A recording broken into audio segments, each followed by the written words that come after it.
Good morning, everyone, and I hope you're having a lovely start to the day. I'm here to make it so much worse. So quiet, I'm scared. I have my little movie things now. I made everything like really cinematic. You guys didn't hear me like changing menus when I switched to a Requiem for Innocence to the main screen? You didn't hear all the like button presses while I was like loading my screen? Everything was silent. Everything was pain. Everything was dramatic. It's all coming together just so I can make us all suffer all the more. I heard it. You did not hear it. You didn't. Literally, I had it muted. There was no ways. How dare. Damn, you did a thing. I did a thing. I did a thing. Our day is immediately better. Good morning, Sensei. Oh, that's sweet to hear. I've been looking forward to this so much. Taking a week off of Fata Morgana made me miss it all the more. Not breaking our immersion, that was the hope. That was the hope. But good morning, everybody. I hope you're all having a lovely day. I heard the key sound. Damn it. You would have, yeah, I accidentally pressed one key before I muted myself. I didn't think it would pick up, but this microphone picks up everything. You can't escape anything. I'm not gonna lie. It's terrifying me. It's a ticking time clock till the day that I finally like fart on stream. You guys have heard me burp a couple of times and I'm like, oh God, this microphone captures everything in the fucking room. So there you go. That's some cursed knowledge for you right there. I'm like, someday it's gonna happen. We can literally hear your throat. Exactly, look. That wasn't even water. That was just me swallowing spit.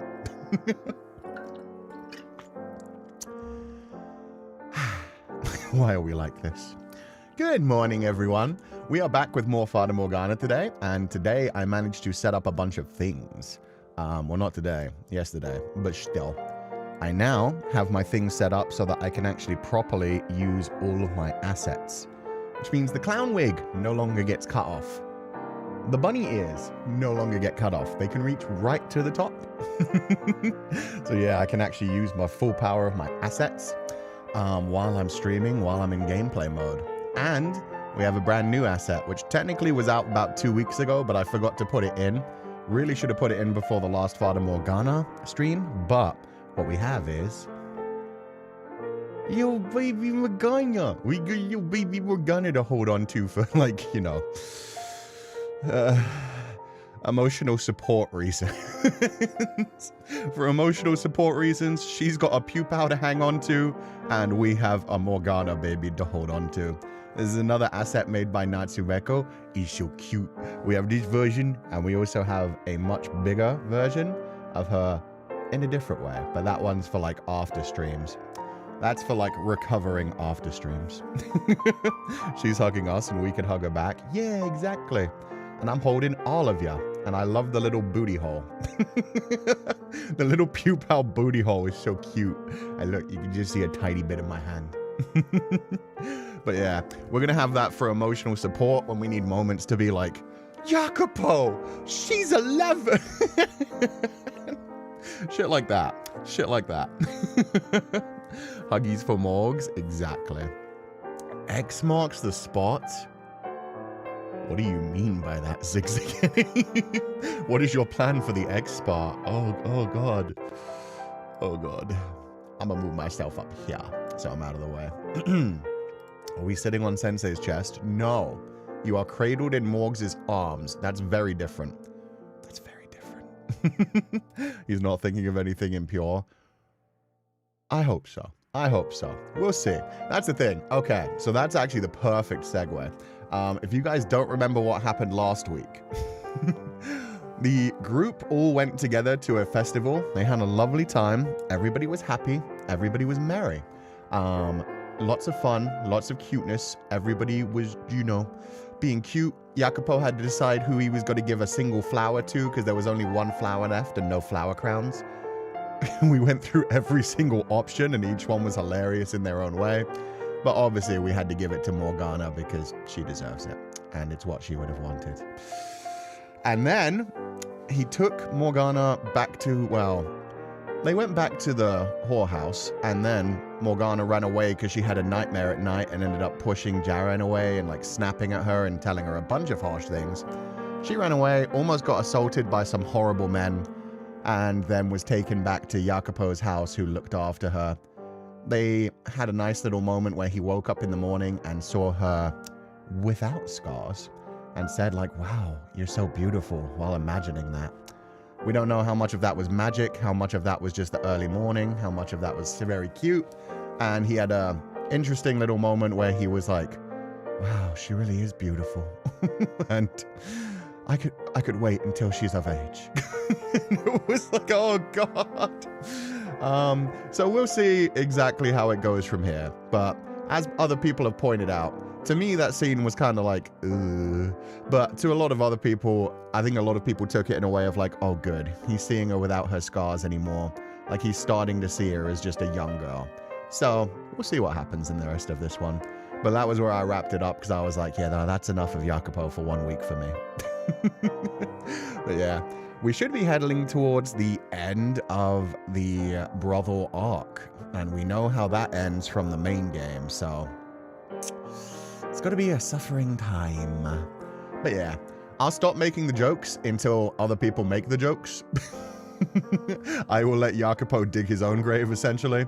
And who knows, maybe he'll surprise us again. Like I said, last week, most of it before that was us getting into the psychology of Jacopo, hearing about his childhood, hearing about his repressed memories, seeing how sweet he is to Jaren, how much he looks after other people, and despite that, how broken he is, like, emotionally, to the point where he doesn't trust anyone around him. He never feels safe. So yeah, just because I will make the jokes about Jacopo and the way that he's acting around Morgana doesn't mean that I don't find him a very fascinating and genuinely lovable character for now. For now, it's very much like, oh, you poor broken boy, I hope you heal. You've gone through so much, and I can totally understand where you're coming from of never feeling safe in the world. So we will see what happens. Before we dive in, Susurun 8018, happy birthday. Thank you so much for the huge donation to the Féileacán, and I hope you're having a lovely day. Hi Sensei and everyone, very excited because I can watch my Oshi play my favorite game on my birthday. Hope you guys have fun or nice crying. Yeah, we're gonna have a nice crying. And your English was perfect, so thank you so much. And Yoko, thank you so much for gifting 5 scholarships to the Pupals. It's so lovely to have you here. Thank you so much, and I hope you're having a lovely day. And finally, Oi Sensei! Hope everyone will have a good time on today's stream. Morgs for sure. I'm sure it'll be a good time. Until it's painful. Tomorrow morning I have a defense of my thesis, but the arson and Pupals help to calm my nerves, so thank you a lot. Aw, I'm glad to hear that, 201048. I hope the thesis defense goes well. I've never had to do anything that intelligent, so I can imagine it's very stressful, but you're gonna nail it. So yeah, fill yourself with determination today. Jacopo is great when he's not being not great. Yeah, no, he's an honestly incredible character with all of the nuance, and you can't spell nuance without nonce, but fuck, damn it, I can't not make the jokes anymore. But no, I genuinely love him as a character. He has so many different layers, he has so much shit going on, and yeah, it's fascinating to see his like downfall as it goes on. I'm sure like after the Brothel arc, it's going to get so much worse because he's got to blame himself for everything that happens. I'd imagine, or just close himself off more and just be like, well, this is the way the world works. But let's get into this. Let's see how the story goes. And I'm so excited. And do let me know if the music is ever too loud, too quiet, or anything like that. Sensei, it's been 3 minutes. I gave him 3 minutes. I did my best. That was too good not to use. It just came into my mind. I hadn't been like, that sounds like a joke that I planned for the last 2 weeks, but man, it's not even true. Nuance has an NU, it doesn't have an NO, but damn it. I just had to go for it. It's one of the most witty things I've said in my life. Anyway. Time continued its slow, constant march, and soon winter was upon us. The skies were incredibly clear, hardly a cloud in sight. By all appearances, the weather was great, until the occasional gust of wind came along and chilled me to the bone. Each breath came out in a puff of white, dissipating as it drifted upward. Rubbing my arms, I made my way to where I knew I would find her. And remember, we ended last time with the big footsteps transition where it said, and then 7 months passed. So it's been 7 months since our last scene, since Jacopo had his moment of waking up with Morgana and seeing her in the dawn light, hearing her singing and seeing her without scars. Oh, the BGM is a bit loud. Thank you for letting me know. I'm still getting used to this new audio interface and where, like, on my OBS audio mixer things should lie. Does that sound good? Let me know. This is the part in the main game. Oh, fascinating. Thank you.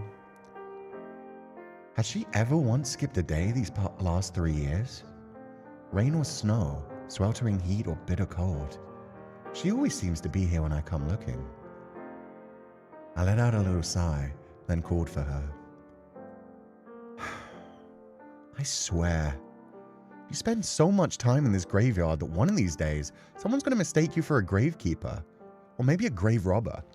Maybe they should pay her for that. She's basically doing the job. She turned around to face me. She looked moderately annoyed, her glare piercing as ever. I could hear the soft bite of her voice before she even responded. Someone less familiar with her might perceive her mannerisms as standoffish, not unlike she had been when I first brought her here. But I could clearly tell the difference. She was warming up ever so slightly. Aw, he's gotten used to the grumpy cat. And we've seen it happening too. We've seen like the smiles coming in a bit more and so much. Sounds better. Thank you, Sensei. Thank you guys. Thank you so much for always letting me know. She's a baby? Yeah, no, I genuinely, I love how they've drawn the sprites in this one. Because she really does look like a 10 to 12-year-old girl. And she is supposed to be small even for her size, so that fits really well. Look at that giant big head and the tiny little body. Jacopo spent so much time in the grave that he dug his own one. Jesus. Nice smell. I can understand a gravekeeper, but I take offense at the suggestion I look like a grave robber. I'm praying for souls who have no one else to see them off. She was no longer walking on eggshells through every interaction, and her sense of self-worth seemed to have improved as well.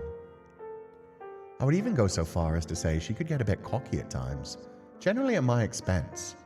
But that also meant I didn't have to tread quite so carefully around her either. Trading grievances and insults was becoming our personal kind of banter. Rather than signifying a widening rift, the increased level of abuse was a sign of how much closer we'd gotten. That is so true. That is so family coded and I love it so much. It's like, yeah, our words have gotten more harsh, but it's just because we trust each other more. It's like we realize we won't hurt each other anymore. We get each other. Morgana looks like a grumpy cat. Yeah, she does. She looks like the perfect younger sister. She's always doing the like, kind of like, just piss off, Oni-chan.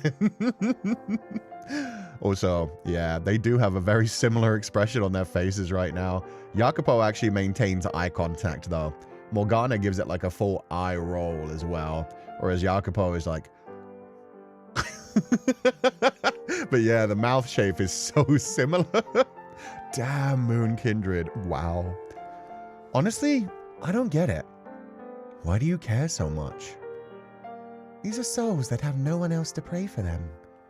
At best, they may get a little bit of lip service from a priest once or twice.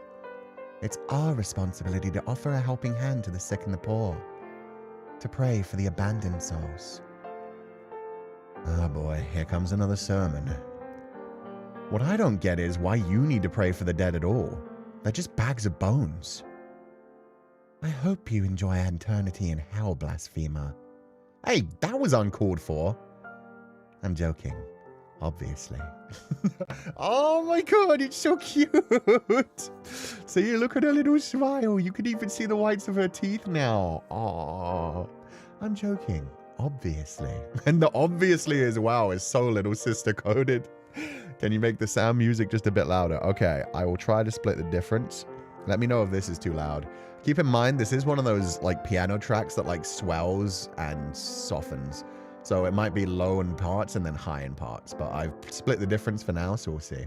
That's so sibling coded. I love it. I know. This is perfect. If it just stays like this forever. You take black humor to a new level. The fact that she would even call such remarks a joke was proof enough of how far she'd come. This wasn't the first time I had told her I thought the living were more important than the dead, and we still disagreed on that point. But our differences in values had caused her to push away much harder before than she did now.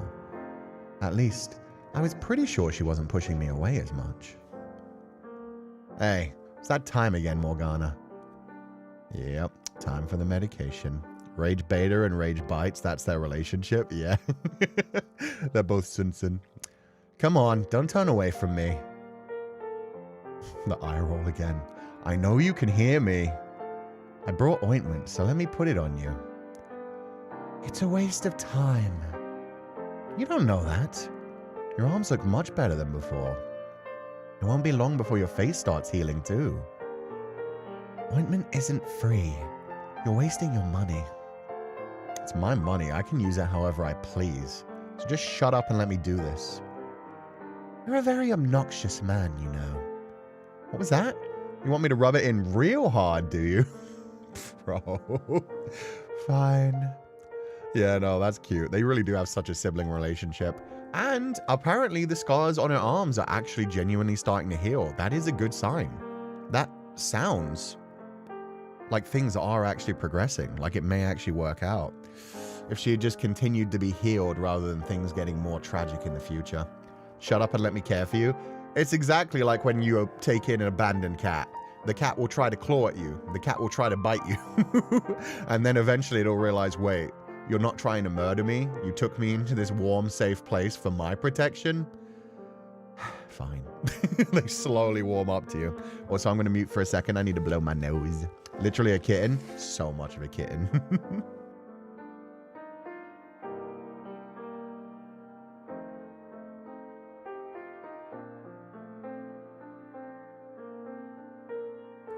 I don't know why every time we do Fata Morgana, I end up having like a blocked up nose.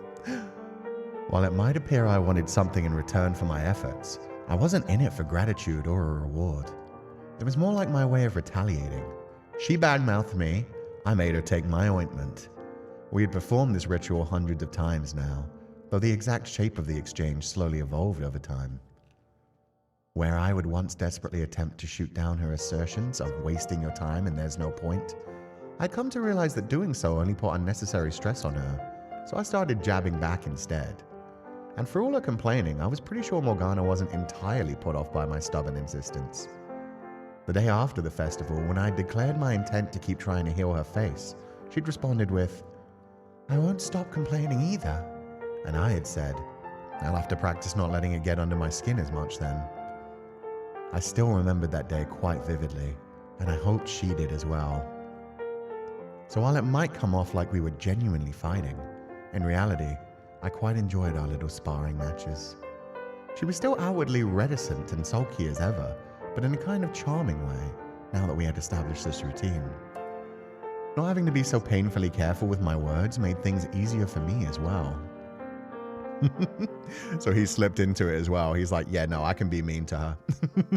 It's fine now. She won't run away. She won't hate me for it. They'll still scratch and bite you after they let you care for them. They're cats. Exactly. Like your one cat? Yeah. Like my one cat she assumes anytime I'm near her, I must be trying to murder her. And then when I'm laying down and calm, she'll occasionally come over and just let me pet her. And then a loud noise will come by out on the streets and she'll go running away again. Sniffling nose, getting ready for the tears. So true. It's fate. We are fated to cry today. You have a cat? I have two cats. One of them is very cute and adorable. The other one is very standoffish. They visit all the time nowadays, so they're pretty much mine. Heh. What are you laughing about? Oh, nothing. The glare. Hey, don't give me that death glare of yours. You think this is me glaring? You can hear the sigh or like the scoff. She's like, oh, I'll give you glaring if you really wish for it. So, I've been meaning to ask you something. And what would that be? What are you hoping to get out of repairing my face? I'm not trying to get anything. I just want you to heal up. And here I thought you were going to try and make me work at the brothel. How many times do I have to tell you? I'm not going to make you a prostitute. What other reason could you have for wanting my face to get better? Believe it or not, like, yeah, some people just genuinely want to help children, Morgana. Some people want children to actually live a long and healthy life. I haven't used a fraction of my power yet, pretty much, yeah. Because I want to see it. Isn't that enough? Just so we're clear, that wasn't me hitting on you, okay? Nobody would have thought that unless you said it out loud. I mean, I would have, but I wouldn't have said it out loud. The thought never even occurred to me. Oh, now he looks sad about it. I hope you're prepared to be let down if I ever do heal. In fact, you'd best not get your hopes up at all. The higher you let your expectations climb, the greater your disappointment will be when I turn out to be equally hideous beneath these scars. Not even I can remember what I looked like before. I'm not afraid to be disappointed. That possibility is just part of the fun. There you go. Now she's shown you what a true Morgana stare looks like. I love that. That was impressive. He could have been like really like fatherly and older brotherly. He could have just done like a whole like, it doesn't matter what you look like. Let's be honest here. I just want you to be more comfortable. That's what I really want. But nah, he's just like, meh, if you're ugly, that's even more fun. I can keep teasing you. You have as much tact as a worm. No tact and a preference for ugly girls, I'm told.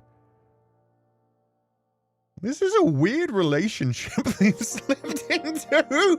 How the fuck are you gonna say that? Now he is flirting. Man is like, oh, that wasn't me hitting on you, by the way. But I do like ugly girls.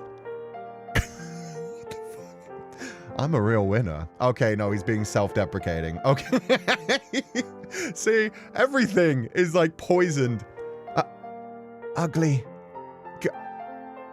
It's a wonder no one throttles you in your sleep. I'll still be your friend, even if you turn out to be the ugliest girl in the city. You should be grateful. You're unbelievable.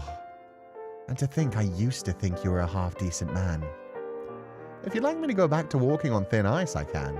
But my gut tells me that's not what you really want. There's a difference between not sugarcoating your words and being outright rude, you realize.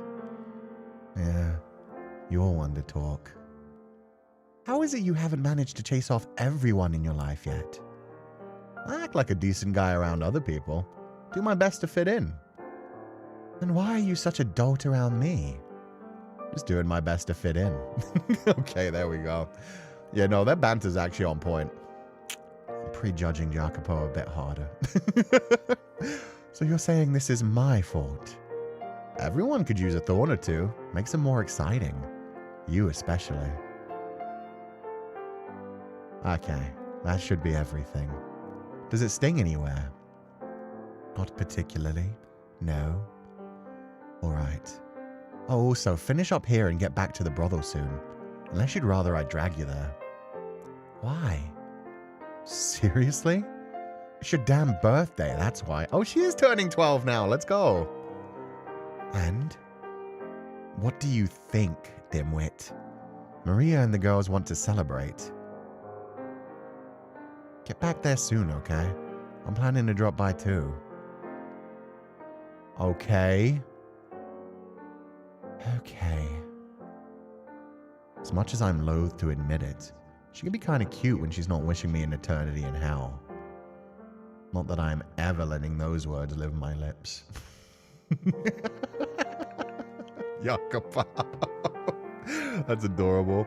So right now it's January 7th because that's Morgana's birthday, right? Yeah, according to the official art book and stuff, January 7th. So just a week after Jeebus, her brother. Oh no, nothing of good happens in celebration in Fata Morgana. So true. It's always suffering. So, hey, I thought you were leaving. Bro, again? One day, I'll show you the world. Sometimes I wonder if that's the only phrase you know. Yes, I heard you the first 100 times. I won't get my hopes up. And she thinks I don't sugarcoat my words? Get your hopes up. Well, get your hopes up, damn it. Anyway, I'll see you later. That's still a really attractive smile. He said it all the time. Yeah, it sounds like he says it like every other day, essentially. God damn. All right, pupils, get your chancla, aim Jacopo's pace. Nah, he's being okay for now. He's keeping, like, this weird stuff inside. They really do have a sibling relationship right now. It's actually kind of adorable. And when he does hit her with, like, a kind of, like, flirtatious line, it's played off as, like, an elder brother just being silly kind of thing. He's got the bitchy smile? Yeah, he does. I do not like that line, though. I really don't like how he keeps saying that line to her. Because he is giving her false hope about, like, a world that she doesn't really want to see. But it is what it is. He thinks he's, like, giving her hope to just keep living on. So he's doing his best in his own way. I get you, Jacopo. I had every intention of making good on that promise. There we go. And I had more than enough reason to believe I could. Though admittedly, it wasn't until recently that I could say so with such confidence. It was no longer a mere slum rat's fantasy. Our ranks were getting stronger by the day. Discontent with the Lord was up, but overall, so was our morale. I could feel it. The time was near. Though the biggest motivation factor lay elsewhere, in something that had occurred about a month earlier. I'd yet to share that little nugget with anyone else, though. This could be the key to bringing it all together. But I need to keep my head in the right place today. It's Morgana's birthday above anything else. Planning the revolution can wait another day. Okay, wait. I actually love that. That right there is so much fucking emotional growth for him. That is him finally being able to take a day off. The same way everybody was always telling him, like, hey, it's the festival, my dude. Stop thinking about anything else and just make Morgana happy. Spend some time with your friends. Be a normal fucking young man. Now he's actually gotten to the point where he's like, oh, the revolution can wait. Like, he's got this huge new bit of information that's possibly going to snatch everything, but he's still like, but it's Morgana's birthday. That's what's important right now. That is such growth. That is such development and healing from him. Someone who's so defensive against the world, not to just immediately charge ahead with that and leave everything else to the side. Oh, I love that. Damn it. I was probably a bit too eager to get started. My judgment clouded by anticipation. The very thought that I could soon be someone of real significance. And that excitement had probably leaked a bit into my conversation with Morgana. And that even adds, if only. If only I had understood. Had truly grasped the extent of my own capabilities, where I should have been focusing my effort. Then perhaps we could have ended up on a very different path. But it would not be until much, much later that I came to realize the error of my ways. Well, shit. Fata Morgana's like, yeah, that is nice emotional growth, isn't it, viewer? Such lovely emotional growth. Here comes the pain. It's like, here you go. We gave you a little bit of sugar. Here you go. Lick it off the knife. It's a fucking knife. It will just hurt you more as it goes on. It's Morgana's entire, like, philosophy throughout the main game. You got to give people some hope. You got to give them some happiness. Just so being thrown back into hell and having that hope snatched away hurts all the more. Here comes the pain, and Maria just pops in. Yes, but she's fun pain. She's good pain. She's the type of pain you beg for more of. About time you showed up. Get in here and give us a hand, would ya? I was engulfed in the scent of roasting meat as soon as I stepped through the back door of the brothel. Damn, in the back door, Jacopo? That costs extra. It smelled like it had even been seasoned with herbs, kicking my appetite into high gear. For the common man, culinary herbs were a delicacy, expensive and not something you could get your hands on easily. And that went doubly so for us in the slums. It's okay, guys. I'm just in character. That's the type of thing Maria would say. You know Maria would say that shit. She'd be like, Come on, Maria. Come on, Jacopo. Just slide in through the back door. I'll charge you extra, though. That's the fancy stuff. Yeah, for back in those days, herbs and spices, the spice trade was crazy back then. So yeah, they are going all out for Morgana's birthday, which is so adorable. They all want to show her how much they care. This is much more elaborate than I was expecting. How did you even get all the supplies you needed? It's mostly a mismatch of everyone's rainy day funds. That's not Maria's voice. Events like this are about the only way I can convince the girls to let loose. Everyone's also concerned about making sure they've always got plenty saved up, which ain't a bad thing in itself, but they're gonna end up stressing themselves straight to the grave. Aww. So everybody's always saving their money, but she managed to convince them all to be like less money grubby, specifically for Morgana. That's so cute. I smirked.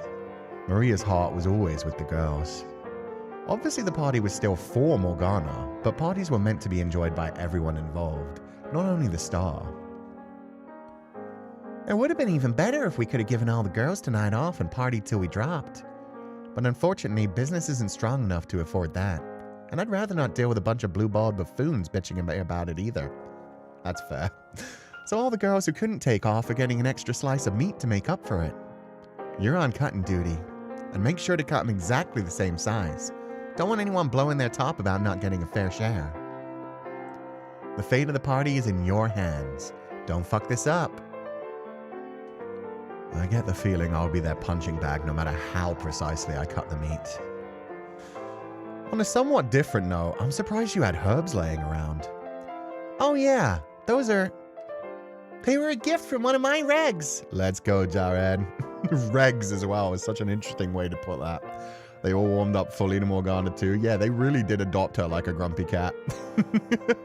Back in those times, any spice and meat would be really extravagant. Yeah, even the herbs, even though the herbs are much easier to grow in Europe as well. Like, you can grow like rosemary, sage, thyme and stuff in Europe, but the rich people, the nobility would have like the main ownership of them. Even meat. I'm not sure how it was in France, and this is a bit earlier, but certainly in Ireland, the whole reason the potato famine hit Ireland so hard, and that was much later, was because like poor people didn't generally have a lot of access to meat. You'd get like meat like once a week. So them managing to roast a whole chicken with like spices and herbs and stuff, yeah, they are going all out for this.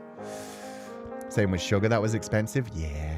Jaren, the puppy, is back. Yes, she is. She's so cute. She's so energetic. She literally came up from between them. I can imagine her like slunking in and then just like, yeah, coming up like bouncing in between them. Scarborough Fair, one of my favorite songs. It's so magical. Hello, Jaren. What's up, Jackie? You're as obnoxiously perky as ever, I see. That's how you're gonna greet me, you big butt? Your big butt is so cute. For a particular subset of our customer base, it's that relentless perk that keeps them perky. Damn it, Maria! See, in my mind, I was thinking it's her perkiness that often gets her more customers. She just went the opposite direction with it, but same mind. High five, Maria. Hive mind. Hive mind. I'm not sure if that's supposed to be a compliment. It is. She's saying you're good at your job. Some girls have to pretend to be spunky airheads to keep their guys coming back. But you're natural. That's impressive as hell. It is? Whee! I've got the boss's seal of approval. She's so happy. I don't think you quite get it, Jaren. Yeah, she's still saying, yeah, you're so dumb. The men love that. Men love a silly woman. God damn it. You know how Jaren used to work up in the city? Well, one of her old clients followed her when she moved down here. And he's the one who gave her the herbs. Oh, so she's got some like, not rich, but like at least like middle class kind of like clientele coming all the way down to the slums to see her. Let's go. Not the cheapo bottom of the barrel stuff either. This is some primo shit. Nice haul, Jaren. You're right. You don't get this kind of aroma from a low-quality plant. It's strong enough, I almost wonder if people outside can smell it. I bet we'll have at least a few customers drawn in thinking they were craving pussy, only to find out they were really hungry. Bro.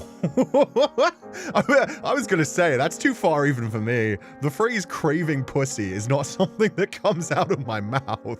Holy shit. Jaren got Simp's power of simpery. Yeah. A simp was like, in fact, he did the whole like Jacopo thing, but even harder. He gave the whole like, I can show you the world. Endless flavors and spices. Someone needs to get this woman a damn filter. I really hope Morix likes it. I know she used to hate even the sight of meat, but it seems like she's kind of gotten over that recently-ish. She's getting over her trauma about meat as well. Oh, she's growing so much. I could show you the herbs. Wait, that's adorable, actually. I can show you the herbs. Rosemary, thyme, and sage. In Maria, we trust, agreed. She looks after her girls and she keeps them all lighthearted about everything. People do change over time, so maybe she'll be fine. Maybe she has some kind of traumatic meat-related past, and she's just now overcoming it. Again, Jaren, your emotional intelligence is fucking terrifying sometimes. Or something to that effect. Hey, some help with these dishes would be real nice. Ooh, pick me, I'll do it. All right, Jackie, see you in a bit. Oh, so much energy. Jaren has massive EQ. Yeah, she does. It sure didn't take long for her to make this place her home. You make it sound like that's a bad thing. What, do you not want her here or something? Because personally, I'm doing everything I can to make everyone here feel at home. No, I never said. Why so serious? It was just a joke. I agree with you entirely. Girls like her don't belong in a whorehouse. No, she doesn't. A while back, I had suggested Jaren look into some other line of work, to take up singing instead of prostitution. On her days off, she still went to the pub and performed, always to great acclaim. And while it seemed she had seriously considered my proposition, a few days later she said, I think I'd rather stick around at the brothel for a while. You and Maria treat me like family, and I want to be with my family for now. You know? That smile was so cute. Oh, she's so sweet. She's just like, I found my family. I'm happy here. I'll save up a bunch of money and then who knows, maybe we'll all get out of the whorehouse together. I don't want to leave my found family. Damn. If that's what she wants, that's her choice. I have no right to force what I think is best on her. So, question. Uh-huh. Have you decided what you're going to give her? Ooh. I haven't the faintest idea what you're referring to. The grumpiness on his face. My dude, you love her. Just be nice to Morgana. You could do that shit outwardly. Bullshit, I know. You know. I know you know I know. Ugh. Why does she have to be so damned astute? Or is it just that obvious? I hadn't spoken about my feelings for Morgana with anyone since I'd realized I had them. Not even Maria, my closest friend. But she had a way of seeing right through me. And while she often poked fun at me about the age difference, she never actually mocked me. Not seriously, at least. Though she did avoid bringing it up while Jaren was around out of respect for her feelings. Pretty much all the other girls seemed to have picked up on it, so Jaren likely had as well. Then again, it was Jaren, so it was equally likely she had an inkling. You take that damn back, my sir. That girl is emotionally intelligent as fuck. She may act like an airhead, but I think she's actually incredibly intelligent and very, paying attention to everyone and everything they do. She just likes to play dumb because she knows it makes her less likely to get hit or hurt. Yeah, Jacopo, we know. Oh, we all know. It's been obvious since the day of the festival. After one particularly extensive round of teasing, Maria had gone on to say, so many flashbacks. In the end, all that really matters is that you're happy. Sure, I'll feel bad for Jaren, but ultimately me and you, We've been to hell and back together. If I had to pick one of you, it'll be you. And yeah, I know, cheesy as fuck. You don't have to tell me. But hey, there's still the chance Morgana will give you the most brutal rejection of all time. Hell, I'd call that one more likely than the alternative. I love Maria. And much as I don't approve of it, I mean, yeah, no, for the time, this relationship was honestly fine and much better than somebody like Morgana could expect. So, yeah, everyone around them is probably like, oh, lucky Morgana, lucky Jacopo. Mel, I've seen you make that joke before, dude. You can't keep getting away with this. Not the 6-7 reference. God damn it. That was her way of showing support. So, what'd you get her? As your big sister, I'd be happy to check out the present before you give it to her. Make sure you don't make too big of an ass out of yourself. Again, I'm older than you. And again, we're not related. She still acts like the big sister, though. Dude, it's funny, sorry. No, it's hilarious, but at the same time, too much 6-7 in my brain. Maria was a ride or die in this timeline. Up until this point, keep in mind, like, this is pre-betrayal, Maria. Like, I don't know what Jacopo's gonna do after the brothel goes to hell, but Maria ends up hating him after this, after he becomes the Lord. So, I mean, that's, you know, hell hath no fury like a woman scorned, and who knows what Jacopo is gonna do. Like, he might know Maria's still out there while he becomes the Lord and does everything he plans, so... Did Maria just got accidentally dragged with Jacopo's curse? No, she was definitely working against him in the future timeline, even though she wasn't, like, absolutely hating him. Well, we'll see as it goes on. But yeah, it's when he becomes the Lord that things really get different. I bought a necklace as per your suggestion. Girls appreciate that sort of thing, don't they? Jewelry? Hell yeah. For Morgana, it may draw more attention to her. But probably, she still keeps her butterfly brooch. Most do. Me, I got a taste for knives and other such pointy things. Hell yes, Maria. I doubt she has much interest in those, though. Sometimes I wonder if you're actually a girl. Excuse you? Who's the last guy you saw with tits like these? Let's fucking go, Maria. I'm pretty damn smoking if I do say so myself. You telling me this body don't light a fire in your loins? Not even a spark. Sorry, Maria. You're a bit too... voluptuous. You have a bit too much... maturity for Jacopo. I've grown so accustomed to seeing you over the years, you don't even register in that part of my brain. Is that how it works? You spend so much time with someone you go numb? Would you rather I did find you arousing? Hell no. You so much as lay a finger on me and I'll make sure you never get it up again. Oh fuck, let's go. She said you come near me and I'll cut that dick right off. And don't bring up the subject. I'm gonna choose to believe she means I won't get up on my feet again. That's not what she meant whatsoever. She meant she was gonna cut it off my dude.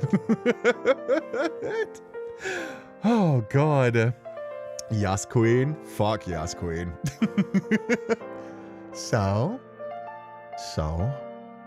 Today's the day, right? You give her the present and you finally tell her how you feel. Excuse me? Why would I? Don't be a wuss.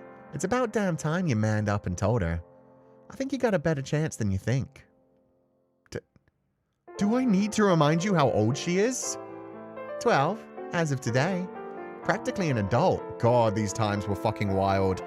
You can't really tell Maria no to that, though. Maria was working in the whorehouse before she was 12 and serving customers. She wasn't just working as like a cook hand or anything. Oh, man.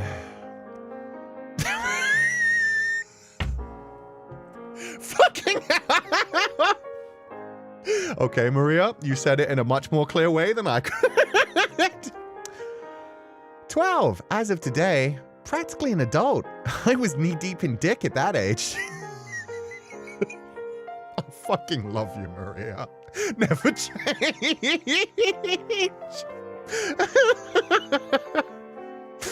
Holy fuck. You're comparing her to you? The longer you hold off saying something, the more difficult it becomes. Break a leg. Party's gonna be in the back, so there won't be any customers around to interfere. All right. Anywho, I got decorations to put up. You get going, meat boy. He's got the meat, just like Arby's.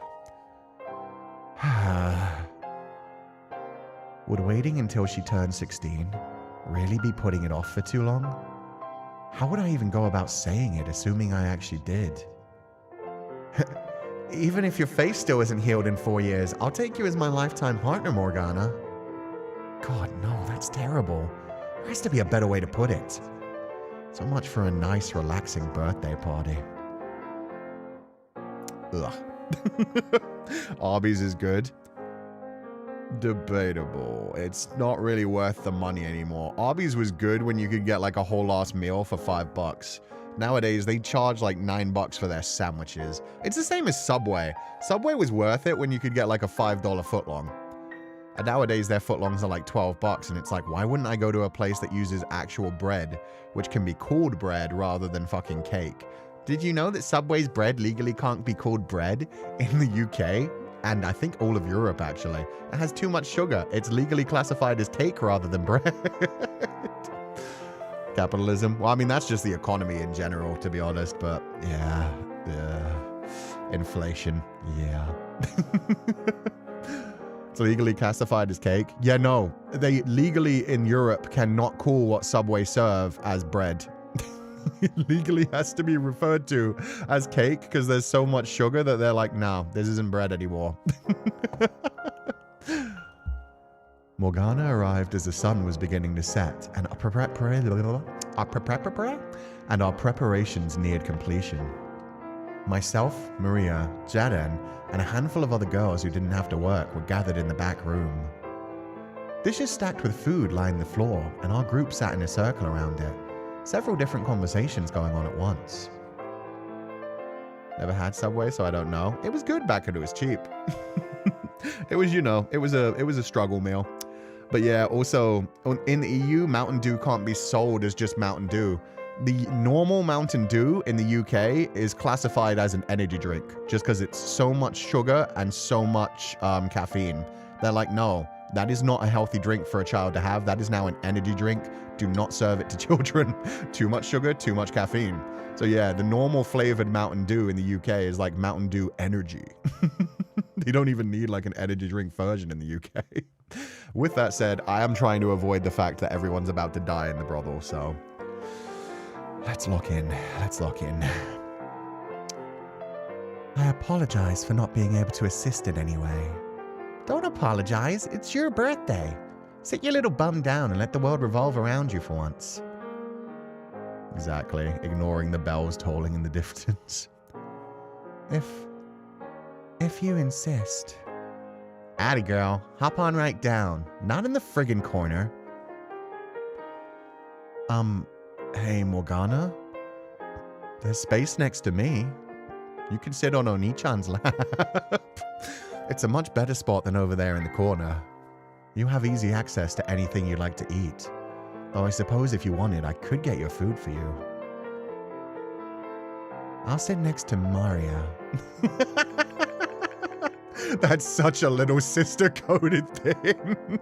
That's actually adorable.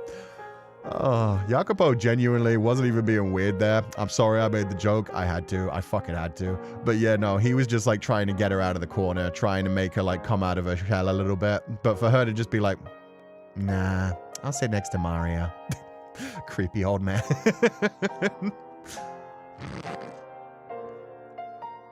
Don't think I didn't hear that. We all heard her laughing, brother. Hey there, Morgs. How's the drink? Your head spinning yet? It most certainly is not. Well, let's make it spin. Let's make the whole world spin. Whee! Wine is only to be used for nourishment. It is not meant for base recreation. The nobles would disagree with you on that. You shall be smitten down from above if... It's fine, don't worry. Even God's taking the day off to get wasted out of his mind. How dare you disrespect the Lord like that? Eat, drink, eat, drink. Is she just shoving food and alcohol down Morgana's face? Wait, stop. I can't. Yep, she is. She is force feeding her food and alcohol. I'm in heaven. My stomach's in heaven. And she's passed out. Oh my god. Well, she knows how to have a fun time. Let her breathe. Nah, she's right. Other than the fact that she's feeding a 12-year-old wine, she should be forcing Morgana to eat. She's a baby girl. She needs some meat on them bones. She's sound asleep. Girl acts like it's her birthday we're celebrating here. What do you say? Want me to give her a good whack upside the head? No, it's fine. Let her sleep. She looks so happy I would almost feel bad waking her. If you say so. You're the one in charge today. So, you and Jaren getting on all right? Huh? It looked like you were trying to keep your distance a while back. I don't get that impression from you anymore. But if there's any friction at all, don't hesitate to let me know.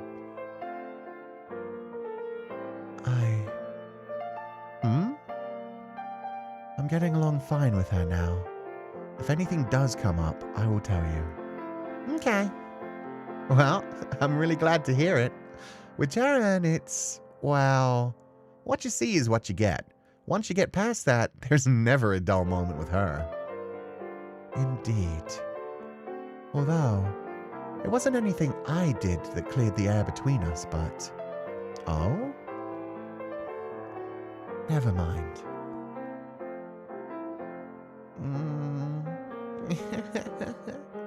Poor sleepy baby. Aw, Jaren's so happy that she managed to break through Morgana's boundaries. And she did. Well, not boundaries, barriers. She managed to let her in more when she realized, oh, this girl just genuinely does care about me. She's giggling in her sleep. Yeah, even in her sleep, she's like, Morgana loves me. She loves me. And this asshole thinks just because he's paying, that means he can do whatever he feels like. And I'm having to tell him to back off and just, ugh. I can't believe some of these guys. I'm so sorry.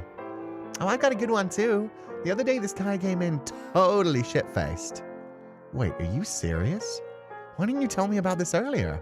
I'd have chased the pricks off if I'd known. Seems like any time you get more than a couple of these girls together, conversation inevitably drifts back to work. Which of course is the subject Morgana's least keen on. She looks like she wants to run away. Guess I've got to step in. You guys think you could maybe change the subject? Like we have anything else to talk about. Making the birthday girl want to hide in a corner defeats the whole purpose, don't you think? Oh, no. Don't mind me. I don't have anything I want to talk about. At least eat something then. I've eaten plenty, thank you. I'm quite full. How about the cookies? They're barely sweetened and dry as rocks, but they're edible. Jacopo, you little bitch. You got some stones to shit-talk my cookies to my face. Oh shit, she'd be the crap out of him. This is so lovely. This atmosphere is so sweet. It's too happy I don't like this. Exactly, Leanne love. Stop it, Maria. Stop throwing things at me. Yeah, now they're all laughing. There you go, we changed the subject. Maria's doing exactly what you asked. For God's sake, can you not show a modicum of decorum for just one day? Yeah, you're totally one to talk. You could try not being a massive dick for once in your life. Name one thing I've done to warrant this kind of abuse. You first. You're the one throwing accusations. There it is, right on schedule. You two little lovebirds, fight, fight, fight. We are not lovebirds. I don't even care anymore. You are right about one thing, though. This is Morgana's day, so let's change the subject. Like I said, I don't have anything to talk about. Sure you do. You just have to look a little harder. Not saying you have to reminisce for us. It can be anything. Let's see. Here's an idea. Are there any guys you got your eyes on? Oh, Maria, how dare you? Okay, Mr. I want to be a noble. Keep the diction, layman. Yeah. He's just trying to, you know, be a little more kind and thoughtful towards his little sister, so I don't hate it, but at the same time, yeah, I mean, he's in their house. Maria, you're so obvious. Yeah, no, she's not subtle whatsoever. There is. What? Seriously? Holy shit, she's just gonna say God. You know she's just gonna say God. Who is it? Tell me, who's the lucky guy? God.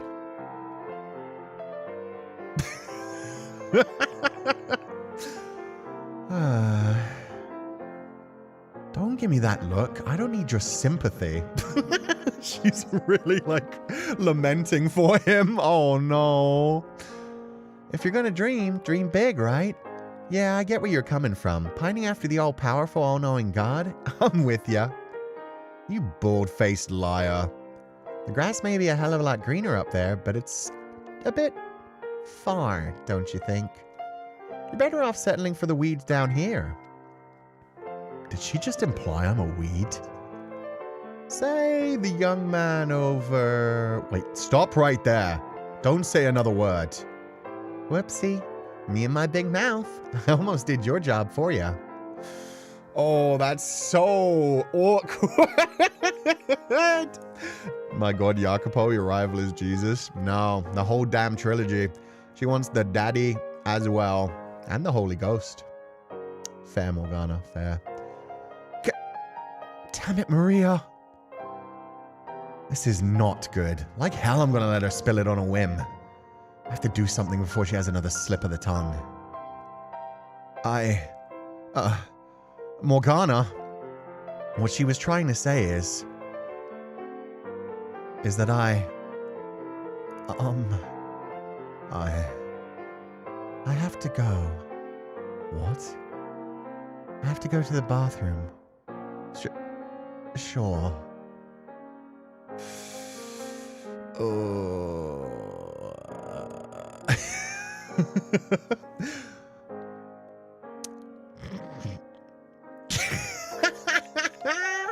My sides ain't gonna last much longer if you keep this up. This is no laughing matter. Wow, that face is terrifying, Jacopo. Ow, what the hell? Don't throw things at me. You did it first. Damn it all. Now that was a good laugh. God, you're such a dork. How hard is it to just say it? It would have been easier if you hadn't cornered me like that. You expect me to believe you would have done it without a little nudge? I would have. Eventually. In about 4 years. Which, to be fair, hopefully by then she would have gone off on her own journey. Eventually ain't gonna cut it. Now's the right time. And don't worry, me and the girls won't make fun of you. And don't worry, me and the girls won't make fun of you too much for getting your rocks off to little girls. Oh my God. That's not the reason I like her. Besides, I would wait at least 4 years before. Doesn't mean you can't tell her now. I think it'd do her wonders, really. She's, well, you know. So I think knowing someone cares about her will lighten the load a bit. This is the thing, Maria. She already knows somebody cares about her. She has like a loving brother in her life. It's perfect. Yo, I am the J-Dog. Did I hear my child confess her love to me? Yes. And she genuinely thinks she's your child, unfortunately, J-Dog. She's got some issues, but you take care of that poor baby. It doesn't need to be romantic. Exactly. I think she's happy the way things are now. She's still being all tsundere, but she's slowly opening up. She's healing. Literally, the scars on her arms are starting to heal. I think if anything, that's the biggest sign that, yeah, her emotional pain is slowly cleansing. And she's opening up to other people as well. Even drinking wine and eating meat again. She's genuinely healing from her past trauma, and it's so beautiful to see. I mean, obviously we care about her too. She's like family. But there are some things sisterly love just can't hold a candle to. Mushy romance may not be my cup of tea, but that doesn't mean even I don't think it'd be nice to have something special every once in a while. Aww. Even Maria has those moments. When she comes back, give her the necklace and tell her how you feel. And if she turns you down, we can all have a good laugh about it. Yeah, if you get denied, we can all laugh at your misfortune. It'll be great. I don't think Jacopo's feelings for her are romantic. I believe he doesn't have any concept of romantic feelings and just mistook his own because of it.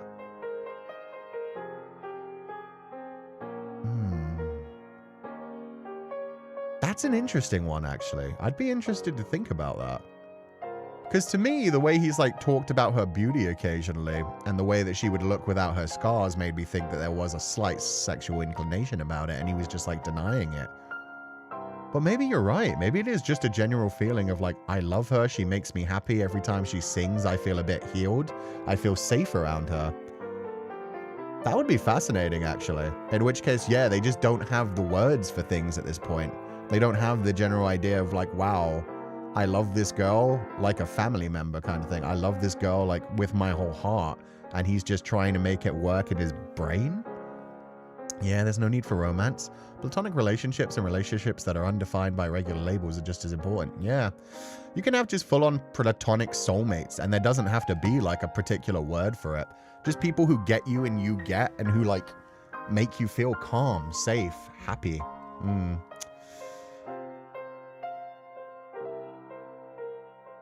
Oh. River of Oblivion, you're now spoiling things for the future, though. I haven't read the short stories yet, so I'm kind of unhappy to know that. Please do not, like, back up what you think is happening in the current timeline with things that happen in the future, because we are eventually going to go through the short stories. So that does kind of, like, add credence to it, that maybe that's fine, but that's just, we're going to go through, like, all the short stories in the future, so... You know, trying to back up what I'm thinking about their relationship now with things that get revealed later isn't helpful. Like, the whole point of going through this story in this way is, like, having the ups and downs. Shouldn't have read that? Yeah, no, that's my bad. That's my bad. But yeah, we're gonna go through everything in the story eventually, so we'll come to understand the characters more in the future, but... Yeah, if I'm misunderstanding things because of where we are at the story now, it shouldn't be like, oh, this is what happens in a future revelation. Didn't he mention her looking like a noble as a way to use that to get out of wherever he's in for the future? Kinda, yeah. Aesthetic attraction, maybe? Finding something attractive isn't necessarily sexual. And yeah, he specifically did say that it was more of a thing of like, she could pass as a noble. So it wasn't, even in that time, I said like, that might not even be like, oh, he's attracted to her in any kind of way, and more that just like he wants to use her as like a stand-in for a perfect noble wife kind of thing. It was still connected to like his feelings for wanting to get out of the slums and pull himself higher kind of thing. So yeah, my bad, man. I just mentioned it because the story itself is not really important to the main plot. That's fine, River of Oblivion. I'm just asking you not to do it in the future. So yes, that's fine. I get what you're saying. But at the same time, we are going to go through those eventually, and it will like update our belief on the character.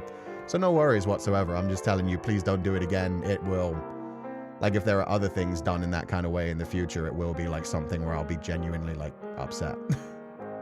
Said it too early again. The love Morgana has for anyone is strictly non-romantic, I think. Oh, for Morgana. Yeah, Morgana's a child for one thing, but I don't know how she feels yet. She's only 12 years old for one thing, but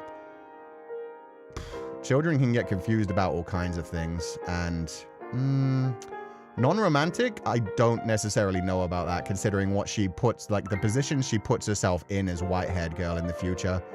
I wouldn't be surprised if there is some part of her that still longs for that. It's just once she's been like hurt so many times by love, maybe she like closes it off a little bit. Thank goodness my eyes are blurry right now. Gotcha. Anyway, let's keep going. Maria and a few of the other girls chuckled. My lips had twisted about, almost into a knot from sheer, overwhelming discomfort. But at the same time, I knew she had a point. I could say how I felt now just as easily as 4 years from now. I couldn't develop into anything for some time yet, no. But simply letting Morgana know that someone cared about her, and her specifically, could well lighten some of the load she bore. As much as she had warmed up to us, she still very clearly kept herself walled out.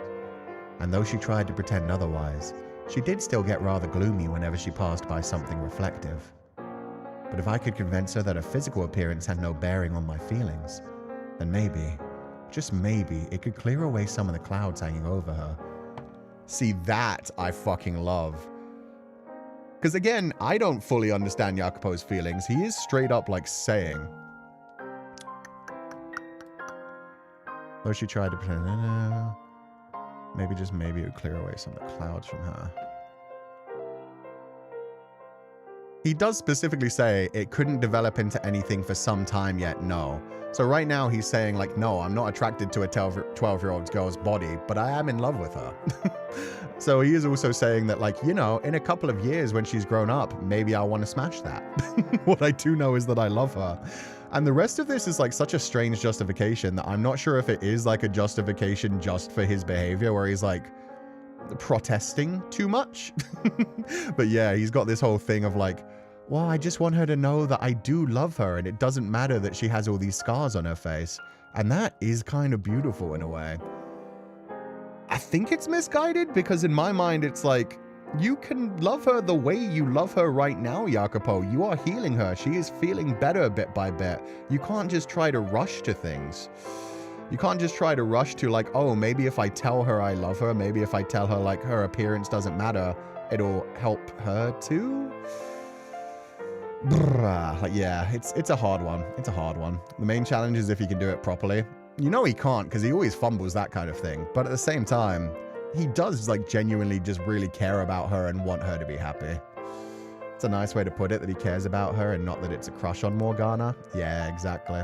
Whether he actually 100% means it or not is debatable. But if we're believing him right now, yeah. Complicated feelings? Exactly. Very complicated feelings. He just wants her to be happy and he knows that he really treasures her. He knows how he feels like when she sings and when she's relaxed around him. Cares about her, he just doesn't know how to define it, so he ends up falling in the trap of traditional labels and digging his own grave. Yeah, plus everybody else is pushing him down that direction as well. Everyone from the beginning has been like, it's okay that you're attracted to little girls, Jackie. Like, it's fine. You like them undeveloped. That's fine. And he's just like, no, that's not it. You don't get it. And at some point, he's just like, fine. Find it funny. He says it's not because of her face. When the first time he imagined her without scars, he saw her as beautiful and wanted to see that more when his feelings were starting. That was what made that scene kind of uncomfortable for me, because it felt less like, oh, he's seeing her without her scars. He's seeing the true her, and more like, oh, now that he's imagined her this way. So you could take that either way. You could actually read that rather as instead of him literally seeing her without her scars and being like, oh, she could be beautiful. You could see it more as like he's finally seeing the beauty beneath. He's finally seeing the cute, sweet, adorable little girl, rather than just seeing the scars that she has on her face. He's seeing her soul, essentially. So yeah, it could go either way. It's definitely unhealthy because in a sense, Jacopo is emotionally stunted by his past and might be projecting his own lost innocence onto her. And this is called a Requiem for innocence. That, yeah. Because I have said multiple times, I feel like there's a part of Jacopo that still wants to... Because you're right about his lost innocence as well as a child, being sold by his parents, possibly, not even remembering that for sure, and then ending up in the slums and having to do whatever it took to survive. So he definitely did lose his innocence. And I think there's also a part of him that wants to be like a hero. Like rather than just be the noble who's like on top of anything, kind of like Michel's obsession with being like a chevalier when Michel was in like his timeline, where he was like, no, I want to be a knight, which means I need to be manly and like masculine like my brother. I need to be big and buff. Whereas, yeah, Michel was able to overcome that kind of thing and be like, I am who I am and I still like, I am treasured by the people around me. Jacopo has this whole thing about like, I want to be a hero. Maybe he has like that idea of like a noble that's actually chivalrous, a noble who takes care of the poor and downtrodden, who has the power and wealth and the actual like dignity and ability to do that. And that's what he wants to be and do in the future. And yeah, I think that's, yeah, a lot of his personality, with him constantly being like, oh, I'm just doing this for like the justifications he makes up where it's like, I want to be better, I want to be stronger, I want to have more money. But then deep down, he's also kind of like, well, I kind of want to free the slaves. I do want the world to be better. Like, he has to like keep fighting those two parts of himself. The part of himself that is like, I'm doing this for pragmatic reasons. I need power. I need money. I need to be able to defend myself and those I care about. But then there's also a part of him that does want to be like the hero who saves people, frees slaves, lifts other people out of depression and grief, and saves Morgana. So yeah, he's probably lost in all of his kinds of feelings and doesn't really know who he himself is either. I think a lot of his issues stem from the fact that he's just like trying to survive in this world. He has lofty ideals that he wants to live up to, but he doesn't think anyone can actually live up to those. It's complicated. I feel like he himself doesn't understand the concept of love he's feeling. Also, it doesn't help that everyone around him treats it as romantic. Exactly. Seeing the world the way it could be rather than the way it is, but in a very much unhealthy way, because he does know how to define it, or even if it doesn't know how to define it, or even if it should be defined in a traditional way. Exactly.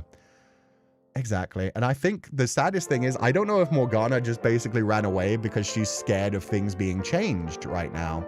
If there's a part of her that's like, no, don't ruin this now. Like, I like this kind of family situation that we've got right now, where you're essentially the older brother who takes care of me, and we banter and do silly things and can mess around with each other. Or if she's just scared that things are going to change in some way. It definitely felt like Morgana had romantic feelings for a while, but I think in that same scene where he felt like he fell in love with her, she also kind of like assigned herself to the little sister role. She kind of like filled herself in and like, oh, he wants a different thing from me. I am quite happy where I am for some reason. That is my version of happiness, like as a human, against like the whole ideal of becoming God's daughter. Whereas his ideal is becoming a rich and noble lord and going out to basically like look down upon the world and feel safe. He wants a different thing from me, and I get that now. So yeah, I think Morgana kind of already moved on from her romance, at least a little bit, but I'm sure there's still like some part of her childhood that's clinging to it, and that would be happy for like a man to tell her she's attractive in his mind. So I don't know. There's so many layers to this. There's so many layers to this. I feel like him seeing her unscarred is more metaphorically, and the intention is like see her pure soul. But the way they framed it definitely feels a bit off, which is probably the intention from the writer, from Haruda Keiko sensei, is probably a feeling of like, Jacopo didn't even fully know what he was feeling at that point. He was imagining it, and yeah, it could be taken as like this incredibly beautiful moment of like, this is Morgana, this is who you truly are. You are just a sweet and innocent child who had so much other stuff thrust upon you. But yeah, in the context of the moment, and with him doing like so many lines that was so uncomfortable, it was like, oh good, you're gonna wait until she's 16. He's constantly trying to stifle the young idealist that he is, and we see that in the final door in the main game. He's horrified of being forced to see himself that way again. Yeah, because he's seeing how much that like doesn't work out in the real world, essentially. Really curious, does Morgana already understand that kind of love? That's true as well. She's incredibly young. But yeah, kids get their feelings mixed up all the time. The illusion of a healed face is what he subconsciously wants for himself, is how I interpreted it. So he might not have fallen in love with Morgana herself, but an idealized version he has for her. That's a good way to look at it as well, because that also leans into the whole idea of him specifically immediately connecting it to she could pass as a noble. It's like, oh, this is a way that I could be with her. He knows that I am happy with her. She makes me feel safe. She makes me feel content. I woke up hearing her singing and looking at her by the window, and I felt safe and happy. And then he's like, what are these feelings? I don't get this. I've never felt safe. I've never felt happy. I always feel like there's a threat against me. What is wrong with me? And then being like, oh, she could be part of my dream. She could be like this noble girl that I bring with me when I become the Lord. She could serve as my wife and stay with me and continue to sing and make me feel safe even when I have to do some of the things that I have to do. Because we know he is still on that grind set right now. We know he is like acquiring more power and acquiring more strength towards his goals. So there are probably some dark things he's doing in the background as well that we're just not privy to right now. Him with his peacekeepers. You know, the whole like combining like the parallels of like, I want to keep the peace, but at the same time he's buying himself more power and preparing for a revolution to kill the Lord. it's a double-edged thing. It's like, I want this for good reasons, and we're calling them peacekeepers, but it's basically building up an army to overthrow a lord. But the lord is a piece of shit, so. I mean, he's admitted to doing dark things. Yeah, it's just, what I mean is we just don't see them. We see all his times with Morgana. The closest we get to that is like a couple of mentions with Gratien. The parallels in Door 3 is insane. Yeah, exactly. God, it really makes me want to replay the main game. What was I thinking about earlier? Oh, there was something where I realized like a big parallel while I was just like relaxing earlier. Fuck, and I can't remember what it was, but I just remember like thinking, oh, if I went back to, oh, that's what it was. Completely unrelated to this, but just like while I was out on a walk, I was like thinking about the fact that when Giselle and Michelle first met, Michelle was talking about the fact that like, oh, did you know a witch lives in this mansion? A scary witch. You should probably leave. And Giselle's just immediately like, well, you're the only person here, right? And you don't look like a witch. Like, witches are supposed to be like these feminine, scary looking things, and you're very clearly a man. And how much that immediately like made Michelle like freeze. And at that point, I didn't realize like any of Michelle's like past trauma. But yeah, thinking about that, it was like, oh, Giselle just immediately clocked him and said, you're a man. I can see that you're a man. And that was immediately like, oh, my entire trauma was just broken down by this girl. Gender affirmation, Giselle. Yeah, meanwhile, he still uses that as a weapon. Like then when other people come to show up at the mansion and try to like attack Giselle, he acts as the witch. He shows up and like has his hair blowing in the wind and like scares them away. And you can tell at that moment he's leaning into the fact that, look, I look like a scary witch. And in their mind back then, the witch was always a feminine character. There were like no wizards, it was a witch. So everybody else would see Michelle and be like, oh, a hauntingly beautiful woman. It must be a witch. We need to run away. Meanwhile, Giselle was able to just be like, no, you're a man though, clearly. So yeah, that was like, it was just a point that I thought about earlier where it's just like the writing in this game is so good where when you replay it, you get to notice so many more things. That wasn't something I had thought about throughout my entire playthrough and just suddenly realized like, oh, that's why that disarmed Michelle so much. And he literally uses his charma as like a weapon against other people to keep people away as well. And oh. So anyway, yeah. Such a well-written game, so many different parallels and things, and that's why we're going through the whole thing to like really break down every part of it. Anyway, let's keep going. Sorry that was such a long sidetrack. Then maybe, just maybe, it could clear away some of the clouds hanging over her. Possibly even light the way to the day when I could at least see her smile. You've seen her smile? Bro, why are you like never actually living in the moment and enjoying things? She smiled at you like 5 minutes ago and it was so adorable. That was all the motivation I needed. I'll do it. I'll tell her. Not only for myself, but for her as well. I can do this. And now I'm making myself nervous as hell. I love that. I can do this. I just need to confess my love. How is he still so clueless? I genuinely, like, this is a person who has been incredibly traumatized. So when people are saying, like, I don't think he understands the actual, like, concept of love or that he understands what he's feeling, I think that's very true. He genuinely, like, he feels safe around Morgana. He feels like nothing else in the world matters. He's able to look at her and be like, she makes me happy. I feel safe. I feel content. I don't feel like I need to do much else. I'm just content when I'm with her.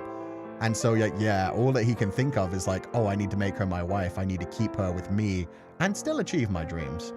Because, yeah, he just hasn't ever had that feeling. He's in pure, like, trauma response at all times, thinking everything in the world is going to betray him, but realizing this girl won't betray him.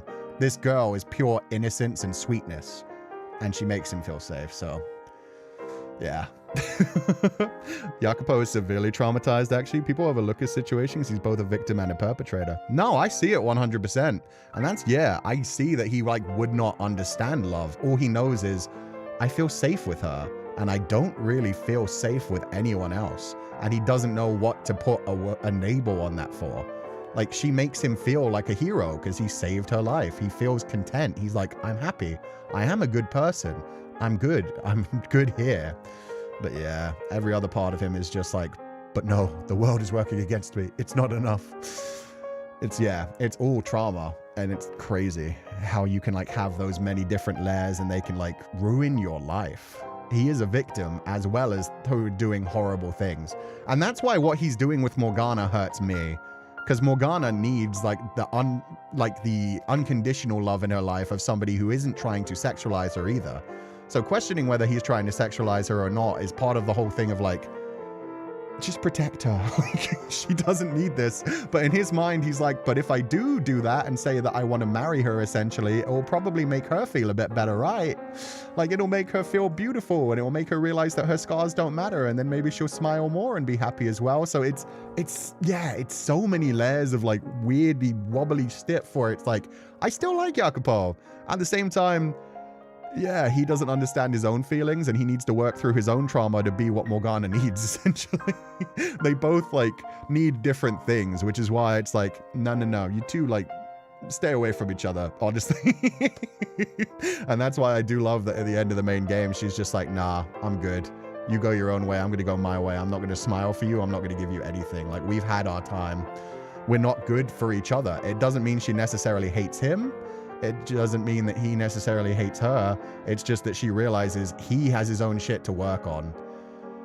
And he hurt the fuck out of her. So it's just like, yeah, no, we're not good for each other. For both of our own sakes, let's move on. Kind of thing.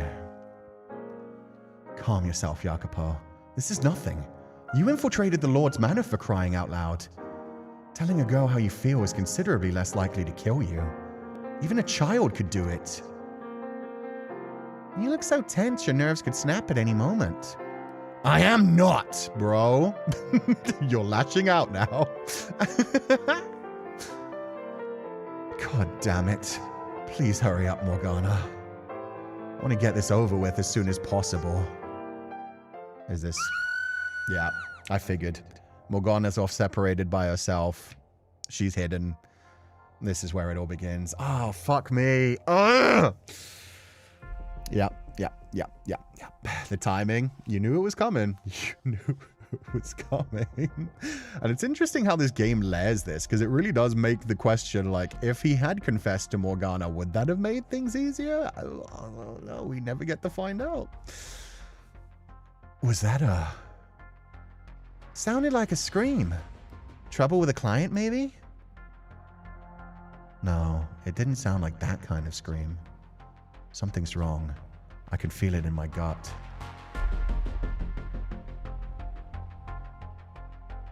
Maria, I need you to take the girls back down to the cellar now.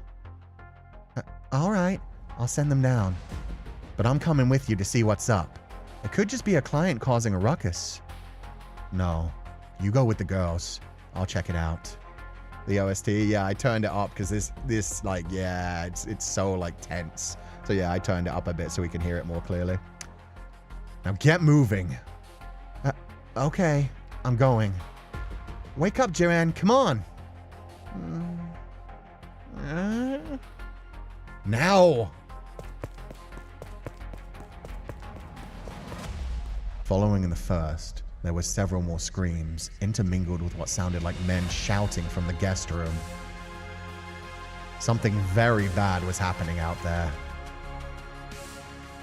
My sword is back at the armory. Damn it! Oh, they got that music quickly. That got so intense, though. Like, I was just picking up. Jacopo's survival instinct is kicking in. Yeah. Okay, it got even more actiony, actually.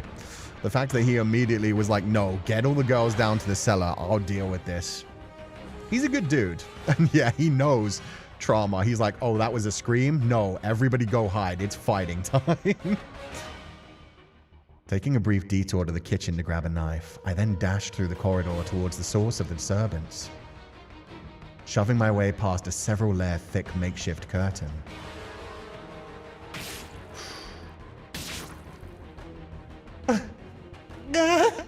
No! Help!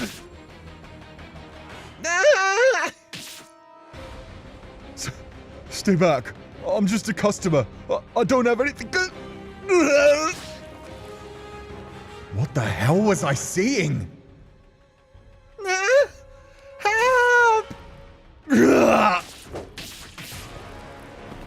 is this happening? It's seriously all they got? My shit's worth more than most of this garbage. Take the whores alive, you hear me? They'll probably sell for more than anything else we find. They were laying waste to the brothel. Untrained, unarmed, and unclothed, the girls and their clients alike were helpless against the slaughter being rained down upon them. Bludgeoned, mutilated, massacred. A good dozen men, thieves by the look of it, had swarmed the brothel, utterly ravaging it. Blood splattered every which way, staining the colorful fabrics hanging on the walls. The stench of blood, screams of agony, cries of fear, and hoots of mad glee, all blended into one sickening blur. I nearly stepped into the chaos, but stopped myself at the last second. I was furious. Of course I was. I knew those girls, and this band of barbarians was slaughtering them before my very eyes. I wanted nothing more than to charge in and rescue all of them. But I also knew damn well that me charging in there alone would accomplish nothing. God damn it! Why now? Why here? Why? And how did they get so many men in here? If there were any signs of organized movement, someone would have noticed. I would have heard about it. How did they manage to sneak past everyone we have on patrol? How is this even possible that a bunch of damned bandits managed to organize a raid of this scale without anyone catching wind of it? Damn it! There's no saving anyone in the guest room. I need to find whoever else I can and get them out through the back. As soon as I had decided there was nothing I could do here, my next job was obviously to minimize any further loss of life. I knew logically it was the smart thing to do, but that knowledge didn't do anything to quell the anger roiling around inside me. And then another thought snapped to the front of my mind, rattling me further. Morgana. She said she was going to the bathroom, which meant she hadn't come this way. Or so I dearly hoped. But hope wasn't enough to overcome the fear that she had. I searched frantically for any sign of her. More panicked than I ever realized. I knew exactly what one of those brutes would do to Morgana if they happened to cross her. A prostitute in decent health they would merely take captive, but seeing Morgana's face, they would assume she had some kind of disease, and they would kill her without a second thought. Morgana! Tending to take my search elsewhere, I set off, my shadow subtly darkening, but in too much of a rush to notice.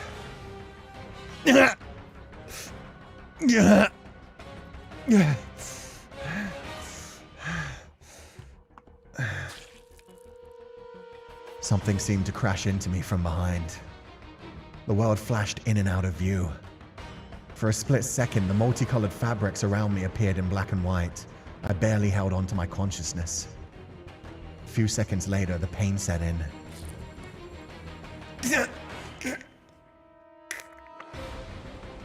My gaze drifted downward to the curious protrusion in my stomach, the tip of a blade sticking out of my gut. Blood streamed along the metal surface. What? I twisted my body, distinctly aware of every minuscule movement of the blade as it slid through raw flesh back out the hole it had entered. It was almost enough to make my legs buckle. When I finally managed to turn all the way around, there stood a large man, probably grinning. He kicked me backward, and then...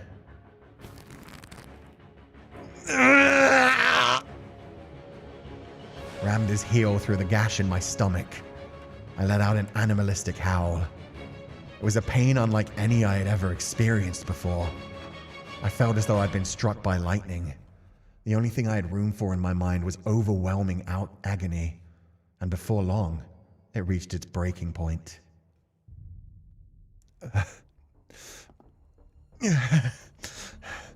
Damn it. And the whole world went black. Fuck. So he didn't even get to do anything.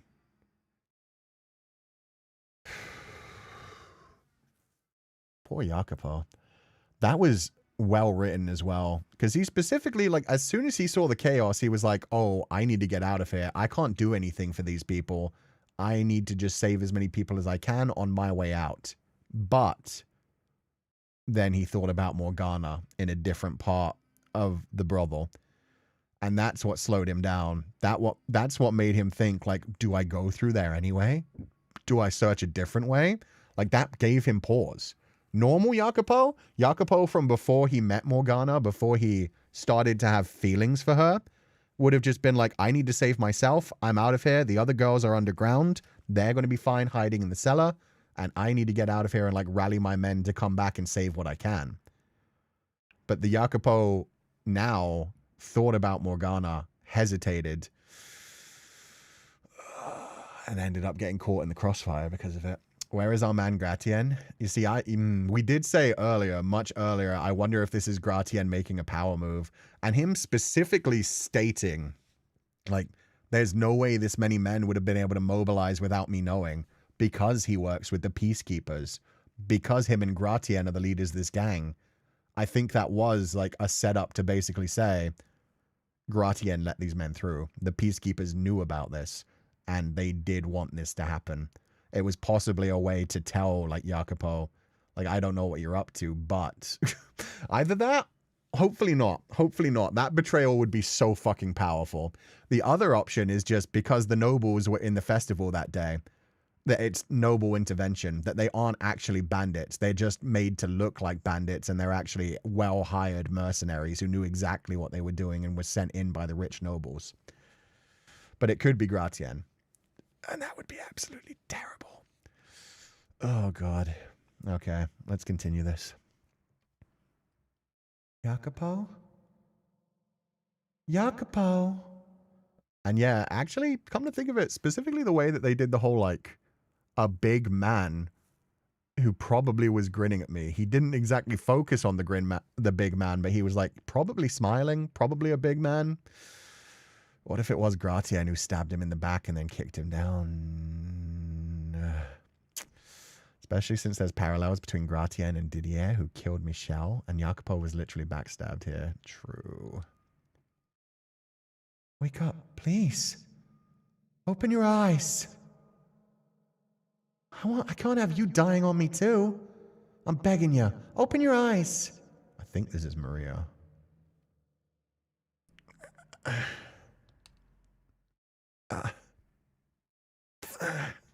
Yeah. Jacopo. Where am I? The back room of the brothel? I'm alive. Where is she? Lie back down. Or are you trying to kill yourself? You're hurt bad enough as it is. I've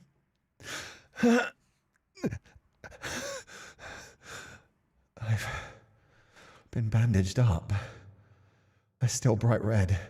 I guess the bleeding hasn't stopped. Okay, we bandaged. I'm cold. I swear to God, I was sure I'd lost you. Maria, are you crying? You got a problem with that, asshole? I'm sorry. How many years has it been since I last saw her cry? It was back when she was 12, I think. Besides us, there are 2 other girls here. No sign of Morgana or Jaren. Fuck! No, they didn't get Jaren out. This can't be everyone who made it. Can it? I have to see. What did I just say? Lie your ass back down. You need to give it some time to heal before you move around much. Jacopo! Ignoring Maria's pleas, I stumbled my way toward the guest room, leaning against the wall for support. I had evidently lost quite a bit of blood. I was freezing cold and constantly on the edge of vomiting. My body was heavy, like someone had strapped a boulder to my back. and my vision swelled, distorting with each step I took. I knew it wasn't that long of a walk from the back to the front, but it felt like it would take me ages just to get down this hall, like I was on an endless march toward a vast, empty abyss.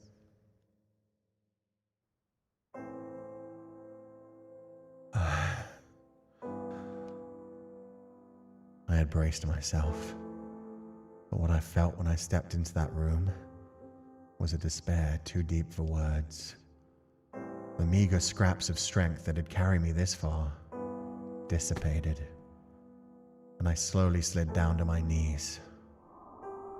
The door hung open, a blood-soaked curtain flapping in the wind. The deep crimson was a stark contrast against the brightly colored fabric. The girls had dyed it themselves. I could still remember Maria first telling me about it however many years before, her eyes alight with pride. How?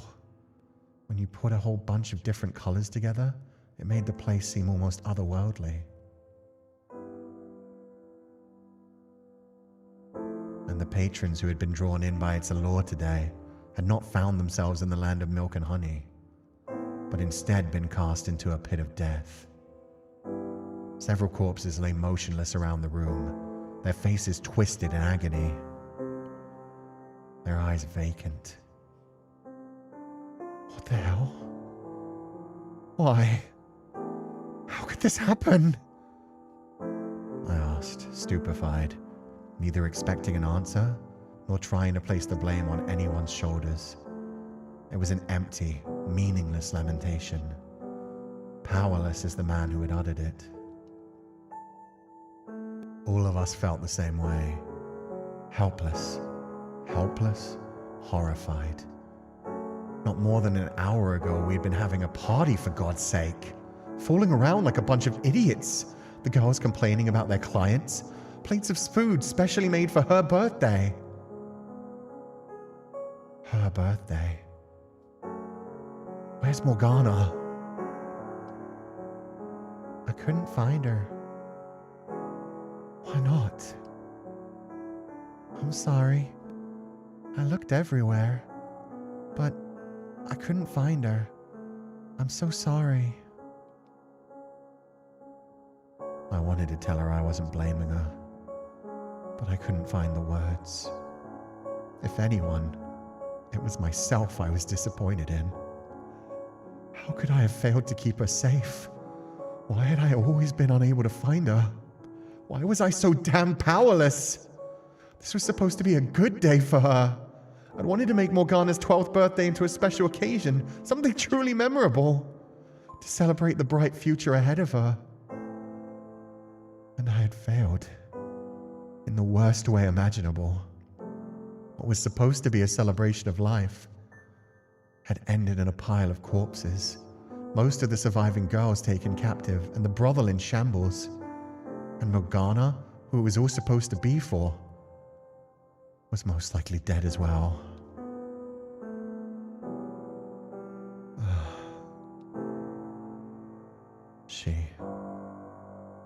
She was dead. Morgana was dead. Before I had the chance to say anything, the girl I loved was gone.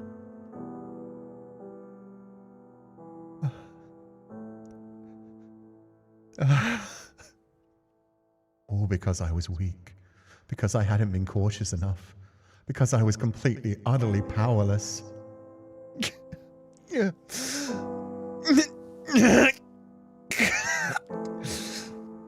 And now she was gone for good.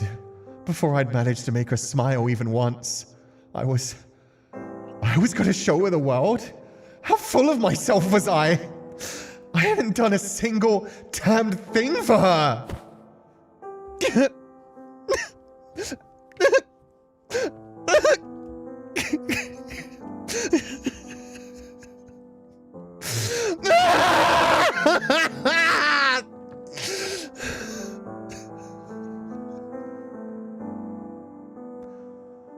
Physical strength was meaningless for what I wanted to achieve.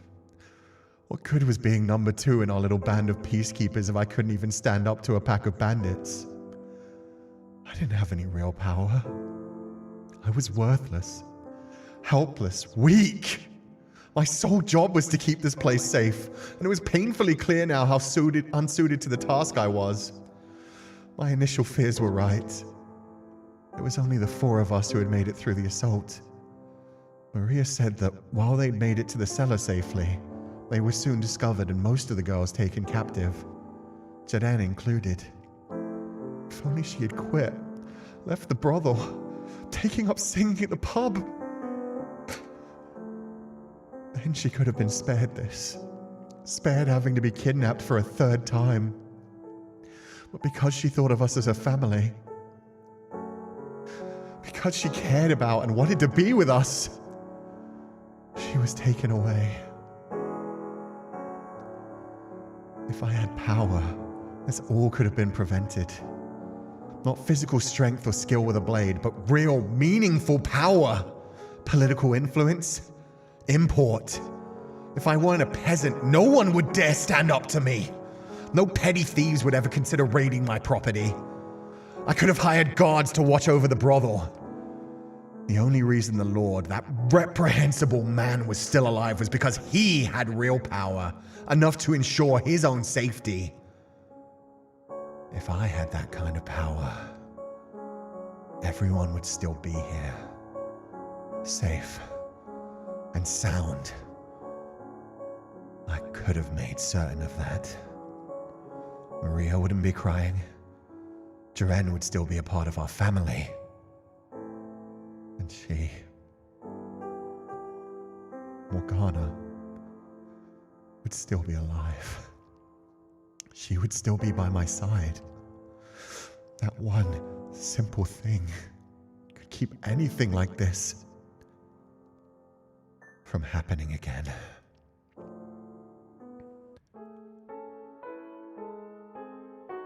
Fuck. Okay. Well, Let me just grab my baby right here. God fucking damn it. ah, it's really lucky Maria didn't get kidnapped too. Yeah, I wonder if she fought them off with a knife, honestly. Gratien is showing up. Yeah, so I guess Gratien wasn't one of the bad guys, so that's nice at least. That was powerful. That was incredibly powerful. They wrote that so well. That was right there the last of Jacopo's innocence dying, I think. There may still be a bit left over, but for now, he's basically told himself, this is my fault. This is because I was weak. This is because I hadn't achieved my dream yet. This was because I didn't have the kind of power that the Lord has, the power to pay off men, the power to make sure that nobody would ever fucking challenge me, to make sure that people are actually afraid of me. He's like, I got better with a sword. What did it serve me? So yeah, now he's thinking, I slowed down. I made myself weak. This is on me. He's blaming himself for all of this. Oh, God. And he's thinking, well, I was the one who held off on the revolution. I was the one who held back when I could have very clearly just charged ahead. He specifically said, like, now's not the time for this. Today is Morgana's birthday. And they were all happy. They were all having a lovely time. And he just, yeah, he didn't charge ahead. The voice acting for this was really good. Thank you. That was a fun scene to voice act. Especially him breaking down and crying, and that slow change from like the sadness of, no, what have I done? This is all my fault, to, yeah, this is my fault. I should be more like them. I should be more aggressive. I should be more fucked up. The writing is like a knife being twisted and someone throwing a whole pot of salt, pepper, and vinegar into it. Yeah, exactly. It's like, oh, Jacopo. The worst thing is we were just talking about like the growth that he had to be able to put other things off. Because in the past he was like, no, I have to keep like grinding. I have to keep getting stronger. I need to keep accruing power. And meanwhile, now he's just immediately like, nope. I mean, I'm sorry. He had that moment for Morgana's birthday where he was like, no, today is just Morgana's birthday. That's what we're focusing on today. And we considered that growth because it was like, yes, you can enjoy the small moments. But this experience has taught him, no, you cannot slow down. You can never be gentle in this world. Ruthlessness is mercy upon ourselves. So I'll become the monster. Oh, God. still don't believe they killed Morgana for my mental health. Good for you, Tuzia. And I'm glad you're going into a Requiem for Innocence blind. This has been a very interesting journey for you, I imagine. Got to change his name to Eren Yeager. He's got to murder some fuckers, that's for sure. I don't think he'll be hesitating again. A single second of hesitation will haunt his steps for the rest of his life until the bitterness sinks into his bones like a ghost possessing his entire being. Damn. Beautifully written as well on yourself, but let me turn that down a little bit. But yeah, not just like the hesitation for not like continuing to keep up his power and make the revolution happen. But there's also going to be a part of himself that reminds himself like, oh, if I hadn't been thinking about Morgana in that second, if I hadn't hesitated in there, I probably wouldn't have been stabbed in the back. Like his first thought was like, oh, I can't do anything here. Let's get out of here and try to find people I can save. But then he hesitated because what if Morgana's down that road? What if she went like a different way? Where would be the bathroom? Like those were his thoughts in that moment rather than I need to save myself and anyone I can. It was, where is Morgana? Oh, it's so beautifully written. Everything makes it hurt so much more. Him being more human, his love for Morgana, that bit of humanity being something that he's going to blame himself for having. And the fact that that's going to force himself to become more of a monster and less human in the future, to turn off his emotions even more, because now he realizes how much pain he can suffer from that. Makes sense why he carried around a sword all the time after he became a lord, because he didn't have his sword with him when this happened. Yeah, I left my sword in the armory. I bet he even goes to sleep with the sword at this point. This track is titled Remember at All Times. Wait, that's so beautiful. So this track is literally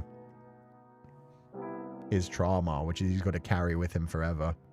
This is your lowest point, Jacopo. Remember it at all times. This is what's going to define you in the future. Why is he already giving up on her when he didn't see her body to confirm she's dead?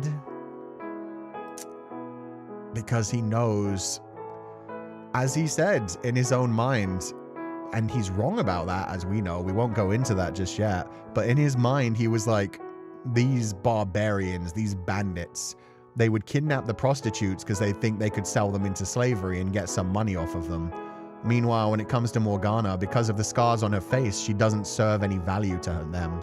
They will just kill her because she's not useful. She has no value. Which is, yeah, that sucks too. The writing is really so emotional and heartbreaking, but man, your VA made it even more and made me cry. It hurts more because of your VA. I'm glad to hear that, Devkusu. I am here to serve. I'm here to serve. So thank you for saying that. I love voicing things like this, so it's good. He wishes to deliver hell to their doorstep, even if he himself is consumed by the flames. Yeah. Now it's time to really take on whoever hurt him. In life, it's one small step into gaining greater good, but just one terrible even is a giant step back that takes that much longer to progress forward again. Especially for someone like Jacopo, who this whole time, his entire personality has been, I've been hurt in the past so terribly, I never want to feel that pain again. And therefore, I will do what I have to keep myself safe. He's been telling himself that for so long. And just as he was healing Morgana and getting her to accept like being a normal human girl, she was getting him to heal as well. She was making him see the good moments in life. She was making him have those moments of like, I'm just happy, I'm content here, and I want to enjoy these moments. I want to give her a childhood, a day in the festival where she gets a flower, a birthday where she actually gets to eat meat and she's not traumatized. Fuck. And then that betrayed him. He thinks that because he slowed down, because he relaxed before he fully like prepared himself, before he fully had like an entire town under his control, people ready to serve him, before the world bowed beneath him, that's his fault that everybody got murdered. Reminds me of that another parallel to Door 3 where he's rushing to become powerful. Yep. It's always a continuous like message of like, hey, once I'm done with this one thing, then we'll be safe enough. Like, once I'm done building this railroad, then I can tell her I love her. Once I've, like, gotten rid of all the mafiosos that are trying to come after me, then we'll be safe to actually be together. Once I've pushed everyone away and made the world completely safe, then we can be happy. And they never get to that point because he's always going to see a threat. He's too traumatized. He's too traumatized to slow down and enjoy those moments because he's like, no, there's always another threat coming my way. Oh. This is kind of like a parallel to Yukimasa with his downfall into madness. A little bit as well, like when he was accused of being the bestia, when people didn't understand his language, when people were attacking him and keeping them away from him while he just wanted food and water, and he finally snapped back. I think that is one of the biggest messages of the house in Fata Morgana, because it really plays into every single character. It plays into Michelle as well. When Michelle was told, like, oh, you're a witch, you're disgusting, you're Satan spawn, you're a hellish, damnable creature. He used that. He armored himself in it. He went off to live in that house by himself and did, like, tried to scare people away, doing the whole, like, yeah, I am a witch. Everyone else is here to hurt me, so I'll scare them away from me. Jacopo wants that kind of power. He wants to be a rich, noble lord that nobody will dare challenge because he will murder them. So yeah, same kind of thing as what Michelle did at first with Giselle as well, and with the other men who would show up at the mansion. He would play into the, yeah, I am the wicked witch. Get away from me. I will curse you. Ugh. Remembrance turns to obsession, and all that once loved is turned to ash that clings to your clothes. Yep. Attachment makes you weaker. But without that attachment, without that love, are you really living? Are you living your life if you close yourself out from the things that actually make life worth living?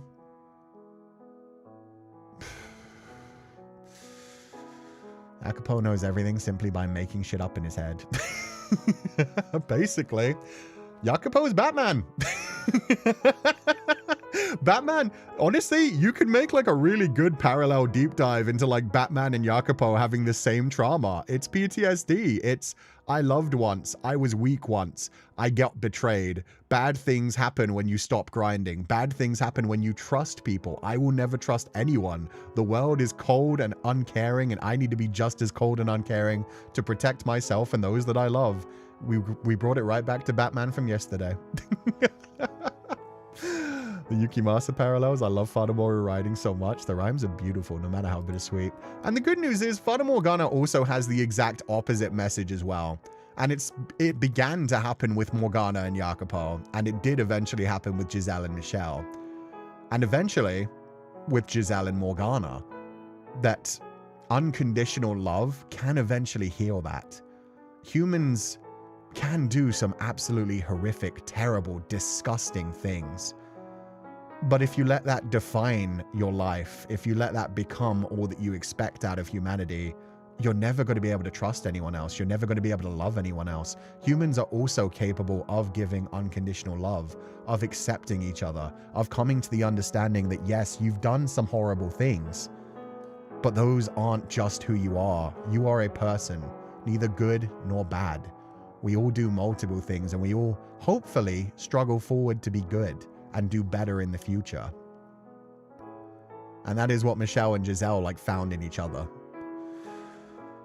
And that's what eventually led to Michelle being able to save everybody, and led to being able to like get Morgana to let go of her curse. So I love the way that this is written, because it leans so heavily into the darkness of humanity, into the fucked up sides, into the trauma that we inflict in others that can define them for the rest of their lives and lead to them causing trauma to everyone else around them. And when you get into that mind space of like, people have hurt me, so I'll hurt them. Yeah, it just makes the world a worse place. Whereas if we try to understand each other, if we try to actually show consideration, that can actually save the world. That's what can actually heal things in the future. A scene reminds me of Yukimasa. It's the moment of, I did do this. I'm a monster. And from door 2, we see that too, confirming that ideation. Yeah, but keep in mind... We can say that about Yukimasa, but Yukimasa did also have like a good long time where he was just 100% in the mindset of, fuck it. Like, I just enjoy torturing people. Like, that was like pre-trauma, which is another thing that I fucking love Hanada Keika Sensei for. There was that entire like bit in Door 2 where you were like, oh, so it's because everybody called him a beast. Everyone called him a monster, so that's why he acted that way. And then they had to flash back to the ship where he was Yukimasa and not Bestia. And he was still like, oh, I know you didn't actually do it. I framed you for doing it just so that I can torture you slowly to death. I love that writing. It's so good. So yeah, that's the thing. It's not always like trauma that creates a monster. There's also the fact that just some people just don't have the same understanding of the world. And it doesn't mean that, yeah, they're incapable of like fitting in and becoming like livable in the world. But yeah, there are cases where it's like, oh, this is dangerous. This needs to be managed. Your VA ate and left no crumbs, Sensei. Thank you for the wonderful work. No problem. I let it fun. White-haired girl got missing the day the railroad got finished. Morgana went missing on her birthday. Yeah, and keep in mind, even if he had finished the railroad, wouldn't he have just thought of something else in the future? It's like, okay, I finished the railroad, so now I'll let you out of the dungeon. But also, now we've got like a mafia thing to deal with. Like, they're probably still going to be creeping in and trying to like control me, so I need to kill them off. So yeah, we're probably going to need to hide away together for a little bit while I make sure to like erase all my mafia roots. He always waited until he got that real power, until it was all too late. Yeah, because you never have enough power to stop the world. You never have enough power to really feel like, okay, I'm in complete control. The world is chaos. You can do everything you want to protect the world and boom, you can get cancer. No matter what he did to save Morgana, she could get hit by a bus. Or a carriage, I guess, in those times. Anything can happen. You can never truly protect your happiness, which is why you can't always be thinking like, I need to protect everything. You can want to protect everything. That is a healthy mindset to like be prepared for things. But if you're only ever like trapped in, oh, I'm not safe, you can't enjoy those quiet moments. And he was slowly starting to enjoy those quiet moments is the thing. He was starting to be able to like balance it a little bit better to be like, okay, I'm setting up my power, but at the same time, I want to give her happy moments and I want to enjoy those. And this has just completely like twisted it into the other direction where he's like, well, look where that got me. It got Morgana killed, everybody else destroyed and raided. This is my fault for slowing down. That ship scene was elite. Yeah, no, that interrogation was incredible. It was hot. Yeah, it was hot. I'm not gonna lie, like Yukimasa as a sadistic psychopath, loved that shit. Loved that shit. The OST being named Remember at All Times is like a warning to himself. Never hesitate, never be weak, don't be attached, be guarded. All you need is power. Exactly. He thinks he's just lost the love of his life as well. He thinks she's gone forever, so there's nothing else to weaken him anymore either. He's just got to become the Lord. He's got to become safe. And then maybe he can think about becoming human again. But for now, he has to do what he has to. So yeah, the name of that song is perfect as well.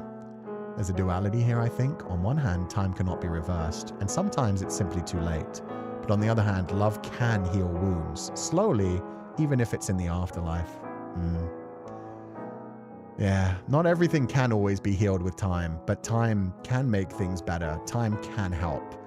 And we need to actually be able to want to make that change as well.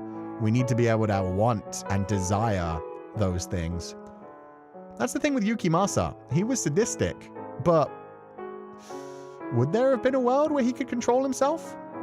He very specifically, like when it came to Pauline, had like hesitations. Not in door 3.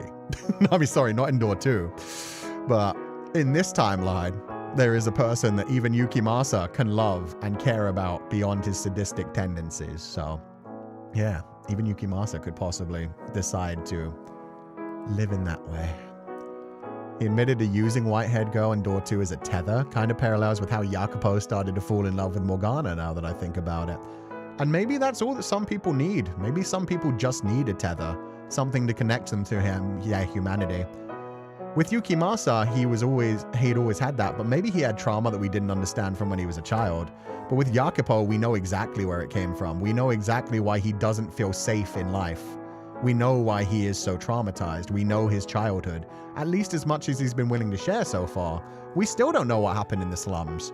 We know that he repressed memories of his parents possibly selling him away, and that we know that he had the most horrible times possible in the slums to the point where he can't even remember them. Was he a male prostitute as a child? Was he having to kill other people? He said he definitely did have to kill people to survive, actually. So yeah, he went through incredible violence from when he was a child and had to repress a bunch of that shit. But yeah, a part of him was still like, I'm a good person. I want to do good. And a part of him like latched on to Morgana in that way. And was like, I will save this girl who everybody else wanted to abandon in the Lord's mansion. It was just like, she's just gonna die anyway. He saved her, she stayed alive. She was this pure innocent thing that reminded him of, oh, I'm a good person, I'm human, I care. And he fell in love with that, if nothing else. He did kill someone for Maria when he was 13 or 14. Yeah, and he said he'd killed before that as well. So yeah, he'd killed like as a child in the slums as well, even younger. And that's what made Maria like so needing to like carry knives and seem so much stronger as well, as when she was assaulted as a 12-year-old girl. That feeling of powerlessness, I'm sure she never wanted to feel that again. Can never be a god initially, there'd always be a greater power above you. Nobody is perfect. I wish Jacopo realized this little happiness he had. That's the thing, he'd started to realize it. It's such good writing where it's like, oh, he's finally letting go of that enough to like have some joy, and then boom, bandits break in, the world goes to shit, and he blames himself and his own weakness for that. A girl that the world itself wanted to die. It was his own way of rebelling against God. Ooh, that's a nice way to put that as well. I hope Yukimasa is able to control his urges in his reincarnation. I hope Pauline will be able to heal him. I hope so too. And that's why I am looking forward to playing Seventh Layer as well. Because again, I've talked about the fact that I haven't played Seventh Layer yet, but I have been listening to the soundtrack. A Seventh Layer is like an AU kind of thing. Like it's a different world, a different story, but it has the same characters in it. And there's a song which I believe is written from the viewpoint of Pauline. Which is called One Cut Close. What's it called? One. I think it was One Cut Closer or something. But it basically sounds like it's written as Pauline basically saying like, you're not a monster. One Cut Deeper. Thank you. One Cut Deeper. It basically sounds like it's Pauline saying to Bestia like, you're not a monster. I know you have these sadistic tendencies, but it's okay. I love you regardless. Just, you know, control them. Be safe. Be happy with me. Seventh Layer is lovely. Was that an April Fool's game? I honestly don't know. If that's an April Fool's game, I may be completely misrepresenting what it is. But yeah, I'm looking forward to it. It is an April Fool's game, by the way. Holy shit. God damn it. Hanada Keiko Sensei made an April Fool's Day game, and it sounds like it's very deep. But there's also Reincarnation. There's Reincarnation, which we're going to play after a Requiem for Innocence, which is literally like a reincarnation story in the modern day world with the characters from Fata Morgana having been reborn in the modern day world. So that'll be very interesting as well. Pauline had that unconditional love for Yukimasa. Yeah. It'll be interesting to see when she actually figures out what he is. Because even when she was murdered in Door 2, she was just confused by it. She was like, this is the man I love. What's going on? Or Yuki could be like Dexter. Yeah, take out your sadistic tendencies on people that deserve it. Okay, we'll continue the story now. Bye-bye, Morgana. Bye. We probably won't be seeing Morgana for a while, but yeah. That scene was perfectly written. We knew it was coming eventually, but god damn, the slow descent. The whole like sorrow to immediately like, this is my fault. I hate myself. Oof. In short order, Gratien burst into the brothel. Seeing the carnage, he wailed in grief, which quickly transformed into fury. I watched on, only really half paying attention as he raged. Okay, this is a good sign. This probably means he didn't have anything to do with this. Unless he saw... Okay, this could all still be acting though. What if it wasn't like I'm putting Jacopo in his place to remind himself he's number 2, and instead I am reminding Jacopo that he shouldn't slow down. This whorehouse is like slowing him down. I need to get him more focused on the job. He can't be slowing down when it's time for a fucking revolution. But no, I want to believe. For now, I'll believe. I'm very much like Jacopo. I'm like, I don't trust you. I'm preparing for the worst. Hoping for the best, but preparing for the worst. He marched over and said something or another, though I couldn't say what. After the fact, Maria told me that I'd been in a stupor the whole time Gratien was there. Yeah, that makes sense. You are completely pulling back from reality right now. You are dealing with serious trauma, my boy. He'd apparently tried to cheer me up, though soon found himself frustrated and finally disappointed in me. That's done really well as well. He's just like, what, you're not angry? You're not going to get revenge for this? Come on, Jacopo, you fucking pussy. Get up and let's do something. Let's find these fuckers.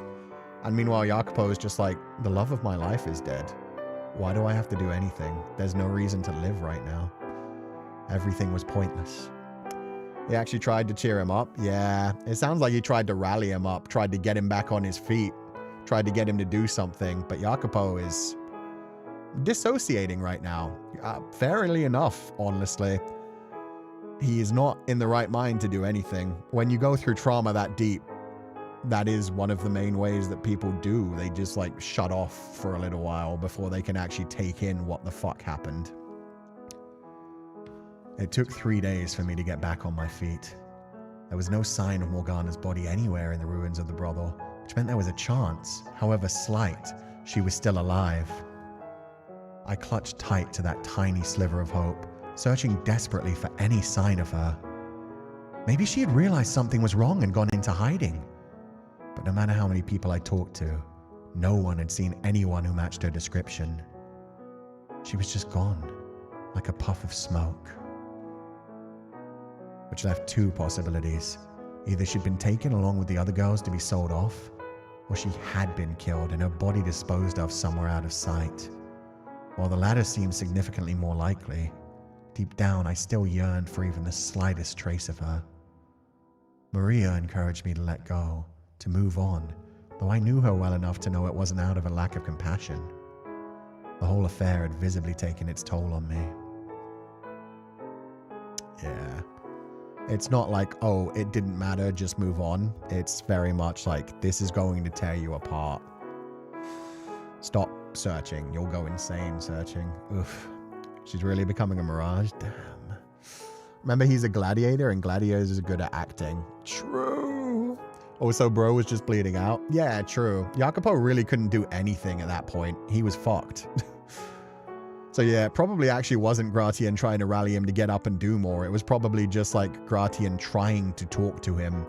Trying to say like, come on, talk to me about it. Come on, I'm right here. Tell me. And meanwhile, with Jacopo just being like mumbling and broken, he was like, well, fuck you then, you fucking pussy. I'll go deal with everything my fucking self. Like, yeah, he was probably just like frustrated. He went to immediate anger. It was like, I need to deal with this. And when Jacopo didn't like show any kind of emotion, show any kind of like, oh, I'm listening, it was probably a snack back of like, fine, fuck you.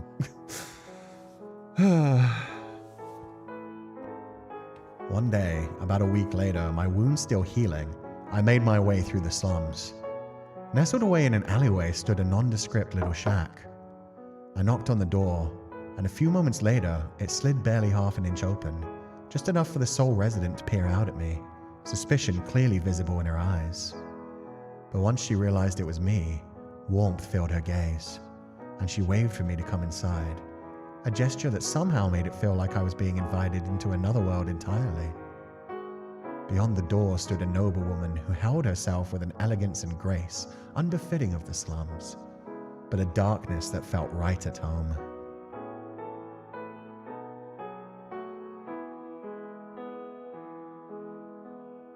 What the fuck? What?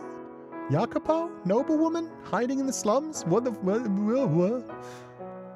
I heard about the attack on the brothel, and that you were hurt. I'm so glad to see that you're well.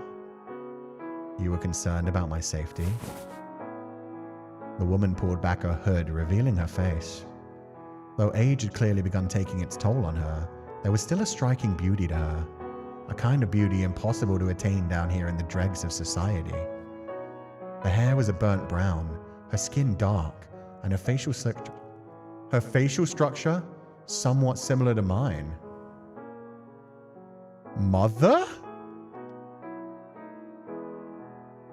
I remembered then that this wasn't the first time I had seen her, though it was fairly recently, not the many years ago she would have me believe.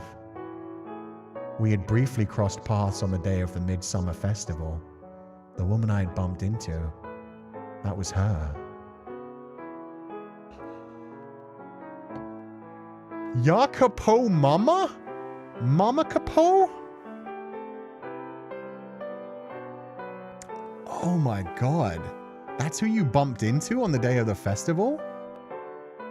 But why would his mother be a noble if she had to sell him off? I thought he just remembered like wheat fields and stuff. Of course. Show me a mother who's not always concerned about her child's safety. And the fact that she wants him to believe that they only bumped in, like they've only met each other recently. So, where?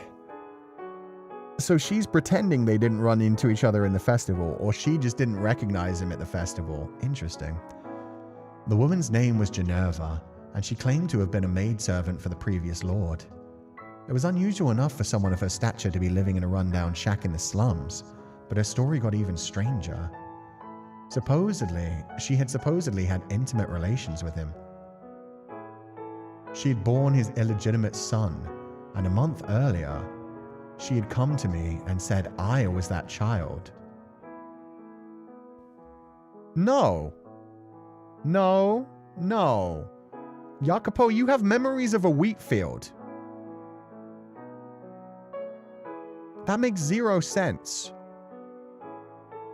If she was a servant to the Lord, no, you wouldn't have been born into the slums. Okay, he probably figures, okay, no. That's what I'm thinking, Hound. I'm thinking like this is the Lord trying to make a move to capture Jacopo, trying to like use his own like weakness against him, being like, hey, I found a noble woman who kind of looks like this kid. Maybe I can use her to like ensnare him. Oh, remember the main story of the original game? I do not.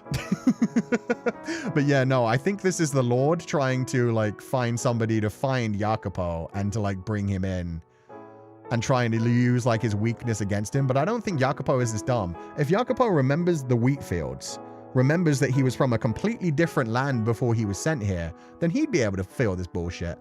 Unless when she got pregnant, they sent her away to her original homeland, and that's where Jacopo was born and eventually came back. But then how would she find her way back? Plus, he said parents. I don't think he just said mother when he said, like, somebody gave him up.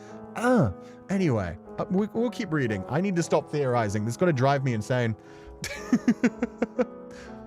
Says the woman I'd never seen until a month ago. I'm annoyed she doesn't have a sprite, too. I want to see the MILF. I want to see Yakamami. Physical distance has no bearing on a mother's love. If you had gone to speak with the Lord and revealed your lineage when I first came to see you, you would have never been in that kind of danger. Geneva spoke as though she knew exactly what had been going through my mind this past week. The very words that had dominated my thoughts as I looked out upon the wreckage. Finally, I had done as she said and asserted my nobility. Then I would have had the power to prevent the attack on the brothel, to protect the people I loved. If what Geneva said was true, the Barnier family once possessed more land than even the king. That land, and the family, was divided up between each of their sons. The Barniers were only a few generations removed from the current royal family, which is why they controlled so much land in the first place. And that meant, though it had diluted with each successive generation, there was still royal blood in the Barnier bloodline, and a child begotten by the previous lord who was more than entitled to place among the nobility. However, realistically speaking, even if I had lent my ear to her cajolery, it wouldn't have changed anything. Or worse, I could very well no longer be in this world. I wasn't stupid. This noblewoman, she was just using me. There's still time. Go to the Lord's banner. Show him. I'm not really your son, am I? Geneva fell silent for a moment, observing me. I had no memories of my mother. Sure, it might be nice if she were to show back up someday, but it just wasn't likely. Her whole story was extremely contrived.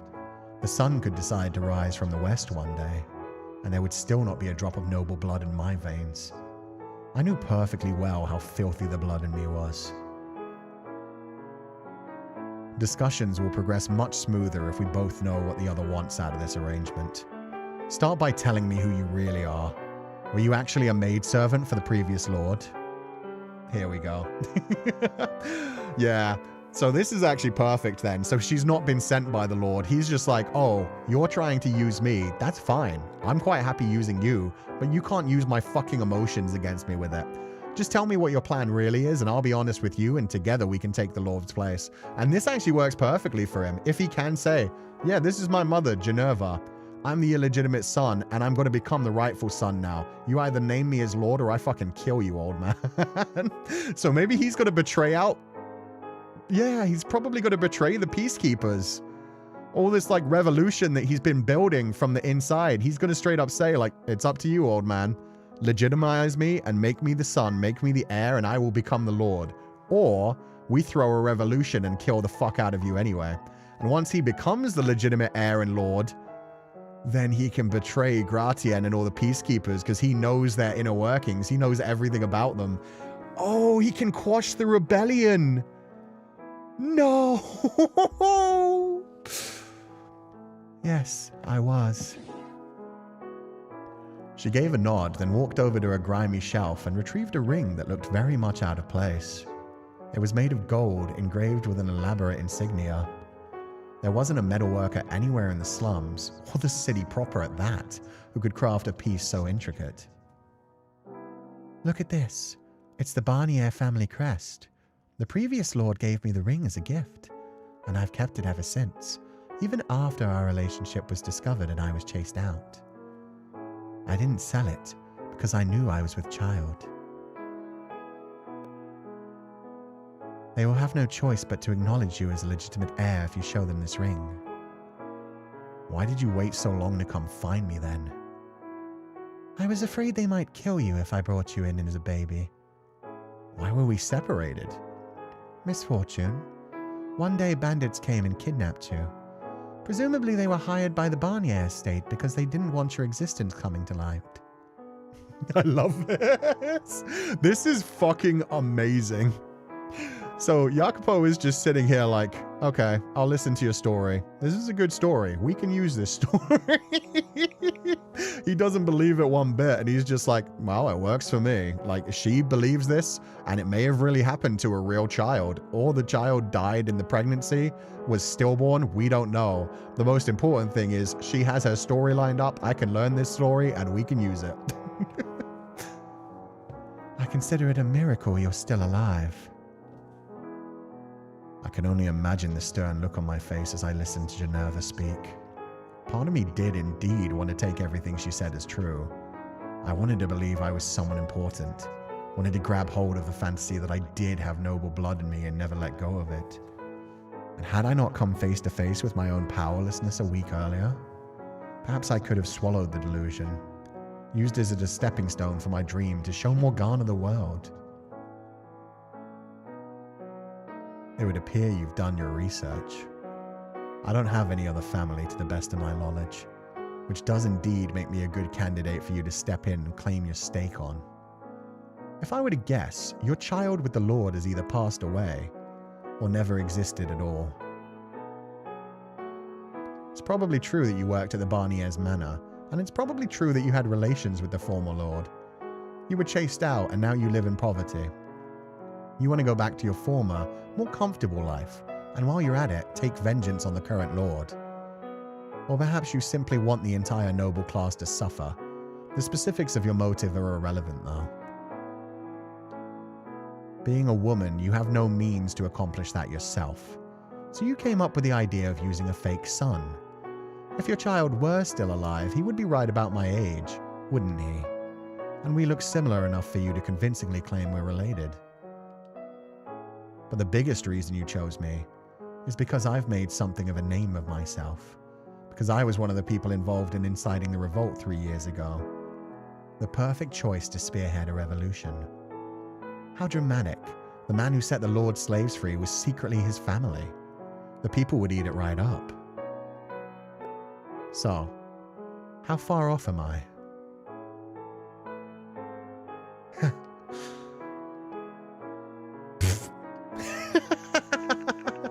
You're sharp for a filthy peasant. It would seem I chose wisely. I was right. She was a manipulative, conniving shyster. But her insults didn't bother me in the slightest. Those words made me so much more sense than any mad claim that I had royal blood in me, that I was some kind of hero. Following suit, I twisted my lips into a smirk. I was a filthy peasant, and I'm fine with that. All it meant was that I had to claw my way to the top. I'm in. I love that. I fucking love that. Because there was a part of me that was keeping it in the back of my mind. I was like, oh, how sad would it be if this is actually his mother, but he's so closed off that he'll never believe her, and she genuinely believes this is her son.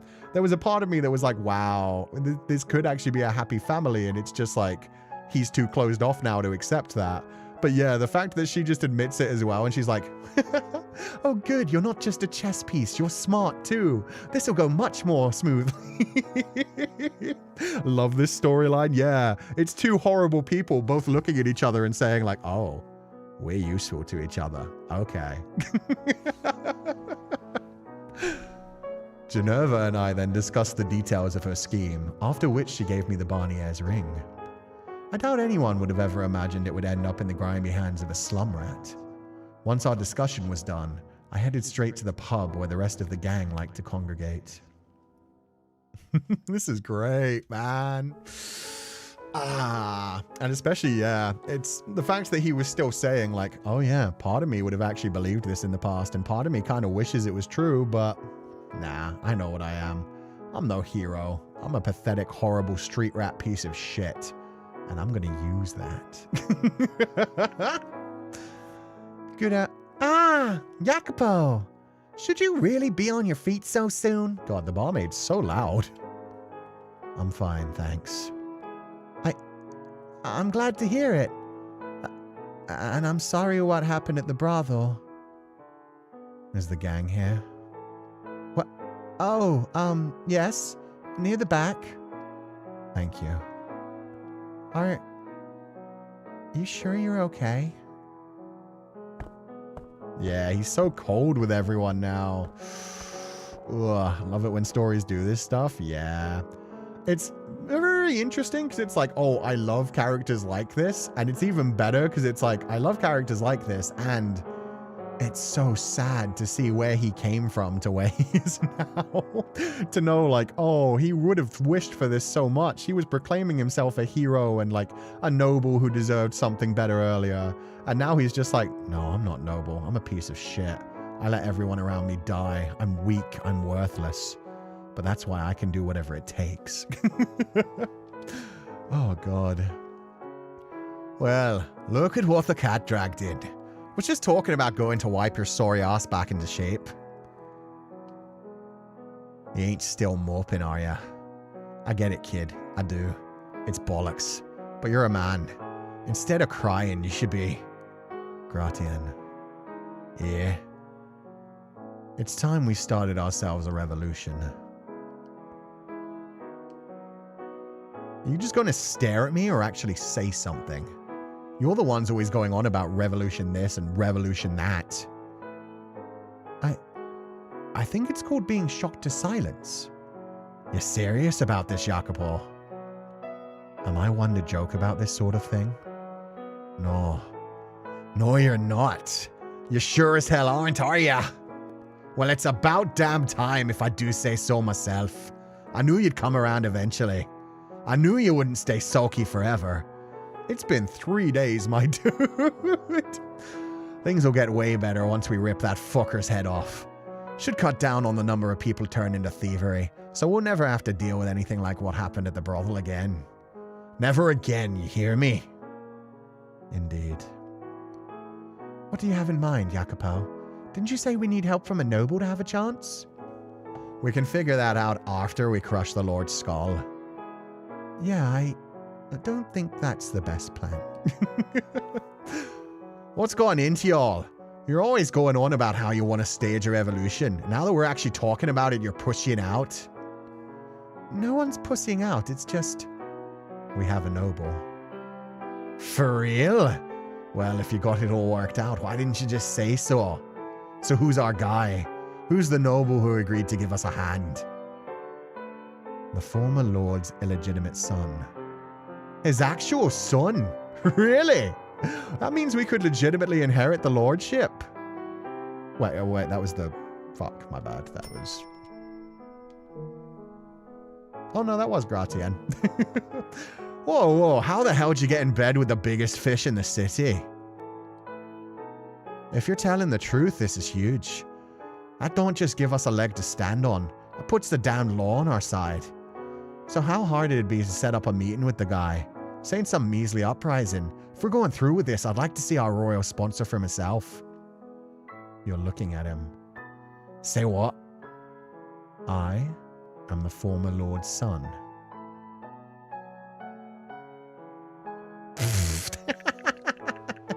No way, not a chance. Seriously, kid. You need to find yourself a functioning sense of humor, because that just ain't funny. I'm telling the truth, and this ring proves it. It's a nice ring and all, but how does it prove you're a Barney, eh? Where did you... how... This is the real deal. I was a slave at the Lord's Manor for a while. I've seen the family crest enough to recognize it. As I said, I'm not the kind of person to joke about this kind of thing. What? So wait, you're really... I love Gratien.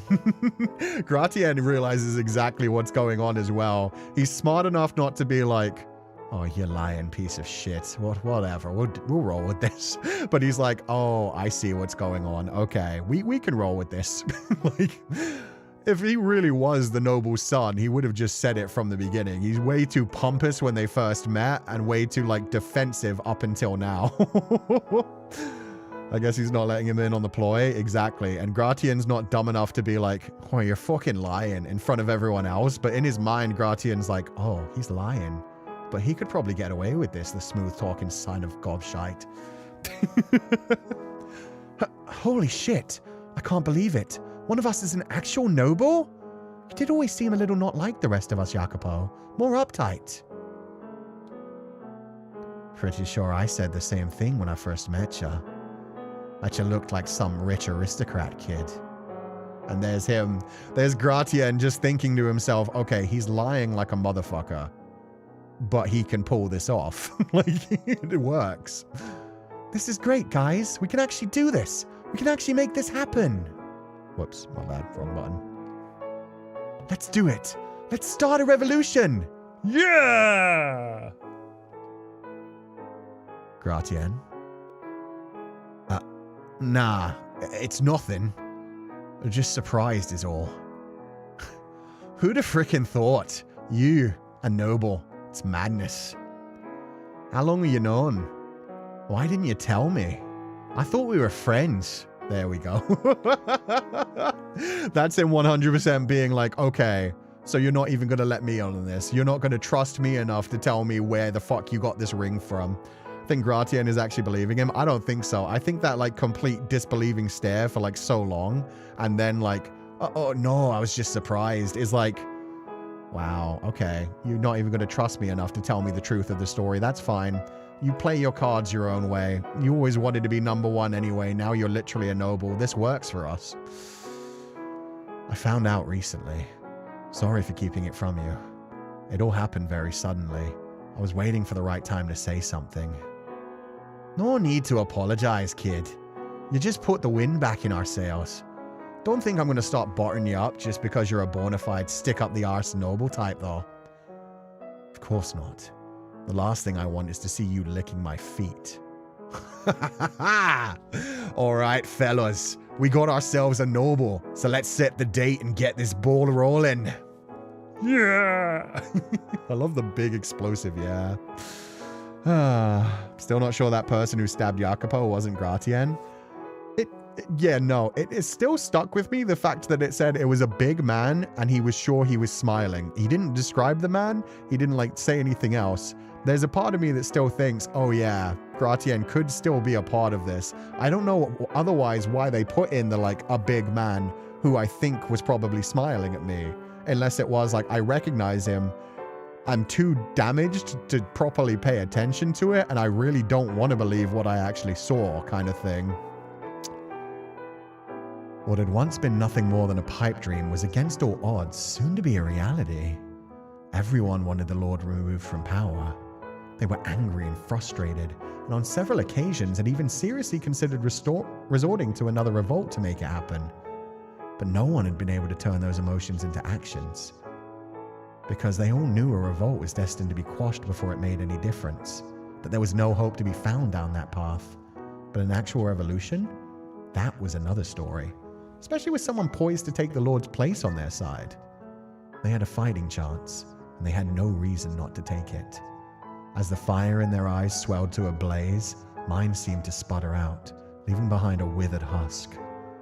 I felt as though I was sitting in a theater, watching on as the story unfolded before me. No, that didn't quite capture how I felt. I wasn't even watching it with my own eyes, merely listening quietly as someone recounted for me their heroic deeds. The fact that I was an indispensable part of this operation still hadn't fully sunk in. All I knew was that I wasn't completely powerless anymore. Okay, pause. Yeah, exactly. I was just going to say, that is a perfect, accurate description of dissociation. Fucking hell, Hanada Keika Sensei. Last week we had 2 weeks ago, we had a perfect representation of what a panic attack felt like from Morgana. The running out of air, the absolutely like pushing everything out of you, snapping out things that you don't mean, but unable to like actually hold them in, and then being unable to think about anything other than just trying to breathe and the fact that you can't breathe. But yeah, this is him straight up saying like, the things are happening, things are being done, but I don't feel like it's me. I don't even feel like I'm like watching it happen. I feel like I'm just vaguely hearing it happen. He is dissociated so fucking far backwards, outside of his own body, just watching the action, well, not even watching, listening to the actions happening. God damn. Unless Jacopo is cocooned within the Lord, like Giselle and the maid. Is this why Morgana thought that she's cursing Barnier in the game? He probably took the Barnier name when he became Lord. Exactly. By the time like the Lord kidnaps Morgana, it isn't like Jacopo who is kidnapping Morgana. She's just heard that, oh, Lord Barnier is the one who's locked me in this tower. And like Morgana and the witch, and like Michelle and the witch. Michelle at one point was seeing himself as the witch too. But yeah, good way to put it round. Watching things happen with no control on your body. Exactly. Requiem focused a lot on the character's mentality, yeah. Whereas the main game only had time really to focus on Michelle and give you like the major plot points of other things going on. And I fucking love that. I love that we had all those wonderful moments in the main game that were powerful enough as it was. But now we're diving into each character's mentality. I wonder if they'll go into Bestia's mentality at some point too, because that would be fascinating. But yeah, getting all of like Jacopo's story fully in his mind is so much stronger now. And yeah, just this whole thing about him like slowly dying on the inside, like everybody else is getting fired up and excited. And even though this is what he always wanted, to be seen as a lord, to take power for himself, he's just like, I don't feel anything. Like, I don't even feel like I'm a part of this. I'm outside of this. Everything's just happening around me. There's like no emotion in him. He's just doing what he feels like he has to be done, and it's not even feeling to him like he's doing it. His body is just acting. That's wild.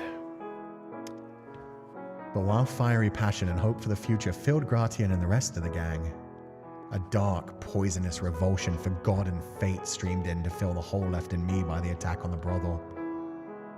Preparations proceeded smoothly, with Geneva providing inside information and guidance.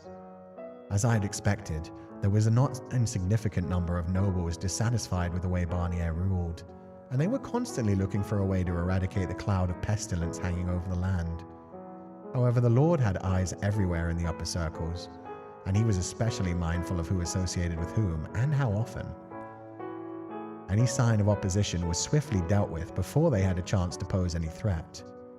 So the nobility needed an outsider, someone the Lord wasn't on the lookout for, to step in and assert power. Genova arranged for several guards and attendants within the Lord's manor to betray him on the day of the revolution. They would open the doors for us from the inside, and we would storm the manor. Structurally, the plan was similar to the slave revolt, the two major differences being my role, and the Lord's death being our primary goal. As the day drew nearer, it was all anyone in the slums seemed to talk about. Though we did our best to encourage everyone to stay quiet so as to not alert the Lord, it was impossible to keep the excitement contained. And it wasn't long before the word reached Maria's ears. She approached me, pale as a ghost, and attempted to talk me out of it.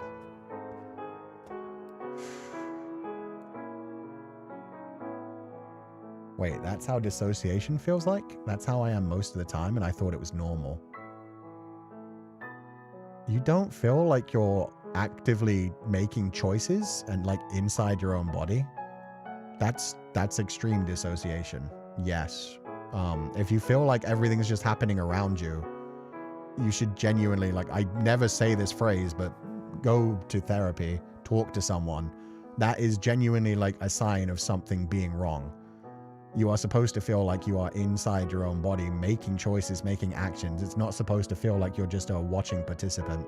So yeah, if you're feeling any of what Jacopo is feeling right now, Jacopo is dealing with all kinds of things. He's dealing with like pain, suffering, trauma, revulsion at the world and at his own actions. But yeah, no, genuinely talk to like an actual therapist about that and about what you specifically are feeling.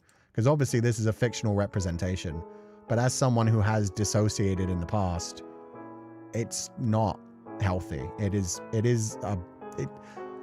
a coping mechanism, essentially. It gets you through a time. It's one step, to me, and obviously I'm not a therapist, so don't quote me on this, but to me, it feels like dissociation is kind of one step away from properly repressing things. It's when you are still vaguely present in the moment, but things just kind of happen.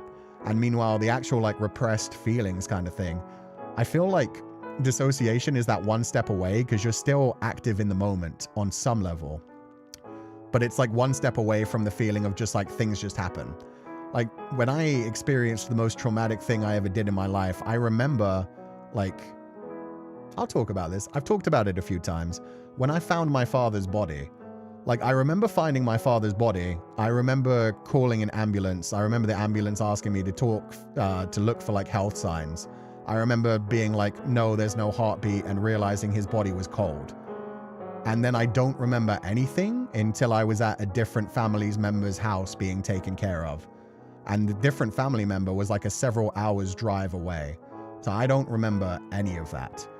And then for the next like several days, possibly even weeks, I was dissociating for a while. So I remember that much, but I do not remember, like, there are parts that I've repressed and then there are parts that I've dissociated. And when you're dissociated, you will remember those things. And that's why I do think in my mind, and obviously this isn't like a therapist standpoint, it is one step away from repressing things, because when you repress things, you just don't remember them. So it's not that you're able to remember them in the future, it's that they just are gone. They're just a blank moment. But yeah, dissociation, if you feel like that all the time, yeah, you should definitely talk to somebody, because there's something in your life that you need to change and deal with. She never met him again face to face. She couldn't have known it was Jacopo. All she knew it was Lord Barnier who made her suffer, and that was all that mattered. Yeah. Well, maybe she did meet him eventually, but we'll find out. It was a couple years that I was only living on autopilot mode, and I only later found out I was dissociating hard at the time. Yeah, because when you're going through with it, it's very much like a case of just like, wow, the days are all just blurring together. Like everything is just happening to me, and you know, I'm surviving. I'm getting through it. I'm getting through the days, so everything must be fine. But yeah, it is like, it is not good, essentially. It is something that when you realize you're doing, yeah, you should talk to a professional about it if you can. I've had a similar experience where memories of months are wiped out. I can't even imagine that. Memories of whole months is wild. But yeah, I remember I dissociated so much I landed myself in the hospital to get stitches, and that's when my family fighter realized I needed help and went to therapy. Yeah, because you do spiral, you do dangerous things, you do all kinds of stuff that you wouldn't normally do if you were fully in control of yourself. And yeah, Dissociation is essential to keep yourself moving when you're in a traumatic situation. It's a way to not be frozen. It shouldn't be happening when you're in a happier time. Exactly. You said it way better than I could. That was what I meant when it was like you should speak to somebody professional, because I can only tell you that no, if you're feeling the way that Jacopo is feeling right now, that's not healthy. So yeah, what they said, it's not a good way to be. It's not the right way to be. It's our way our brains try to protect us from things we may not handle. Yeah. And there are also things you repress to the point where you only find out about them like in your adult life. I've had a few of those which have been very funky for me, where like my whole life I was like, I had a happy childhood. And then it was only like within the last 5 years that I really started to probably within the last year and a half, I feel like, that I started to really deal with some other things in my adult life that I was like suddenly remembering things that happened in my childhood as if they were like bad dreams and nightmares, and realizing, oh, that wasn't a nightmare. That fucking shit actually happened to me. And realizing, oh, that wasn't just some dark dream. Like, oh my God, what the fuck? So yeah, it's weird when you like uncover those memories and then you have to work your way through them and be like, oh, I survived that. And I blocked that. And I did not realize that.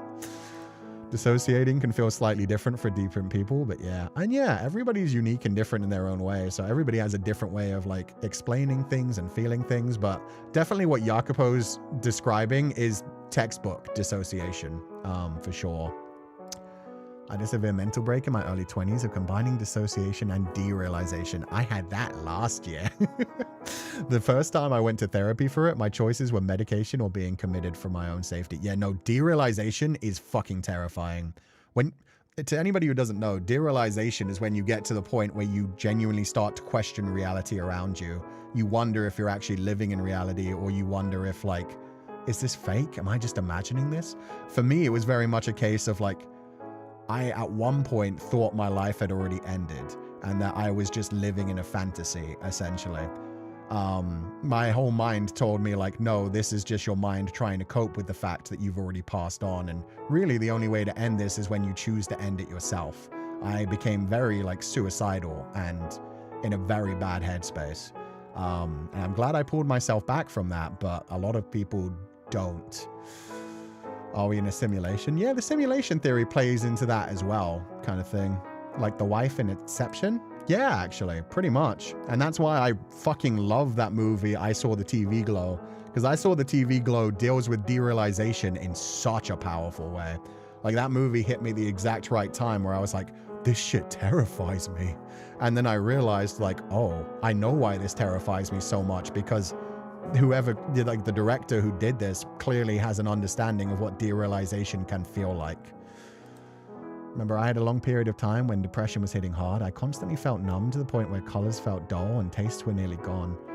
I don't know if that's dissociation. That's what, when I go into like a depressive spiral, that's what I kind of feel like. And days where I just basically don't do anything and can't get out of bed. That's kind of how that feels to me. So again, not a therapist, but yeah. When I go through like my depressive spirals where for like days, weeks, sometimes in a row, I'm just like, oh, I can't do anything. Like nothing feels good. Like you feel like there's no point in eating. You feel like there's no point in like brushing your teeth or exercising or even moving. You're just like, I just don't want to do anything. Like I just don't want to exist right now. So yeah, I don't know if that counts as part of dissociation, in which case I still do it occasionally. But for me, I just call those my depressive spirals, where I just have to like bed rot for a little bit and just like survive, essentially. Always had that thought when I was a child, like, are we really alive or just dead and going through our lives again in the afterlife? Guess that's not normal for a kid to think. It's not healthy for a kid to think. And obviously, if you're thinking about it and just thinking about it, it's not that bad. It's when you genuinely start to have the thoughts of, well, this isn't real. And you start to convince yourself, like, what does this even matter? None of this is really real. That's what the derealization is. When you genuinely start to think like, oh, it's fake. All of this is fake.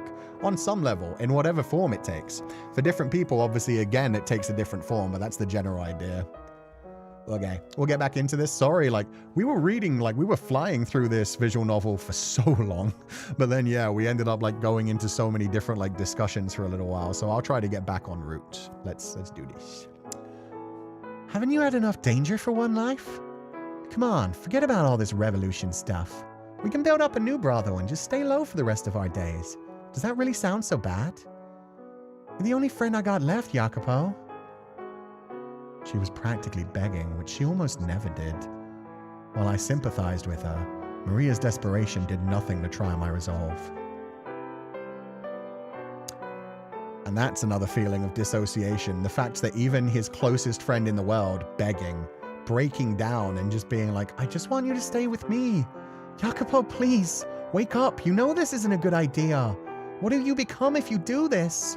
He's just like, he's not feeling anything. He's just like, and time moved on. It didn't affect him.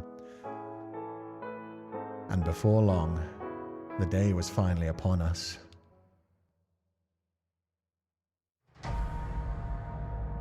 Hear me, my fellow citizens, who live in suffering at the hands of your supposed lord. Within me flows the blood of the previous lord. I am the rightful heir. Behold, the Barnier's golden ring. Proof that I am of noble birth. Victims of this terrible tyrant, the time has come to start anew.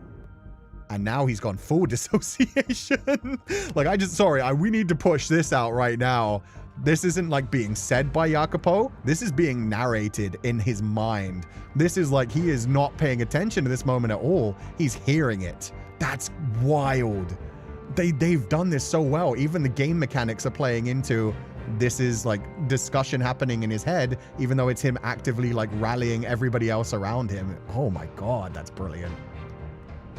And I shall be the one to lead you down that path. The poor, the hungry, the deprived, all of you stand with me.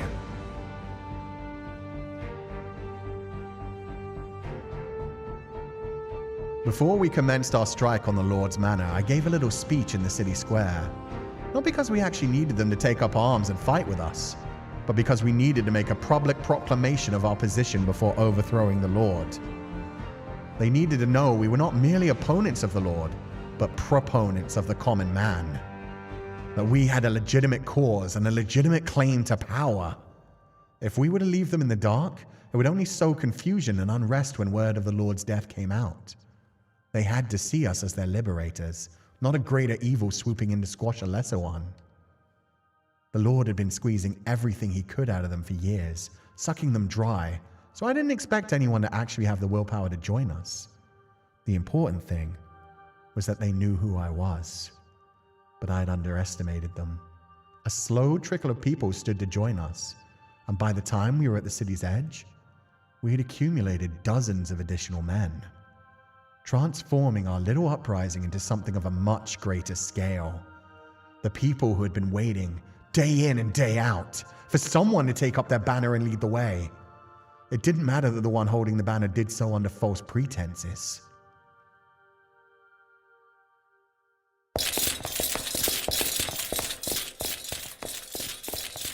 Sorry, I had the sound way, way up to capture the really like quiet moments of that song. I love that. Like, you've got really dark, impending doom music, and then they go really like quiet and you have like a little hopeful moment in the sadness. It really, everything is capturing like Jacopo's mental state right now. So I had to turn it back down, but yeah, like there was that little holy like little bit of hope still slaying in there. Oh God, it's so good. Intruders! We're under attack! Yeah! Get him! Ah!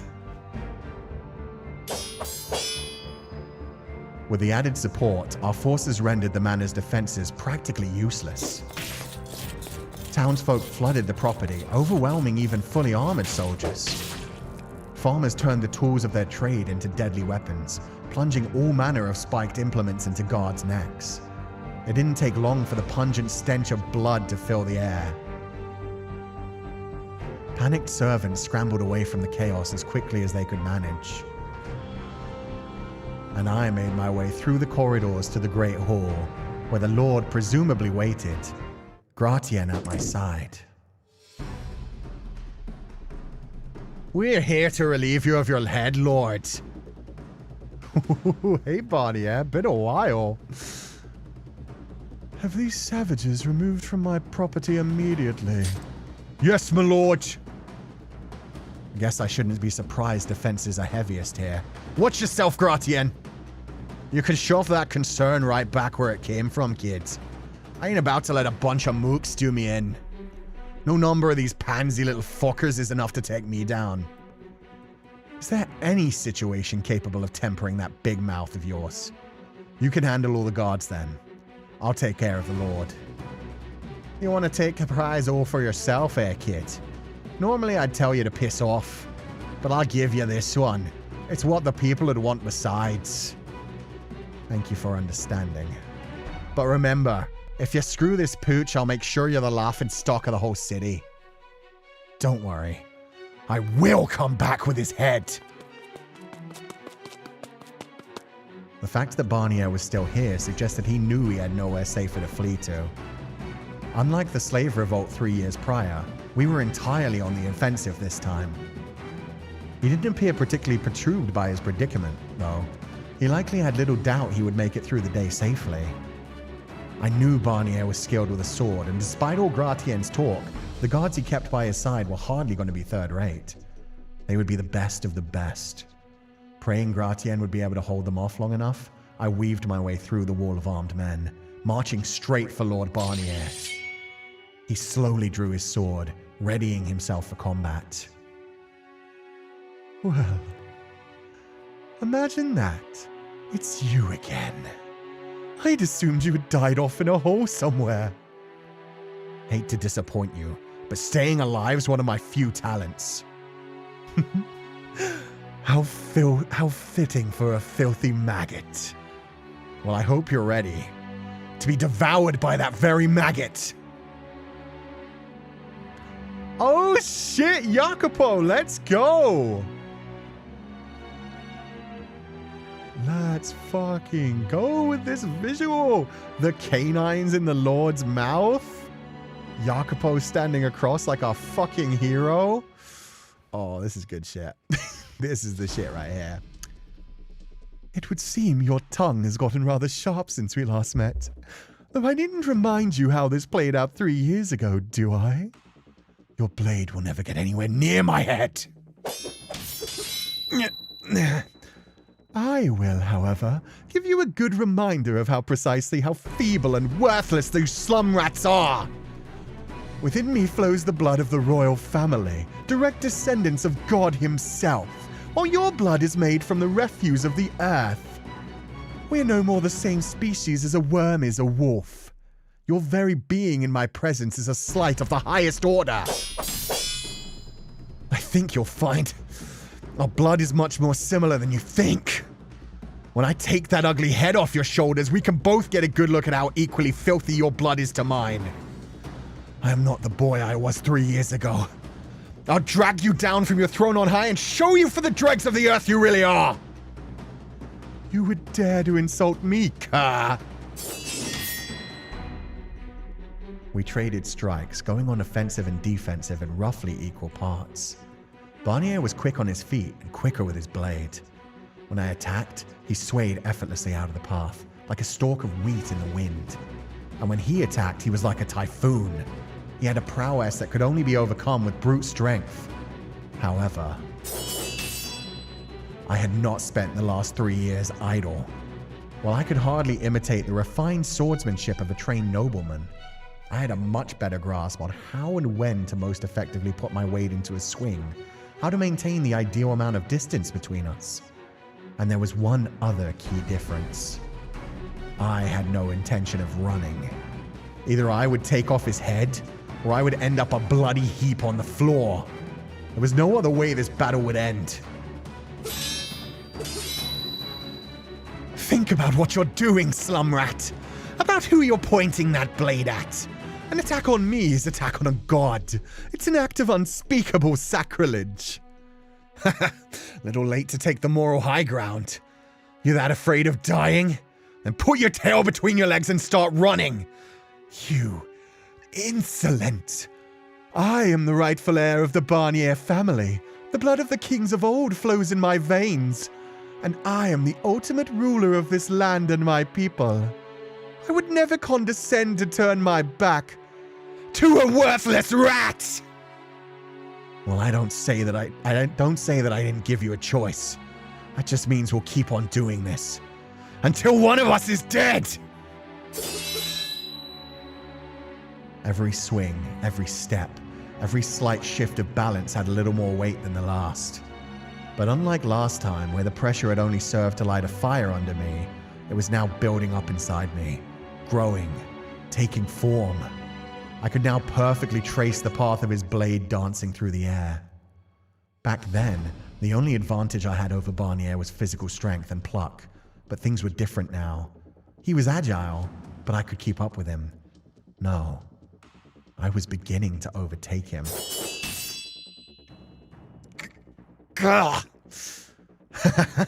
Allow me to borrow your words, if you would.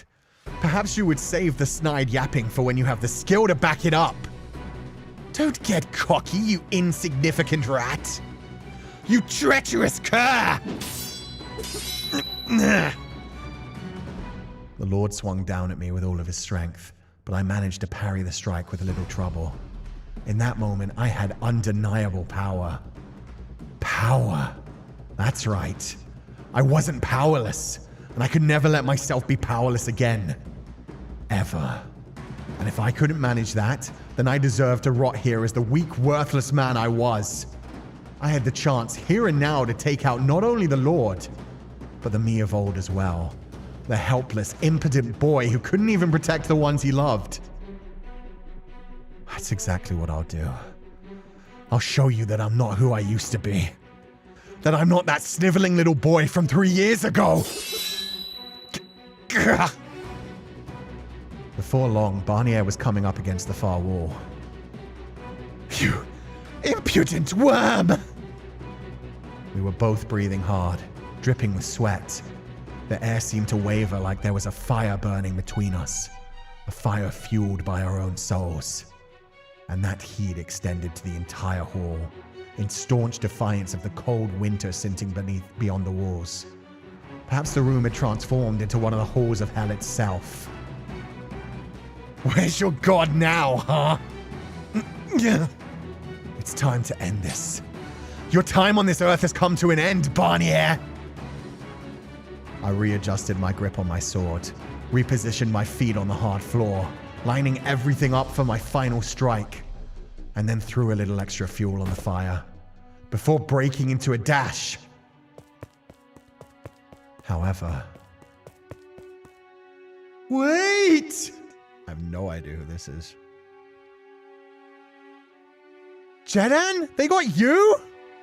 What? The last person I expected to see stood there between me and the Lord, bringing me to an emergency stop just moments before I would have taken off his head.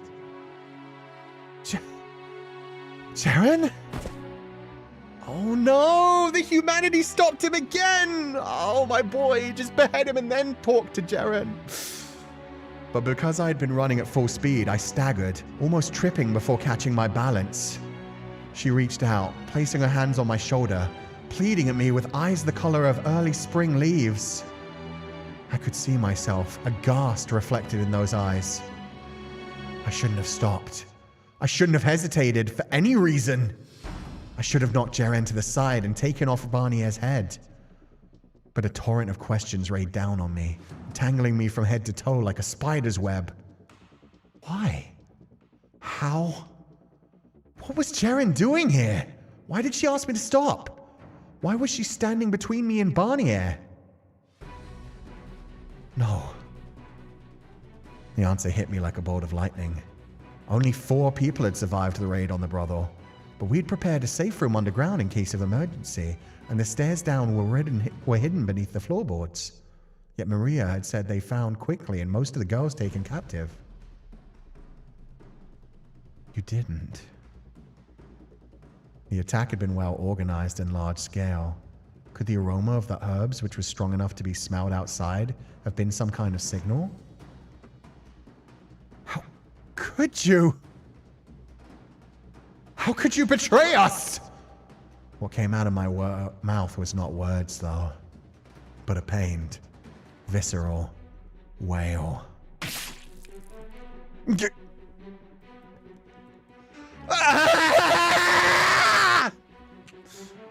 But overpowering everything else I felt was paralyzing shock.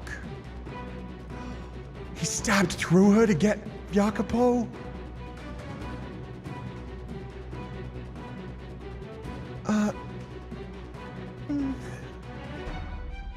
The blade sticking out of Jaren's chest pierced my breast. Our blood flowed down opposite ends of the silver edge, melding into a single stream. I completely lost any sense of what was happening, left only with crushing bewilderment.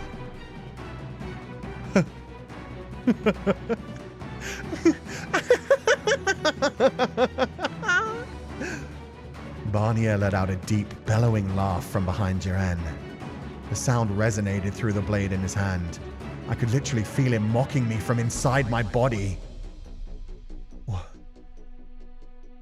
Why? How could you do that, Jaren? No.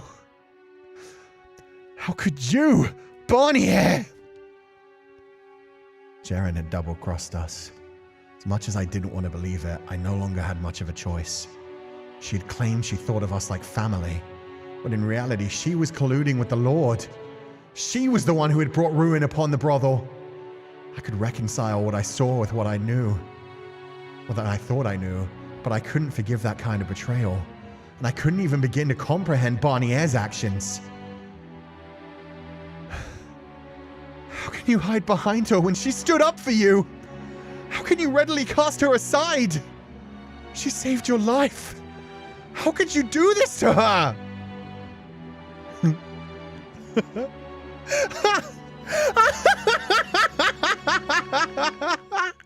What are you laughing at? Look at the girl. Look at her face.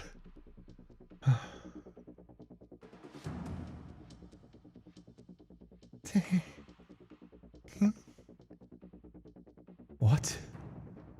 Why was Jaren? How could she possibly smile about any of this? What was going through her mind? Had she gone mad? I'd never seen her like... Wait. Yes, I had. I knew that smile. Oh, too well. When the realization struck, an almost painful chill crawled up my spine. Jaren was always smiling. She could break the ice with anyone in no time. She brought laughter wherever she went. She was endlessly cheerful and sincere to a fault. Flashes of our time together rushed through my mind. She was... Presumably, you're thinking that the girl's gone mad, but that isn't quite right. No. She had been mad all along. What? Could anyone in their right mind keep smiling after seeing their parents murdered and being sold off? Could anyone in their right mind genuinely believe they don't have a sorrow in the world? Could anyone in their right mind be smiling with a sword sticking out of their chest? I can't... This girl's malleable mirth is but a different shade of madness. If she weren't mad, she wouldn't be smiling. Jaren lacks the capacity to comprehend negative emotions. That can't be. She's compassionate, empathetic. There's no way she doesn't understand those emotions. It's called good old-fashioned hard work. She pretends to show compassion, despite the fact that others' pain is incomprehensible to her. No. I refuse. You can't tell me there haven't been moments where you've seen the seams in her act. In one of our conversations, I had asked Jaren if you never felt like you got the short end of the stick, to which she responded, I don't even know what the stick looks like. Never mind which end is the short one. Well, I'd assumed she'd either moved on or her threshold for happiness was on the low side. The scale she weighed it on was outright broken. To tell you the truth, I'm rather fond of this girl.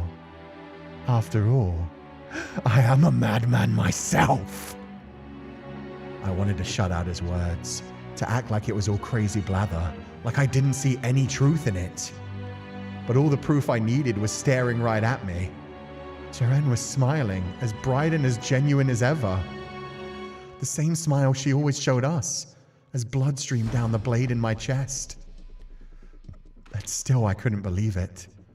Still I couldn't accept that she had chosen this man over us. You said you thought of us like family, Jaren. What happened to that? What happened to all of our time together? You would throw it all away for him? Jackie, remember what I said? Excuse me? Did I have my eye on someone? And? I love you, Jackie, and everyone else at the brothel. But there's someone I love even more. You know, I'm not the cleverest girl. I can only see what's right in front of me. How impossibly idiotic could I be? She never had an eye for me. Her heart had always longed to belong to Barnier.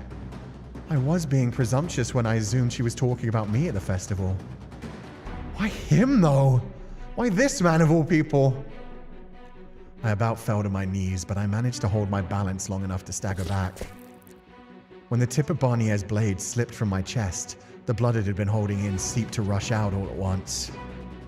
And with it went everything I was feeling.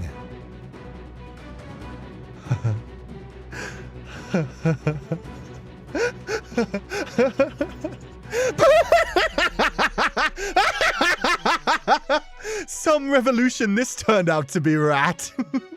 As a parting gift, I'll let you in on a little something. The girl was my pawn from the very beginning, an informant sent to keep me apprised of anything that might spark acquisition. If someone's amassing wealth illegitimately, I'll have them killed or forced to surrender all their assets to me. If someone says something disagreeable about me, I have them hanged. That scheming wench, Geneva was it, is probably at the bottom of a river by now. But, it would seem I failed to keep everything under control, seeing as you're still breathing and dragging a pack of mindless peasants around with you. That's only a minor inconvenience, though. All I have to do is take off your head, and then without their leader, they'll regress back down to the ignorant swine they are. Now, it's time we put this ludicrous revolution to rest.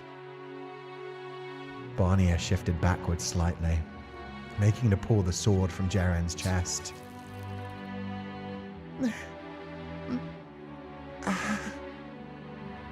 She moaned, the sound a mixture of agony and ecstasy.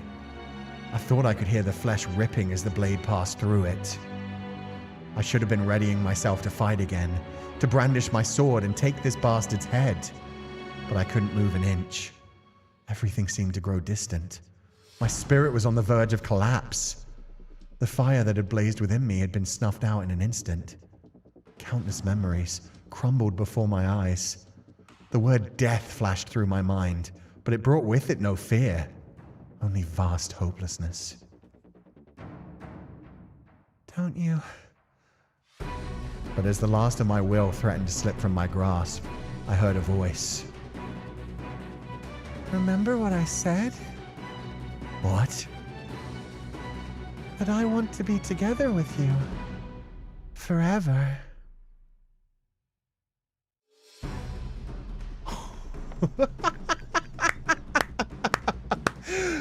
Jaren, you fucking psychopath. God, I love this. She wants you to die too, Barnier. She's not letting you go. You can die together. What do you think you're doing? Let go of the sword, Jaren! Lucidity came rushing back to me, and a split second later, I understood what she meant, what she wanted. I didn't give myself a chance to consider where that road might lead. If I wanted to walk down it, if I would come to regret the decision, or if it was the right thing to do. There was no time to think, only act. I couldn't let this opportunity go. So I shut everything out. Is he going to stab through both of them? My mind, my looming conscience, my sense of right and wrong, my heart.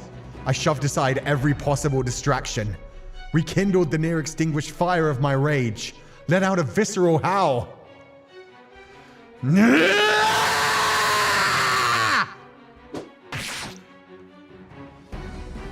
and swung. I could feel the impact in my arms as the blade tore through flesh and bone. Jeren's lifeless body dropped to the floor with a thud.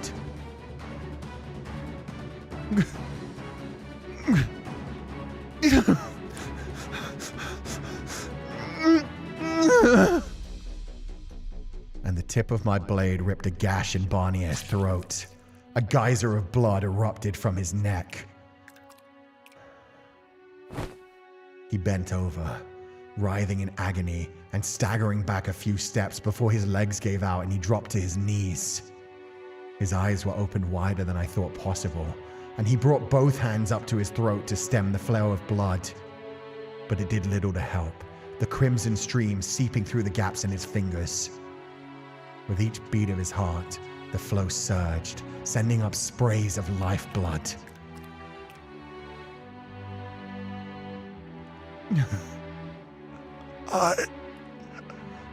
Impossible.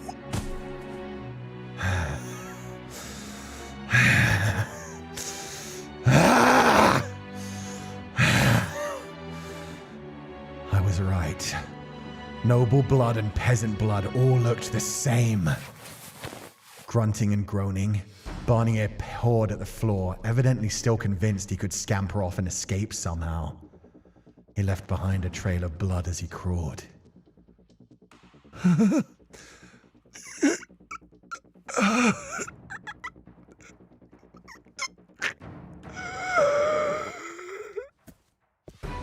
It was by all rights over. However, there was still one last thing to take care of. I marched over to the Lord and placed my foot on his back, slamming him down into the ground. I'm not leaving without your head. And I owe it to Jeren to reunite you. Wait. If you kill me, the neighboring counts are sure to intervene. Before you even realize what's happening. Put down the sword and I'll spare you. You'll spare me? You're in no position to be sparing anyone. You're either a fool or a hopeless optimist. You're not a lord anymore. You have no power. You're just a sick worm. And the counts? They won't be an issue. I'll be taking over for you after all. Is that so?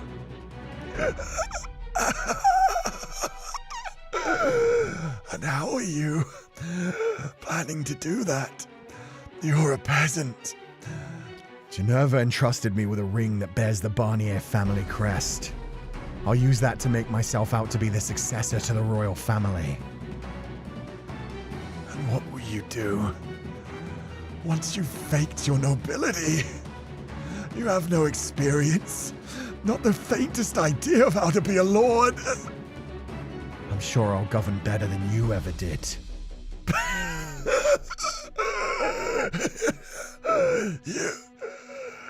You're out of your mind. A peasant like you couldn't govern an empty plot of land. Not that being a noble makes one any more qualified, as you've more than clearly demonstrated. I'll take your seat, and then I'll take the world. Ludicrous! Think very hard about this, boy. Killing me will be a mistake you can never fix. Put down the sword. Does death frighten you so much you would deign to beg for your life, Lord? Like I said before we began, though, the only way this ends is with one of us dead! I pressed my sword against Barnier's nape, then leaped into it hard. The blade sunk into his flesh, the gash spreading like a crack in glass.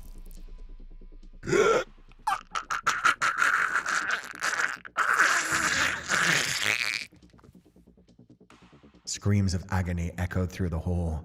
All the blood in his body seemed to be trying to escape through the gaping hole, creating an ever-growing pool of red around us.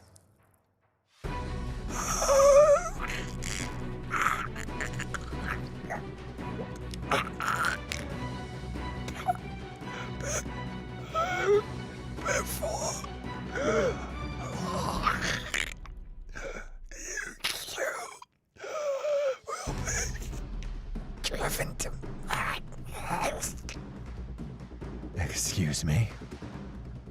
By the time you figured out what it means to be a lord, you won't be the kind-hearted friend of the people anymore.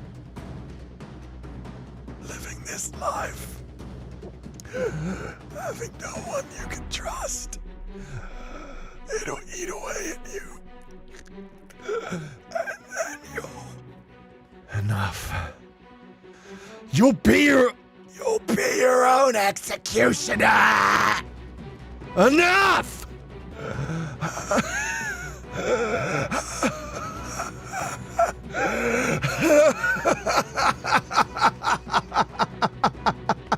I'll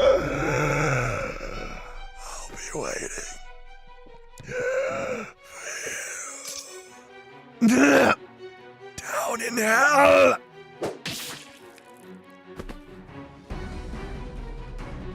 Damn. Here, every god and every rebel, I have here the Lord's head taken by my own hands. You have no reason to fight any longer. Put down your arms, all of you, and cease this meaningless battle. Our revolution has come to pass.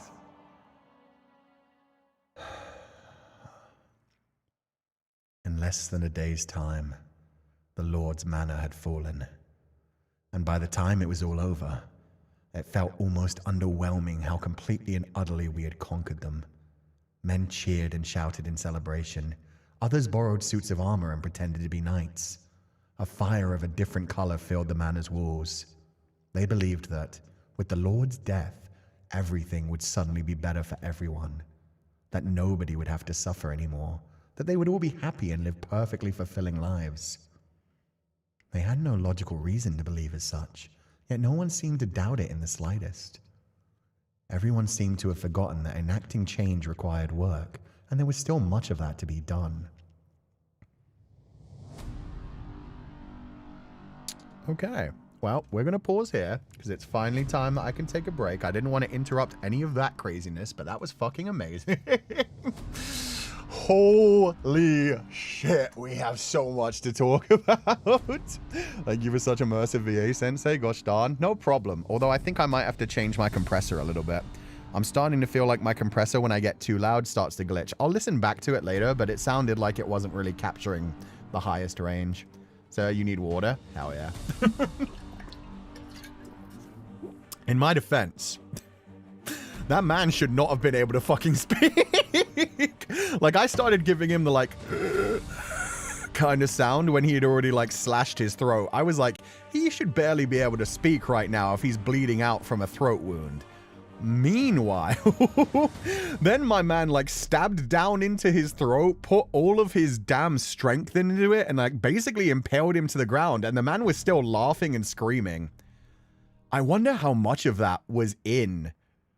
Actually, yeah, now that... Ooh, this song is beautiful, for one thing. Now that I think about it, I'm genuinely wondering how much, like, of that was in Jacopo's mind. I'm wondering how much of that, because, yeah, he slit his throat, and then he stabbed through his throat, and the man was still speaking. That's impossible. With a blade through your throat? I'm thinking that all maybe Barnier was saying was just like...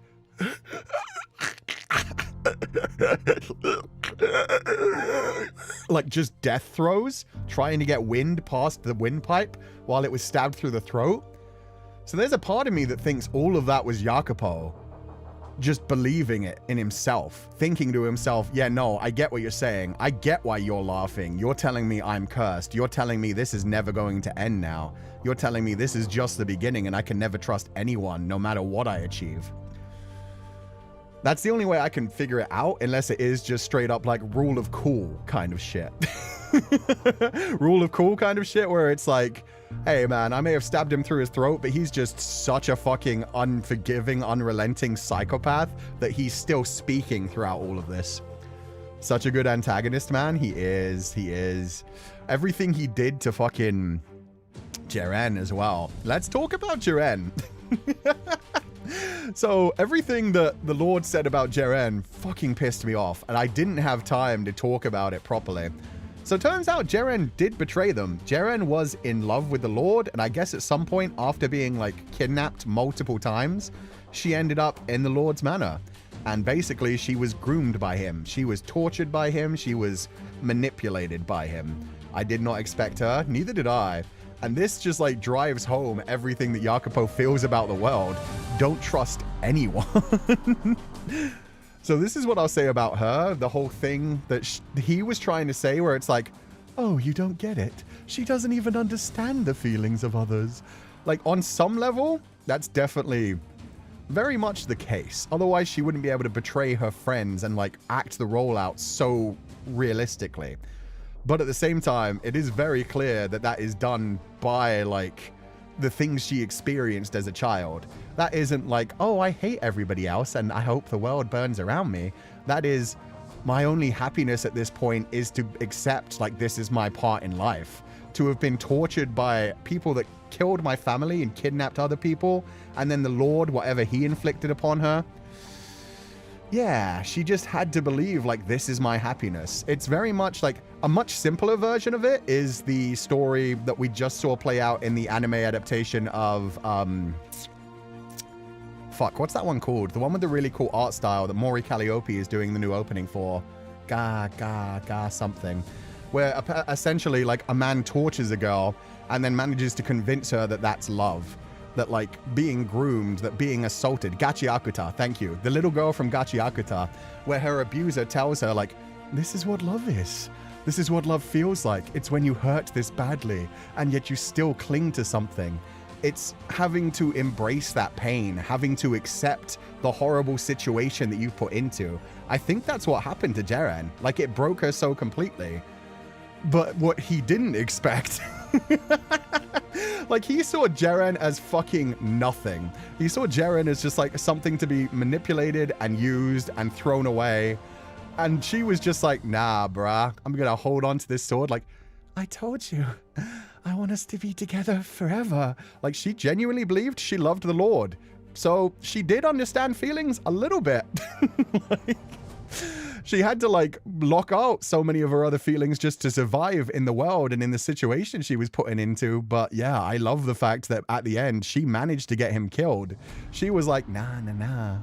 If you're going to stab right through me and kill me, we're going to die together. So we'll be together forever. After all, I love you.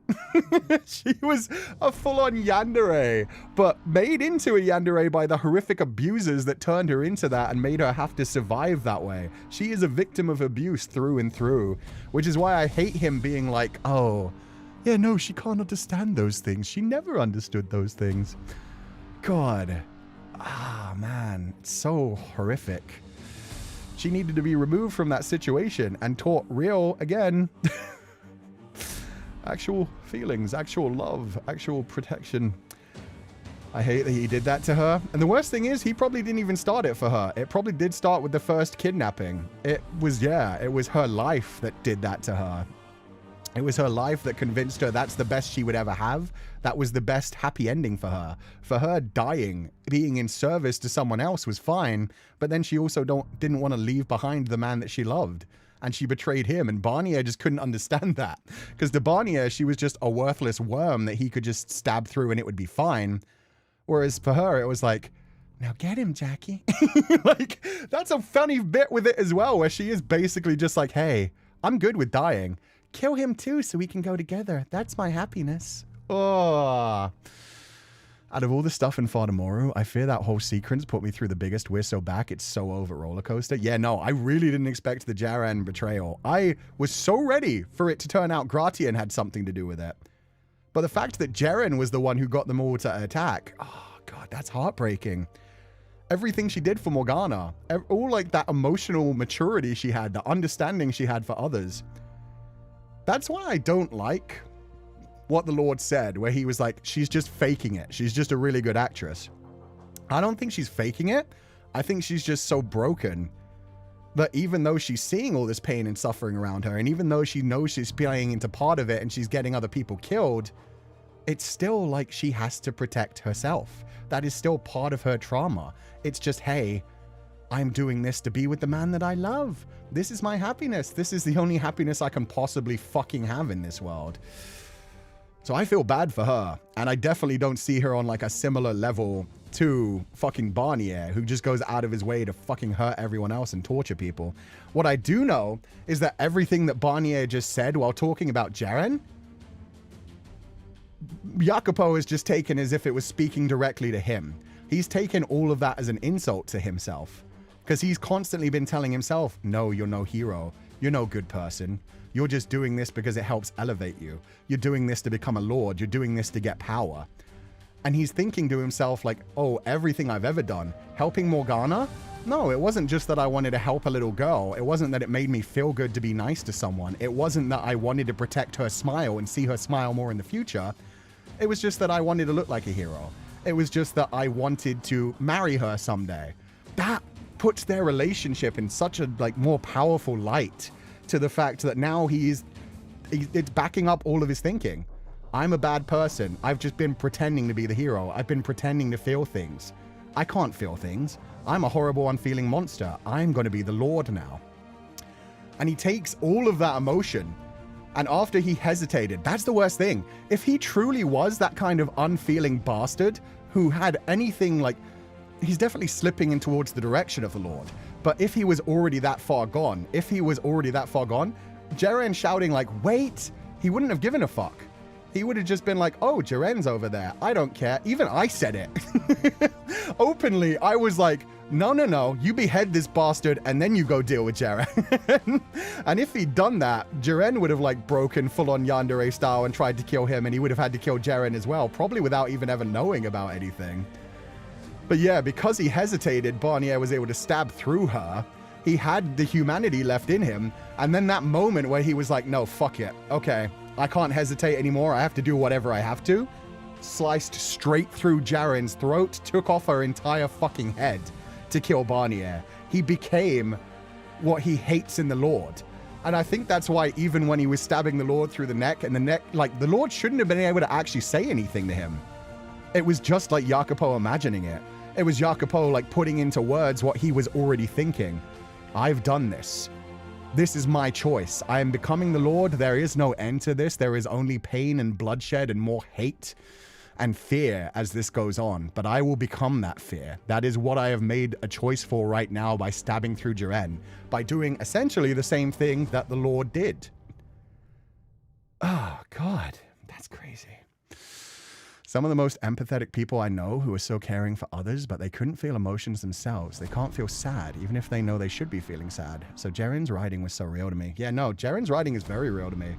And the fact that there are parallels between that in Jacopo's as well, and leading into what Jacopo's got to do in the future as well. The fact that he is like, okay, no, you're right. She was a fucking psychopath. I'm a fucking psychopath. The Lord was a psychopath. We're all fucking psychopaths. The only thing I can do is become the one with the power so nobody betrays me anymore. Oh, it's beautiful. It's beautiful. And similar to the Bestia thing. The Bestia thing where it's like, yes, I am the monster. I'll become the monster.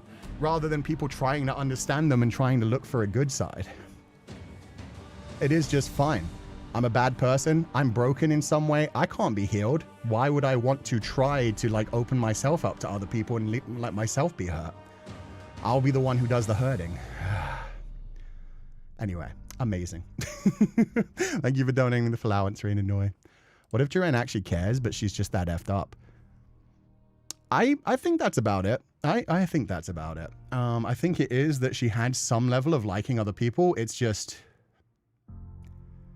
in her mind, it was just like, oh no, I exist to serve the Lord. I exist to be his vessel, I exist to be used by him.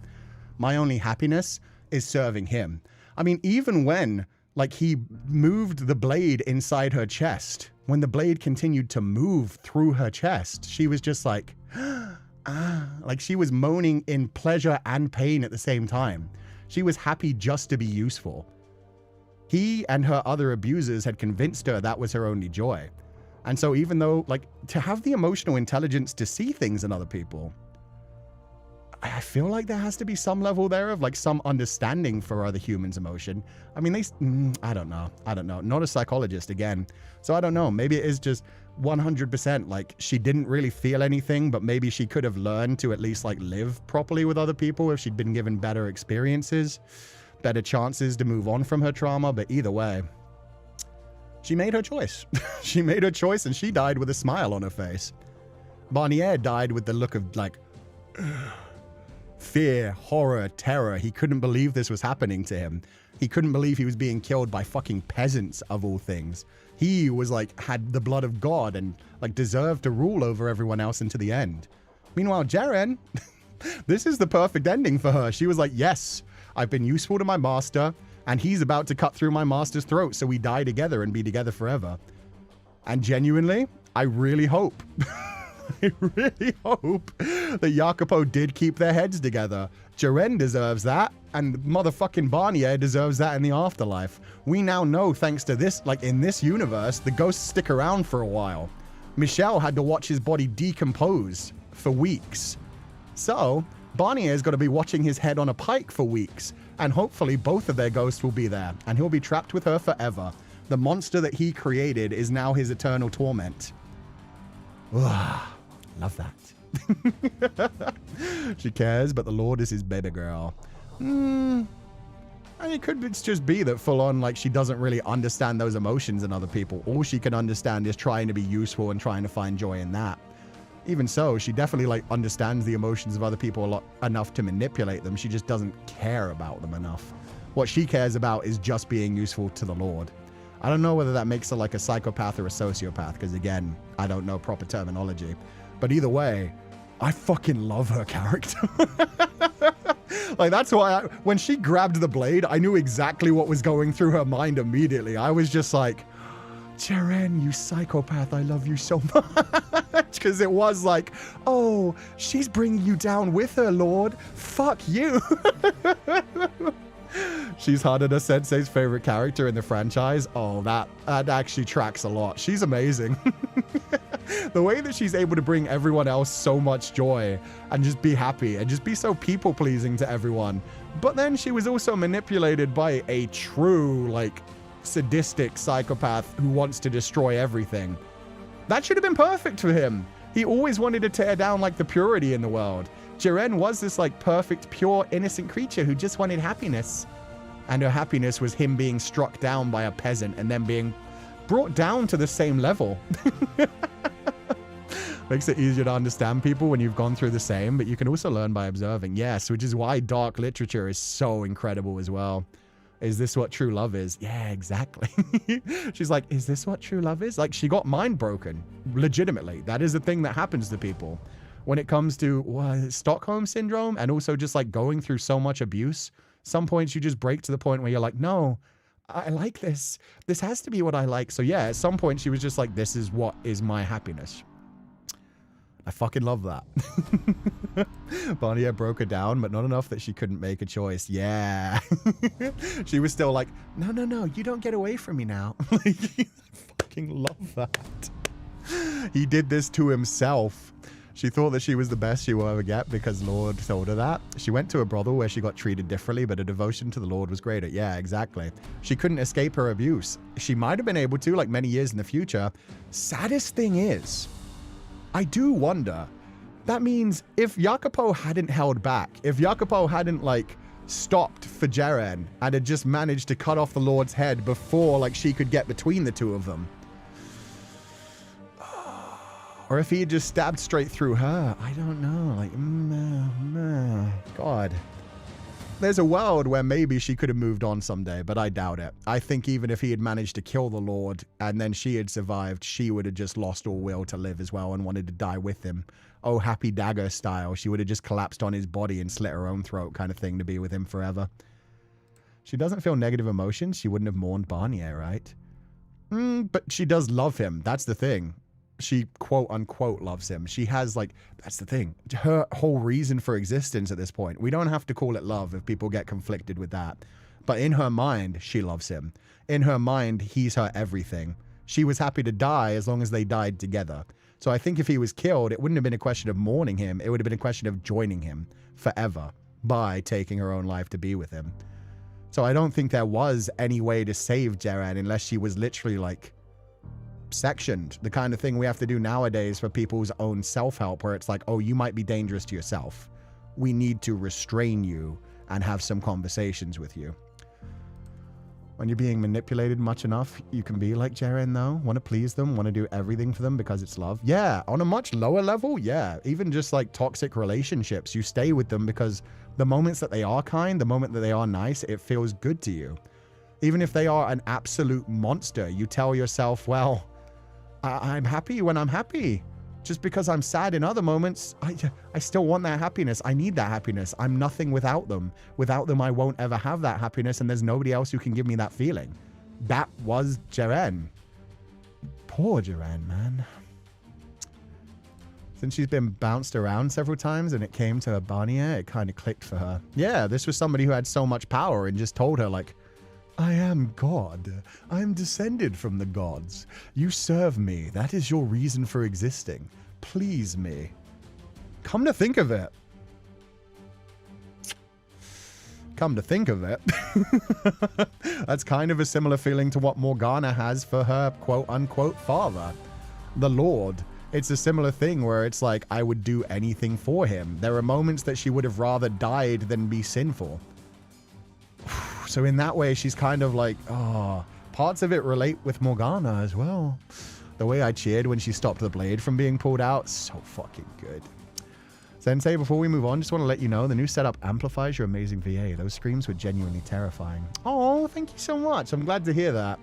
I definitely did, like, when I got loud, I heard it, like, the compressor was compressing, to say the least. So I might have to fiddle with the compressor a bit. I've never screamed that loud into the mic before, for obvious reason. They described it as like a visceral, animalistic howl. So that's what I did. And that's the first time I've done this into the microphone, and yeah, the equipment did not like it. I'm a god. I'm a lord. And Jeren's like, I'm so dependent on you. Yeah. It's what every like abusive person tries to do to the people that they want under their power. Barnier just had the power, had the money, had the influence to do it. And all his other piece of shit followers probably watched him do it to Jeren. They probably watched him slowly mind break her, torture her, and just enjoyed every second of it. So in her mind, like, oh, all of the nobles are enjoying this. All these people that absolutely, like, we're supposed to look up to, that the lower class are supposed to see as better than us. They are the ones that, like, are supposed to be more than us, more civilized, more correct. And they all agree that this man is a god and this is what I'm supposed to do. God damn. You end up accepting that that's all there is, all that you deserve. It becomes the norm, and it's so difficult to walk away. Jeren is just tragic, and in a time she wouldn't be able to get proper help. Yeah. In a time where she, yeah, had complete power over her, essentially. Maybe it would have been the same as every other death, since she'd been seen difficult to say since things went this way instead. That's true, actually. We don't know for sure. Maybe she would have just been like, oh, he's gone. Well, time to move on. Who knows? It would have been interesting to see, but I genuinely think she would have, like, Romeo and Julieted it, just, like, collapsed, cried a little bit, begged, like, Jacopo to kill her too, and then just grabbed the next weapon she could to take her own life. Not really one to trust what Barnier thinks about other people's emotions. Exactly. I don't think Jeren was unfeeling, just held on to whatever she needed to survive. That's what I'm saying. That's one thing that I wanted to say as soon as he was speaking about it, and what I've tried to explain after, where it's like, I think on some level she has to have some understanding of human emotion to at least, you know, be able to empathize so well with other people, be able to show the other people what they want.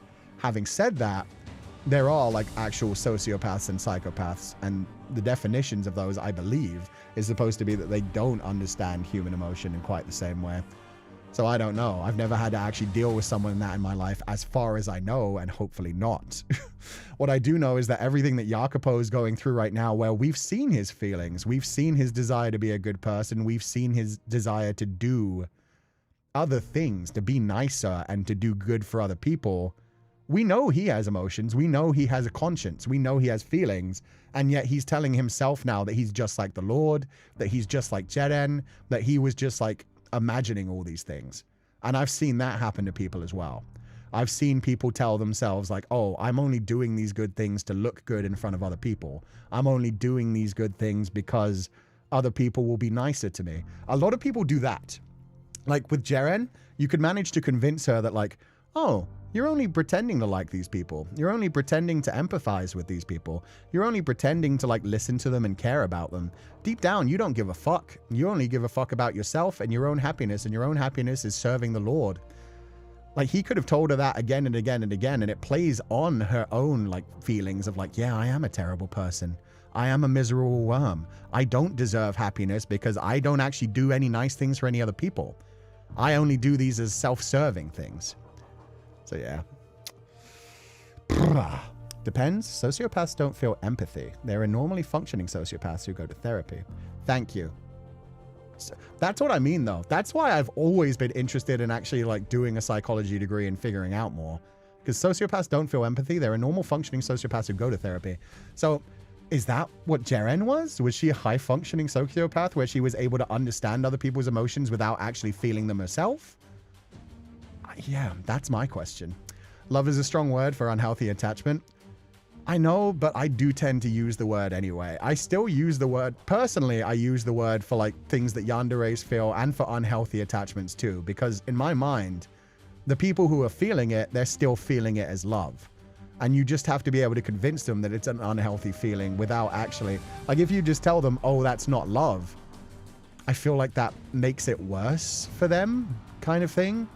So I almost feel like saying what Jeren felt was love in her own way is love in her own way. But it is, yeah, it is much more. Like people get really like serious about the terminology love. But love can mean so many things. Love doesn't have to be healthy. Love can be like a codependent relationship in my mind. Whereas I do know a lot of people talk about love and they're like, no, that's not what love is. Love is supposed to be unconditional. But, you know, yeah, in her mind, it's love. So yeah, when I would talk about it, I would talk about it as love. But I completely understand the people that do have like a much more lofty ideal for the word itself, love, and specifically say like, no, that's not love. That's just like unhealthy attachment. That's like desire or whatever other thing. It's like, there's good and bad parasocial too. Yeah. We've talked about that in the past too. But yeah, no, I just use the word love interchangeably, but I know a lot of people do get very hung up on the word love and like, oh, love should always be a positive thing. To me, love doesn't have to be a positive thing. Love can be used against people. There can be people who genuinely feel love and genuinely just want to be, you know, they love people. They care about people, and that love can be manipulated and used against them. And unfortunately, that does happen in like a lot of toxic and codependent and all kinds of other stuff. Still processing all of this. This is insane. That toe curling scream you did. Holy shit. My throat felt that as well. My toes are still gripping a bit. I'm glad to hear it worked so well. So thank ya. I think we didn't see enough of her to tell. Sociopathy is a personality disorder next to narcissistic personality disorder and borderline PC. I don't know what borderline PC is. Oh, borderline personality disorder? BPD? No. I don't know what that is. Narcissistic personality disorder I vaguely know about, but not enough to actually talk about it properly. But yeah, we'd probably need more time with her because we only saw like her true colors in the final 5 minutes of her life. That whole time, who knows?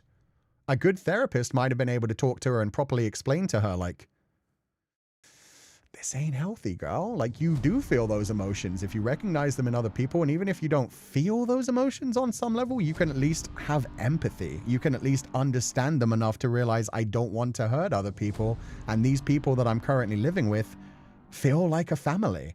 Like the way she said that, she didn't have to go that far. If it was all just manipulation, she had secured her place in that brothel a long time ago. But maybe she just really wanted to like stick herself in there, or maybe she really was like, oh no, this place felt like a family. It's like better than I've ever had. It probably was better than even Barnier's estate. Barnier was probably always treating her like property as well, even though he was rich and wealthy and everything. I doubt she stayed in like a proper bedroom. I'm sure she was down in the dungeons. So yeah, it probably was better than anything else she'd had in life, but still she felt like her happiness was serving him. As highly functioning sociopaths, yes, but I suppose we'll never know what really made Jaren the way she is. It's highly interpretive. Exactly, especially since her trauma happened to her when she was such a young child. With Jacopo, we're literally inside his mind for parts of it. So we do get to have a proper explanation of like, oh, this dude has been traumatized by how many things have been ripped away from him. He feels so powerless. He feels so defenseless. He needs to grasp onto power and he doesn't trust the world around him. He can't even like slow down to enjoy the little moments. But he's fighting against that and trying to grow. It just never quite works out for him. Fuck, I love this game. This game brings us into like so many questions, so many interesting dives into like personalities and what is love and what is emotion and good people, bad people. There are no good people or bad people, but good actions and bad actions, and why we should never give up on trying to better ourselves and move forward. I would love to see more of her character. Me too. Everyone untrimp and drink water. Yeah, me too, actually.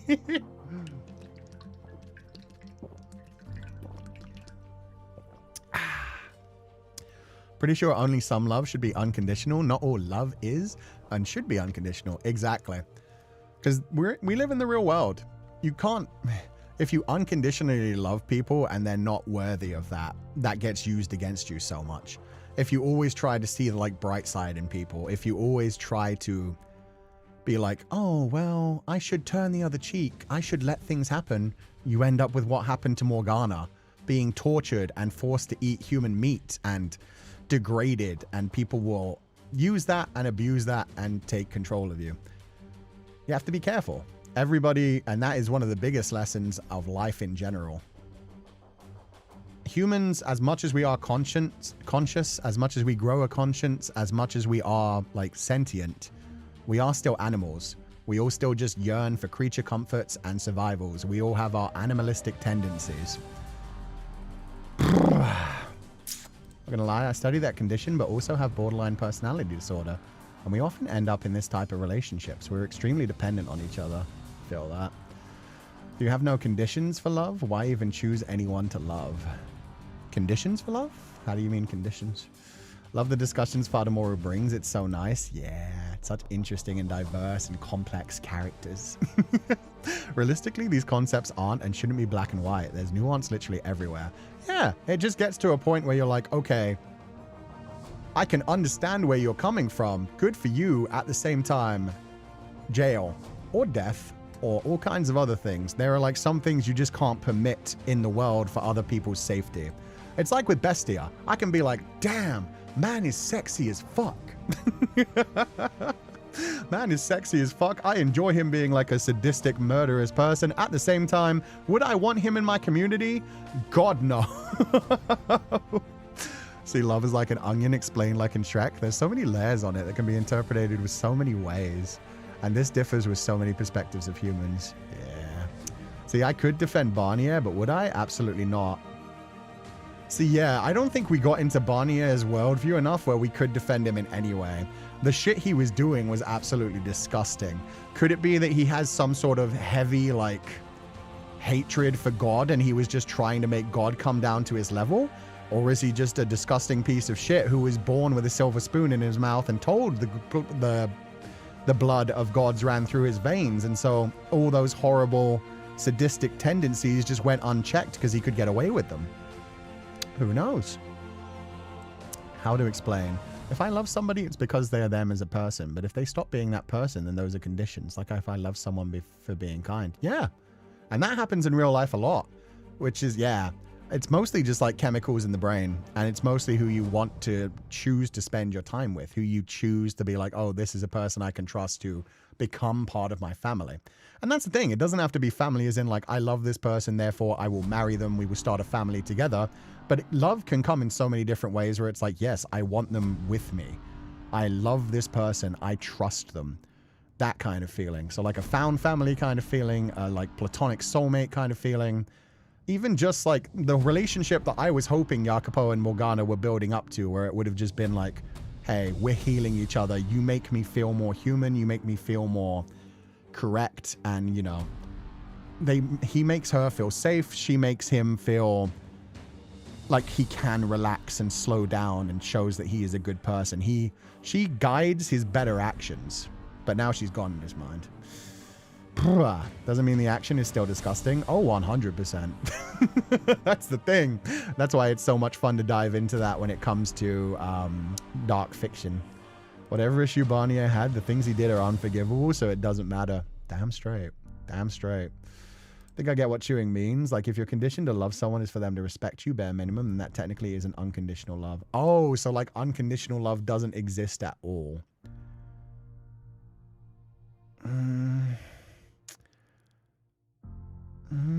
Let me go back to that one. If you're conditioned to love someone, is there for them to respect you? No, you can still love them. I think that's what I mean. You can still unconditionally love someone, but realize that that is wrong and unhealthy. Like, I do still think that even at the end of Morgana's like cycle of reincarnation, when she chose to say goodbye to Jacopo, I still think there's some part of her that loved him. I still think there's some part of him, some part of her that was like, you made me happy at a time. I saw like a future where we could be together, but you know, I think that's still love. And I guess that's where my definition of love like differs from other people. I think unconditional love can still exist, but you can also realize that, oh, it's unhealthy or like it's unsafe or like, yeah, it's just like something that shouldn't actually fully exist. I don't know. I don't know. You can still love someone, but that love can break you. Yeah, exactly. That's more of like making a choice and being like, I did feel unconditional love at the same time. You know, it's not safe to really, like, that's the thing. Unconditional love should really only, it should be given as like a basic, it's hard to explain. Like, unconditional love doesn't mean you have to forgive someone for the things they do. It doesn't mean that you have to let them do whatever they want and you're still going to love them. It can just be like, you have the right to exist. You have the right to live. That's fine. That's a type of unconditional love, is just like trying to understand someone, but realizing like, oh, our paths don't go the right way, or I don't necessarily agree with you. Like, that's still a form of love, being able to understand someone and just being like, but it isn't something I can have in my life. It isn't something I can have around me. It isn't something that's healthy for me. Or it is even something that is just like, Jesus Christ, just go the fuck away. I think that's why Christians do the whole like, only God can truly, like, God is love, God is the feeling of love, because God can like accept all things and forgive all things. We don't have to do that as mortals. We don't have to do that as humans. Like, a mother's unconditional love for a child is because the condition is their child, you know? It's not a bad thing in my mind, it's just how humans are. And some mothers don't have that. Exactly. The unconditional love can come to a limit. And meanwhile, there are mothers who can forgive their children doing absolutely disgusting things that are, you know, a problem. That are like there are mothers who defend their children after they find out their children have fucking, yeah, look at the, what's her name, Junko case in Japan, where the mothers of the boys who tortured and murdered a young teenage girl just for rejecting them, the mothers were still like, oh, that girl ruined our boys' lives after they did such horrific things. Yeah. I'm a psychopath and bordering narcissist, and if I can play a part in severely altering your perception, of reality, I had to learn from a young age to attune to other people's emotions and boundaries. Okay, Mel, I'm very happy to hear about that, honestly. So thank you so much for explaining that to me. I often wonder if I have some of those kinds of things, and, you know, not to make it about myself. It's just like, I've had thoughts in the past of like, do I actually feel things the way other people do? And a lot of it did play into like my sense of like dissociation and derealization kind of thing. But I'm glad that you were able to say that and basically say like, yes, no, I'm a psychopath and bordering narcissist, but I'm able to work on that. I'm able to find out what other people's boundaries are and live in society healthily. So yeah, thank you for pointing that out. That's what I mean for people like Yukimasa, where it's like, could they be able to like resist their urges? Could like he have a relationship with Pauline? Could he realize what his urges are and stay away from them, kind of thing? And obviously that's a different thing, because that leads into like the heavy sadism and all kinds of other things. But yeah, that's why I think a lot of people don't like just using the word psychopath just in general to mean anybody who isn't quite normal neurologically. Because a lot of the times it used to just be used as like, oh, you're a psychopath, you don't understand emotions, and you're just a monster, essentially. Whereas nowadays we realize like, a lot of that is treatable. A lot of that, it's possible to like actually manage and figure out what's going on in your brain chemistry and figure out how to live a healthy life and find your own version of way to exist, essentially. Because again, I don't want to necessarily say joy if it is a case of people that don't actually feel the same feeling of like happiness as some other people. But being able to find a way to live that isn't dangerous to other people and isn't detrimental to yourself, and you can at least like enjoy on some level, is yeah, it's just a different brain chemistry thing. It's a different way of thinking. So yeah, it's not good to use that term lightly. Exactly. I think it's fair to use it for Jaren though. Like, because I didn't use it in like a clinically you are a, it was just like, oh, this is awesome, let's go, Jaren. In that moment. But yeah, coming back to it, it was like, yeah, maybe we should have used that term in like a good way.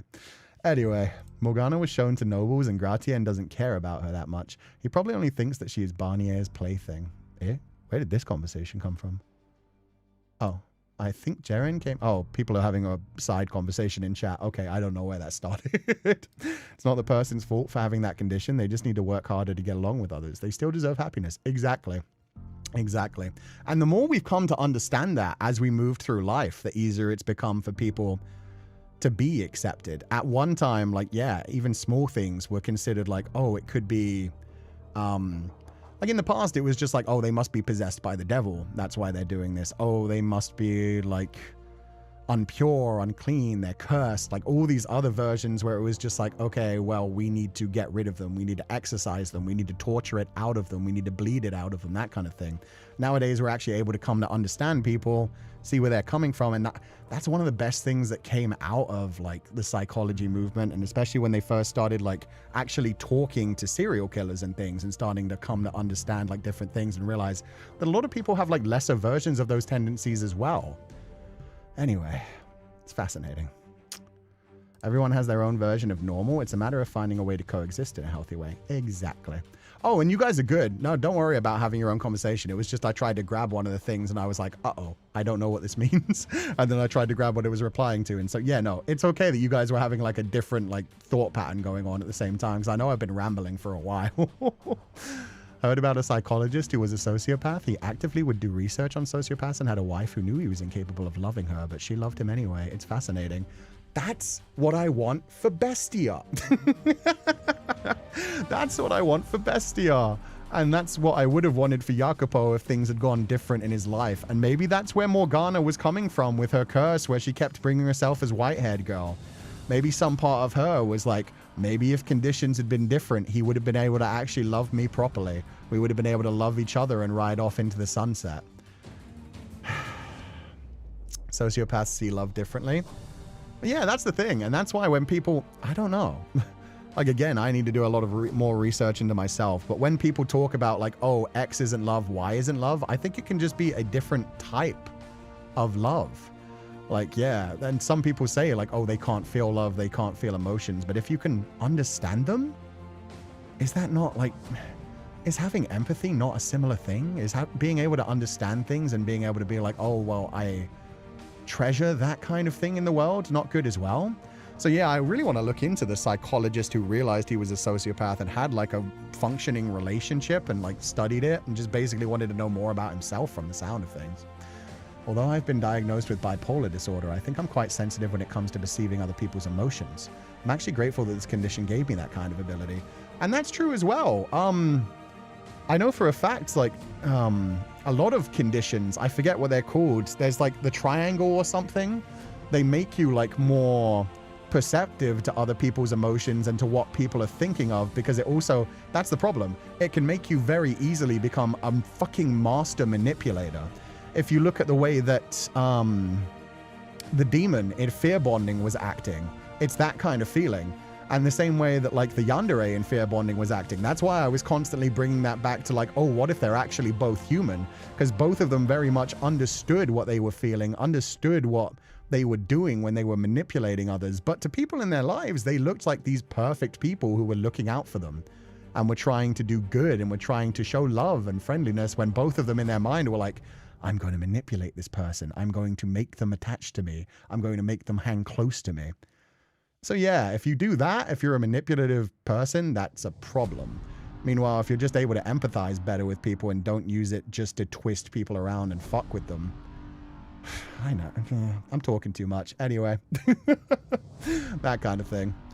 I'm really feeling with like Jacopo's feelings right now, where it's like, oh, maybe he's right. Maybe I never did want any of these good things. Maybe it was all self-serving, and that way that he twisted Jaren as well.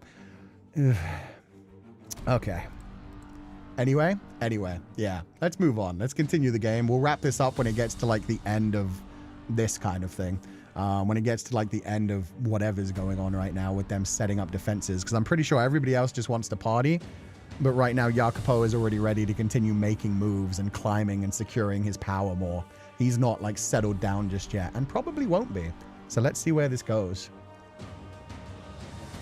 The entire rest of the day, the men partied and celebrated, paying no heed to the corpses strewn about the property. Even the injured join in. Nothing could stand in the way of their merrymaking. They raised goblets to my great accomplishments, and I smiled along. Though their fiery passion could not penetrate the gold bubble that had formed within me, the only real fervor I had felt all day was while I crossed swords with Barnier. Now my head was surprisingly clear. Perhaps clear wasn't quite right. It was stagnant. I felt as though I was suspended in dark sludge. Barnier's dying words hovered around me. By the time I figured out what it meant to be a lord, I wouldn't be the kind-hearted friend of the people anymore, he had said. That I would have no one to trust, that it would eat away at me, drive me mad, and then I would be my own executioner. Again and again I tried to tell myself that I wasn't like him, that I wouldn't end up like him. But his voice, his curse, refused to leave me. Images of his decapitated head flashed through my mind. I couldn't shake the feeling that one day that would eventually be my head. And he does get a curse inflicted upon him by his own actions. I'm also very curious. Oh, he's still covered in the blood. I'm also very curious as to how he actually dies, because I don't think we saw that in the original Fata Morgana either. I think in the original Fata Morgana, we're just told by Morgana that after she died, everyone else like died as well. Like a miasma, the curse took everyone else and they all died.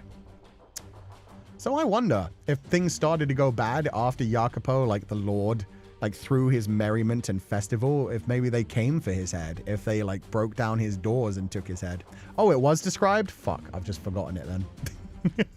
Go ahead and remind me then. Was he taken by the people as well? Did the people take his head to try and like end the curse or whatever? Because that would be a perfect end for everything that's just been set up. Well, there you are, kid. Been wondering where you ran off to. Oh, Gratian. How goes it? That sure ain't the face of a man who just pulled off a goddamn revolution. Your wound hurting. I've got something that can make the pain go away if you want some. Ah, there we go. Here she is. Take one of these leaves and grind it up in the back of your mouth. You should start tingling right up the back of your head in no time. And then all the pain's gone like it was never there. Yo, he's a proper barbarian. Let's go.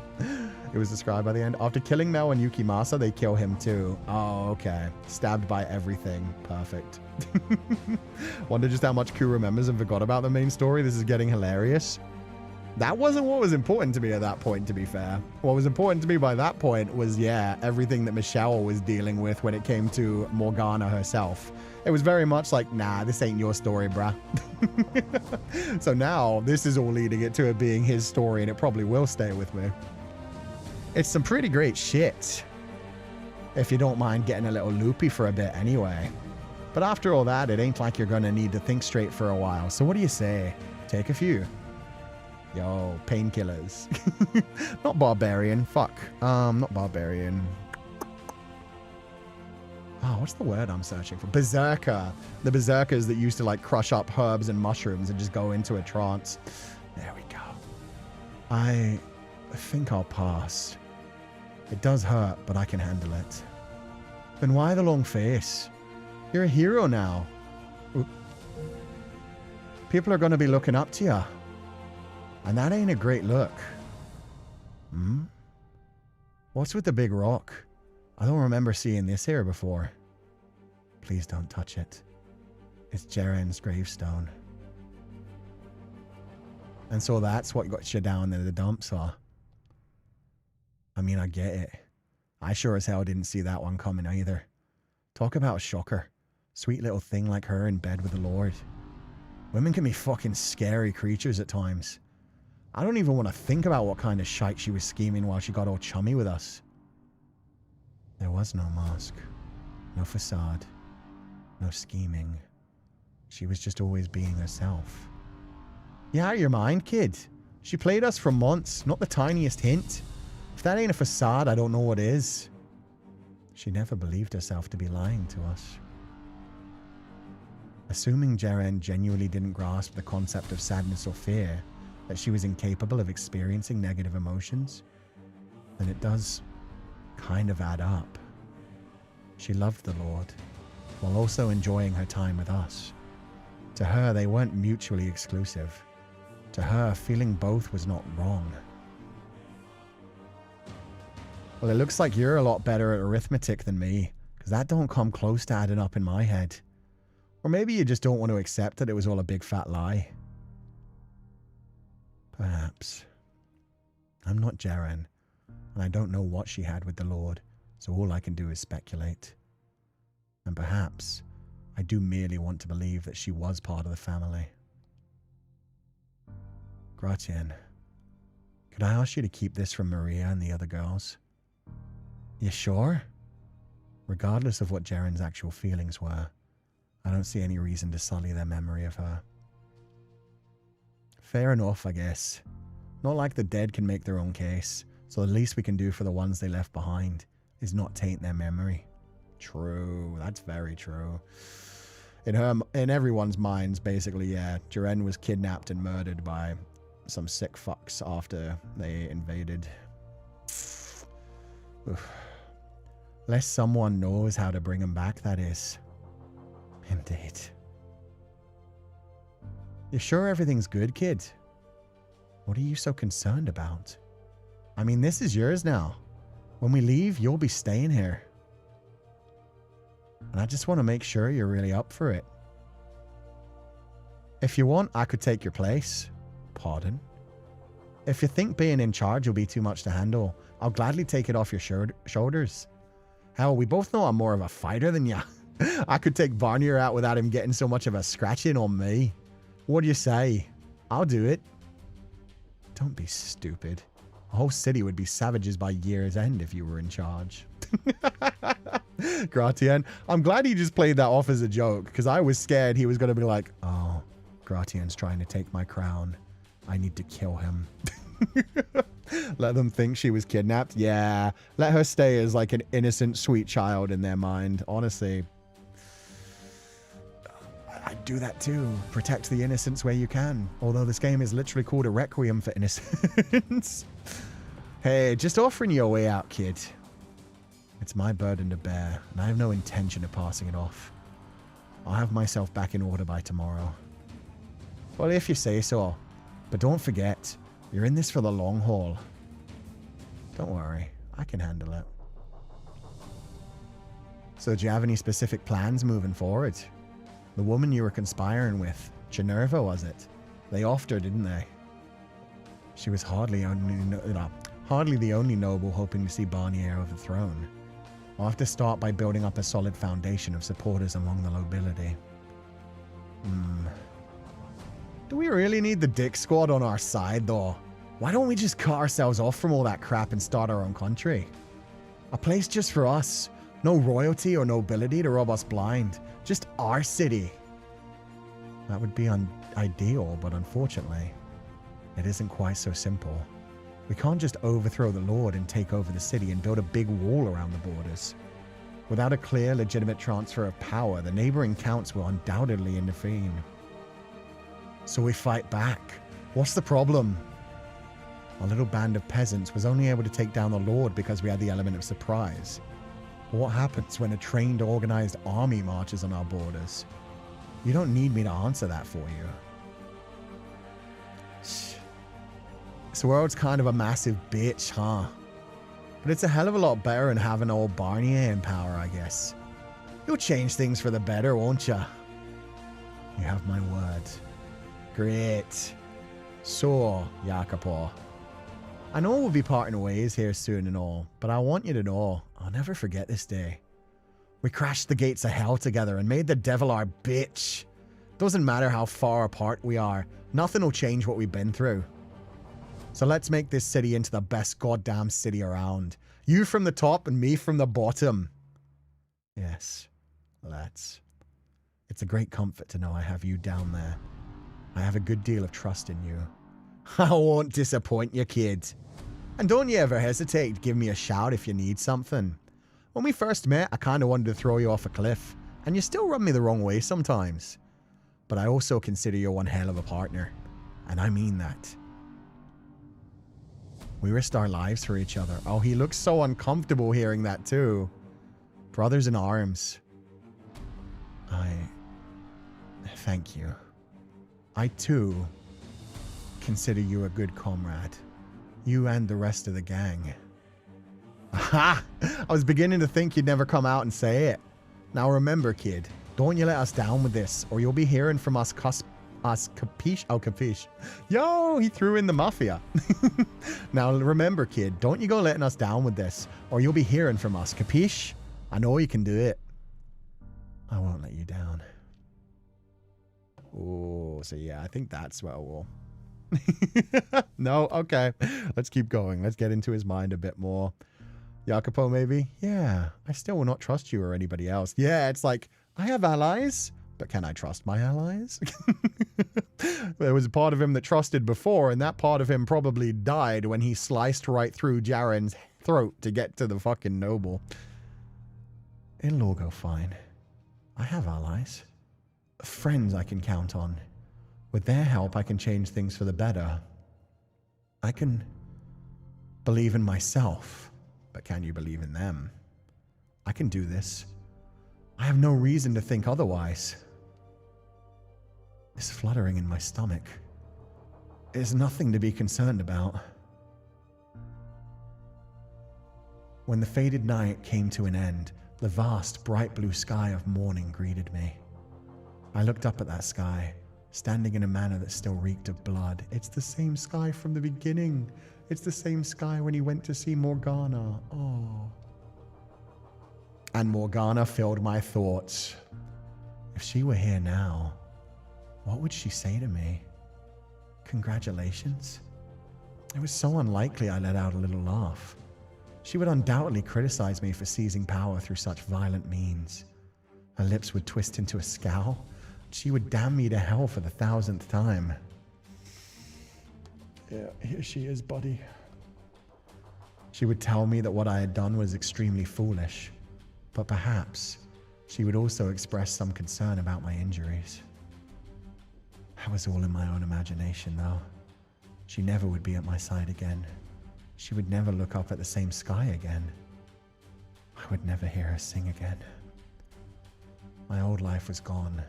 A relic of the past. It would never be the same again. Not without the girl I loved being a part of it. Oh. Part 1. Tales of a Distant Past. The end. A Requiem for Innocence. Interlude. Excuse me? We get an interlude? And this is where we're going to stop. Recollections of an Outlaw. Is this going to be Yukimasa?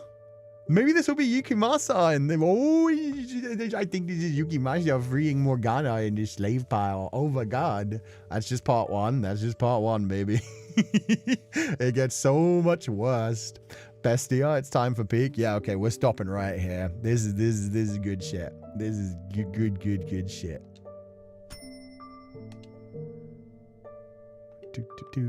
Does that mean we're going to get some of, like, from his perspective? Oh. I'm fascinated. I love this song, too. So gentle.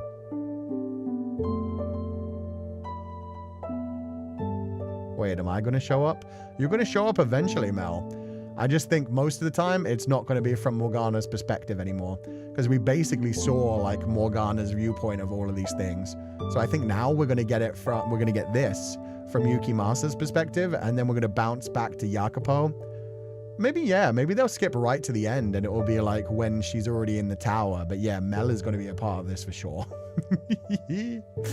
Yukimasa is Kuchan's Yume crush. No, he's just my fun little fantasy every now and then. Other people like their furry beasts. I like my beast in human's clothing. Yuki Meow Meow, damn straight. Okay, let's head to the bedroom. We will continue this next week. And in fact, I'm going to save one more time. I'm going to make this the #1 save. No, I'm not. I like that image of white-haired girl holding out the sword with Michelle too much. I'll still save it on #4. That is one part of the main game I always have to have there just to come back to.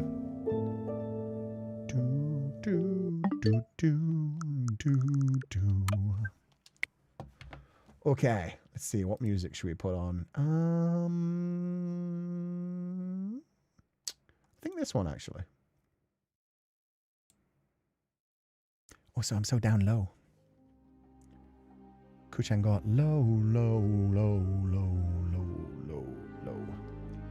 There we go. And now we can use other Morgana. What's up, baby girl? You've been freed from the pain of life in this universe for now. How you doing? How we doing? We good? We good? Didn't consent to being called this Meow Meow. What are you gonna do about it? You're a Pomeranian right now. You know what? Yeah. Yuki Meow Meow, how does it feel to be a cute little Pomeranian dog, just shadow mode? I don't know how you'd feel about that. Morg's holding a Pupal? Yeah. Alright, that's not this one. That's this one. There we go. Morg's holding a Pupal to make her feel more safe after what we just saw happen to her Oni-chan. Otsu Sensei for finishing Jacopo's story. I will not be ready for Yukimasa. Oh, wow. I wonder if they are going to give us... I thought they'd just like... and it said it's an interlude, so I think we're going to go back to Jacopo. I think we're just going to get maybe an interlude of Yukimasa and maybe even an interlude of Mel as well, and then go back to Jacopo as the Lord maybe, but who knows? Next week is going to be fascinating. Thank you for the stream, Ku-sensei. Good night, everyone in Ku-sensei. Hope you'll have a lovely day. You too. Thank you so much for being here, and please rest well. I think that's a Chihuahua. That's even worse. Morg looks annoyed at us. Yeah. I had a few options to choose from, but I thought her like looking uncomfortable and like, why am I here? Why am I being paraded around? I'm the child of God. Yuki Meow Meow, what you gonna do about it? I know, he's a cutie. She has a red dress on underneath the cloak. I forgot. I thought her cloak was her entire outfit. I genuinely don't know. This asset was made by Natsumeko. She definitely has a red cloak at like different parts of the story, but I don't know if she has that while she's living in the whorehouse or not. But either way, it's cute. Is cute. I think most of it is like very much like black in the game at the point where she is now, but I think she starts wearing red later. Atsu, I really love watching you play in this game. Getting to experience it with Sensei and the Pupals and listening to your insights makes me love the game more than if I played it alone. And that's why I love playing this with other people as well. I feel like if I just flew through this and like read the entire story in like a day or two, it wouldn't land as hard. And especially getting the perspectives of other people. Because it's so fascinating having other people like sharing their perspectives and their insights to the characters and being like, oh, maybe that is the way it's supposed to be read. Like with the scene with Jacopo like confessing his love to Morgana, where for me it was like, oh, I hate this because poor Morgana. Like I do realize that there are a lot of other people that played this game and were like, oh, he's beginning to see her without her scars. He's seeing the innocence. He's seeing her beauty. Like he's feeling love. He cares about her and being like, oh, this is good for him and he's healing and she might be happy with that. And like, yeah. So I like always having like other perspectives going on, because obviously my perspective is never like I am correctly analyzing every single thing as Hanada Keiko Sensei intended it. Everybody has their own intentions and everybody has their own like way of reading into things and what they connect with and what they actually like believe for each character. And so it was very fascinating today hearing different people's insights, especially into like psychopathy and sociopathy. Sorry if I'm pronouncing those. Sociopathy and psychopathy as well. Because again, like I am uneducated and just know what I've learned through other things and not through school, let alone people that have their own experiences with it. But yeah, no, it's always so fascinating. So yeah, I love being able to share this experience with people and actually dive into what they think about things as well. And thank you so much for donating to the Féileacán Tri-Princess. I hope you're having a lovely day and thank you so much for being here. Black and brown, I believe they described it. Yeah, the whole like cloak is supposed to be black and brown down to the bottom. But I am sure, and later on in the story, she's definitely wearing like a red dress underneath. So I think that's what this is based around. It's cute. He's cute. I like it. He's perfect. Plus she's got a Pupal to keep her company.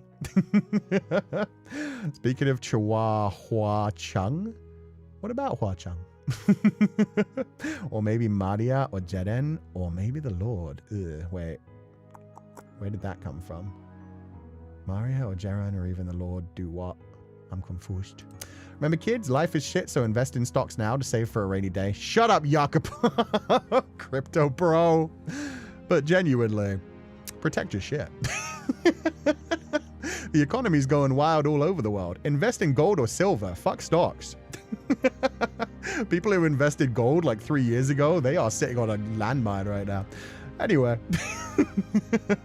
I can say who the interlude is about if you want to know. No. We'll discover next week. So if it's not Yukimasa, interesting, that's fine. But it's cool. It's cool. We'll see.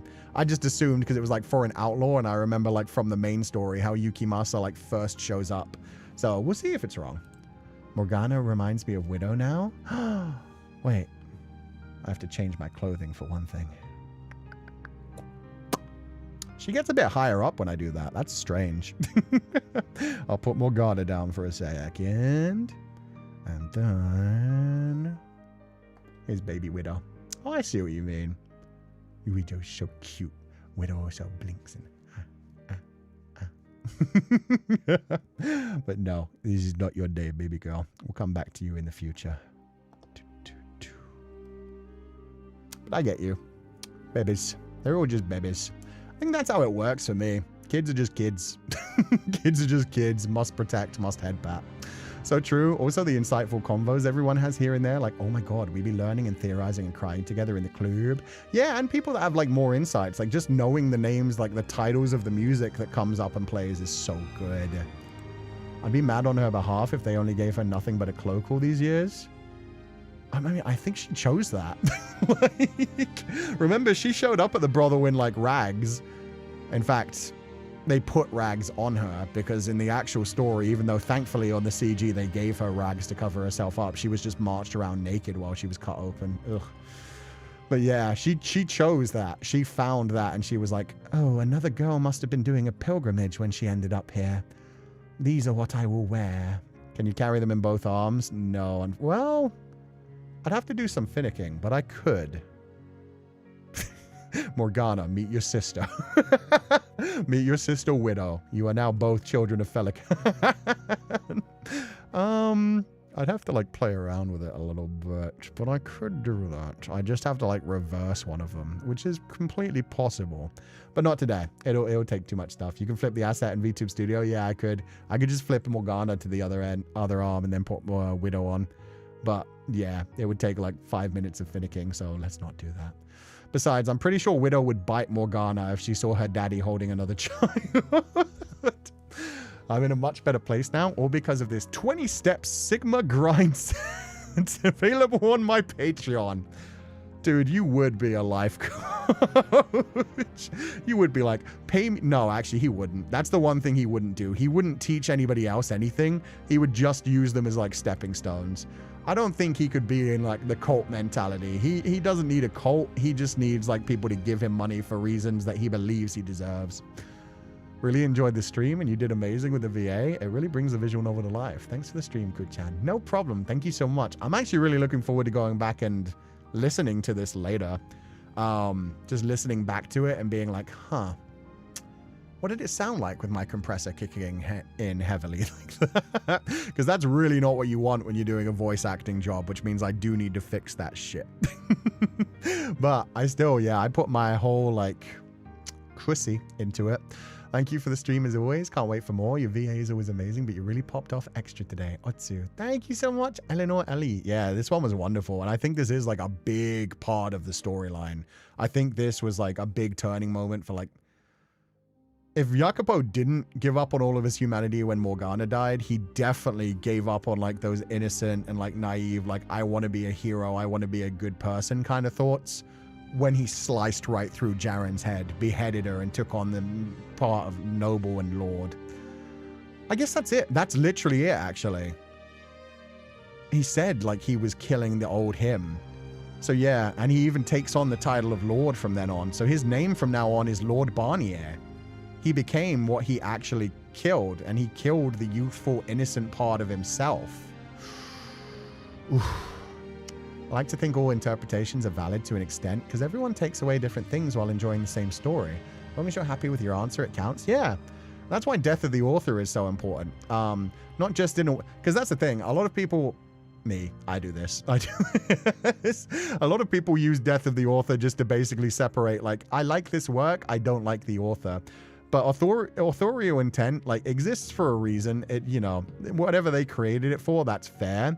But the way that the world interprets things, the way the world takes things, is completely valid and fair. Especially when it grows like a big, like, movement that you don't expect. Like, I'm trying to think. Like, I really don't think when Anne Rice wrote Interview with the Vampire, she expected everybody in the LGBT community to connect with it so well and be like, oh, found family, outcasts turned away from the world, trying to find love in their own twisted way. Like, I can vibe with that, even though there's a lot of horror and fucked up shit in it.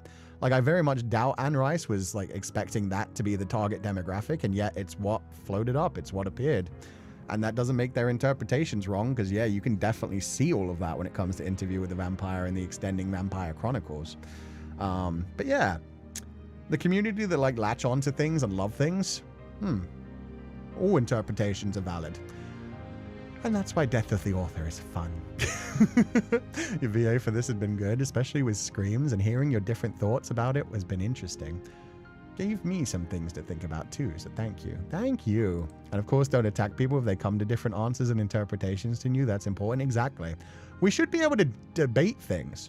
And if the author does want to say, no, this is the correct interpretation, that's fine. And you can be like, okay, well, this is the correct interpretation, and that's fine. At the same time, this is what I took from it, and I really liked it. And if the author gets really angry about that, I would be surprised by that too. Like, if the author is like, no, I refuse you to like this thing in this way, it's the wrong way, it's like, okay. Fan fiction. I'll just take it in my own direction. Or full on, I'll 50 Shades of Grey it. I'll just take the same story, put it in AU, and do it the way that I thought about it as my intent, and it's my own thing now. Feli would never let anyone hurt Morgs if she were his daughter.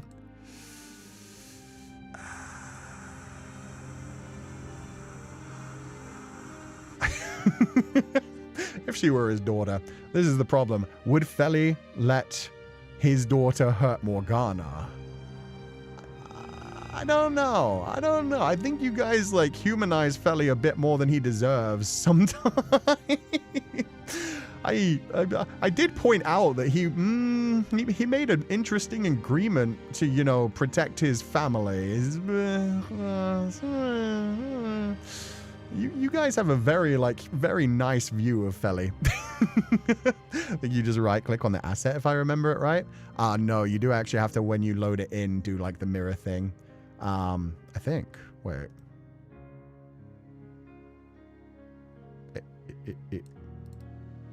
I can't even... Oh, right, because this is an item scene now. This isn't just an item. Quit it. Stop. Nasty. There we go. But yeah, no, I'd have to play with it offline a little bit. Feli getting cancelled era? We'll see. We'll see. Cancel Feli if you want. Good luck. Good luck. He has survived the birth and death of multiple universes. I think Jacopo could have more dignity than to star in Alpha Camp, but Gratien might. Gratien would definitely. Gratien would be like, come on, boyos, I'll teach you how to be a fucking man. It was loud and blood-curdling, sir. Oh, good. You listen to your own voice, Sensei? Yeah, because sometimes I want to go back and hear like how it balanced with the music and everything else. And like when the compressor kicked in, like you really more hear your voice through your own head. Well, at least I do. That's why I have like the monitoring headphones on at all times. A lot of people just don't bother with that because it like confuses them while they're speaking to hear their own voice. For me, it's the only way I can actually know if I'm hitting like the right kind of notes a lot of the time because my head voice kind of overpowers the speaking sounds, and especially in a scene like that where you are like yelling. That was one thing I didn't mention that I fucking loved as well. When the sword was still inside Jacopo and the fucking Lord was laughing, that line of writing was so gorgeous when they literally said like, I can feel his laughter inside of me. Like the fact that he was laughing, it was vibrating the sword both through Jeren and then inside his own chest. That's amazing. Like, he could literally feel like the blade inside of himself going from the laughter in the madman's throat. It's so good. Oh God, I love the writing so much. It's loud, emotional, and I love it. Let's see with all the VA today. Thank you. I'll just see how much the compressor like killed it. To say the death of the author doesn't mean that the author never existed. No, exactly. That's not what it's about at all. It's just about like, okay, the author wrote it in a certain way. That's fine. This is my interpretation of it, and this is what I am okay with. This is how it affected me. This is what I think about it. And that's fine. And Rice was also like, okay, not exactly what I intended, but pop off, I guess. Yeah. And then for a long time, she tried to refuse anyone doing any fan fiction or fan art. And then she finally gave up on that. Thanks for the amazing voice acting, Sensei, but I'd recommend not listening with earphones. My ears almost went deaf from it. Maybe that's what I want. That's what you want from a visceral, animalistic scream. What does that long sigh mean? Don't worry about it. Don't worry about it. Speaking of Féileacán authors, do you write his POV or make him write it himself? He doesn't have a POV. It's all going to be inside my own head. Except for that one bonus chapter, but that was the only one that's on the blog right now is written from his viewpoint, but that is the only one there will be. The rest of Metamorphosis Lost is in my viewpoint. We're all like detectives. We want to figure things out. Life, you know. We want to figure out life and we want to figure out what's going on. So it's beautiful. It's beautiful that people are thinking, yeah, and interpreting things in their own way and learning new things. So it's cool. Oh no, there's a Jeren now. Jeren Cray Cray. Hello, new here, Uwu. Very nice channel, mister. Pardon me. Your name is long. Can I call you Cookie? You can call me Cookie, Jeren. I didn't realize just how much I was gonna like you.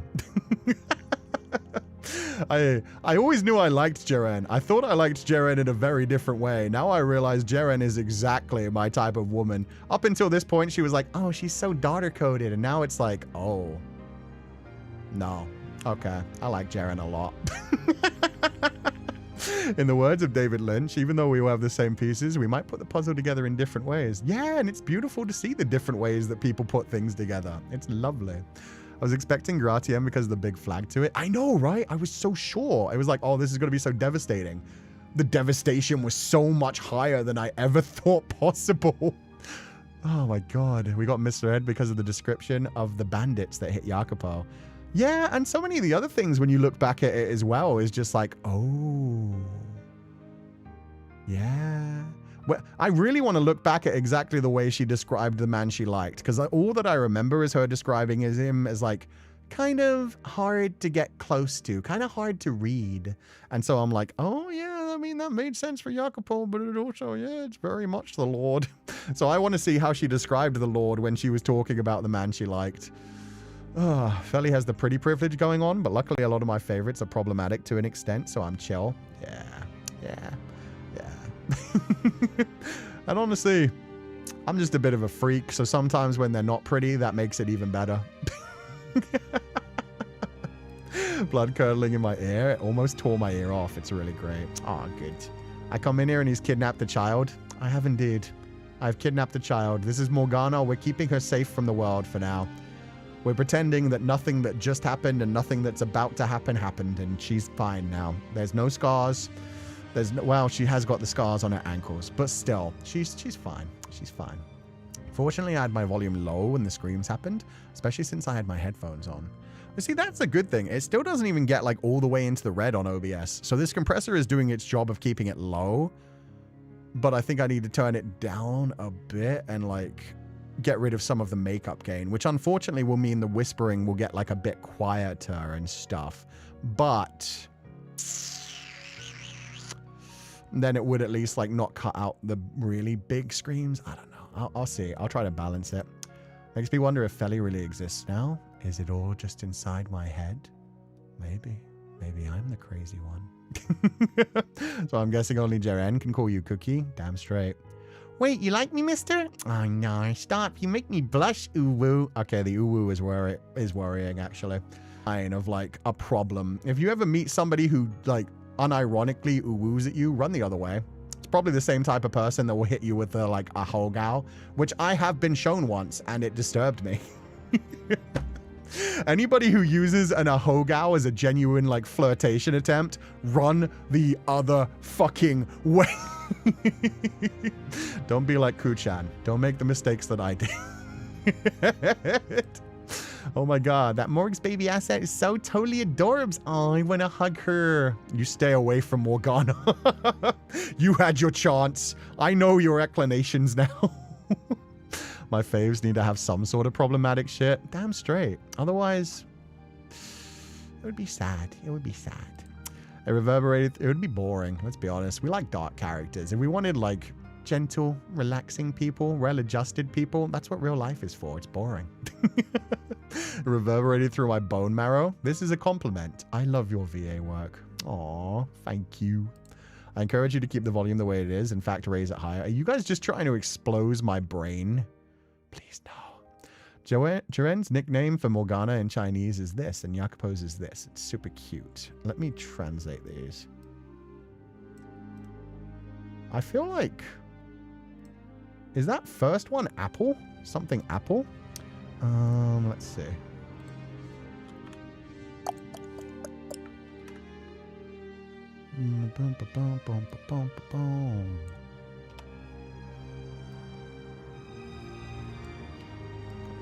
This one. Momore. Momore is so cute. Text language. Okay. Momoe.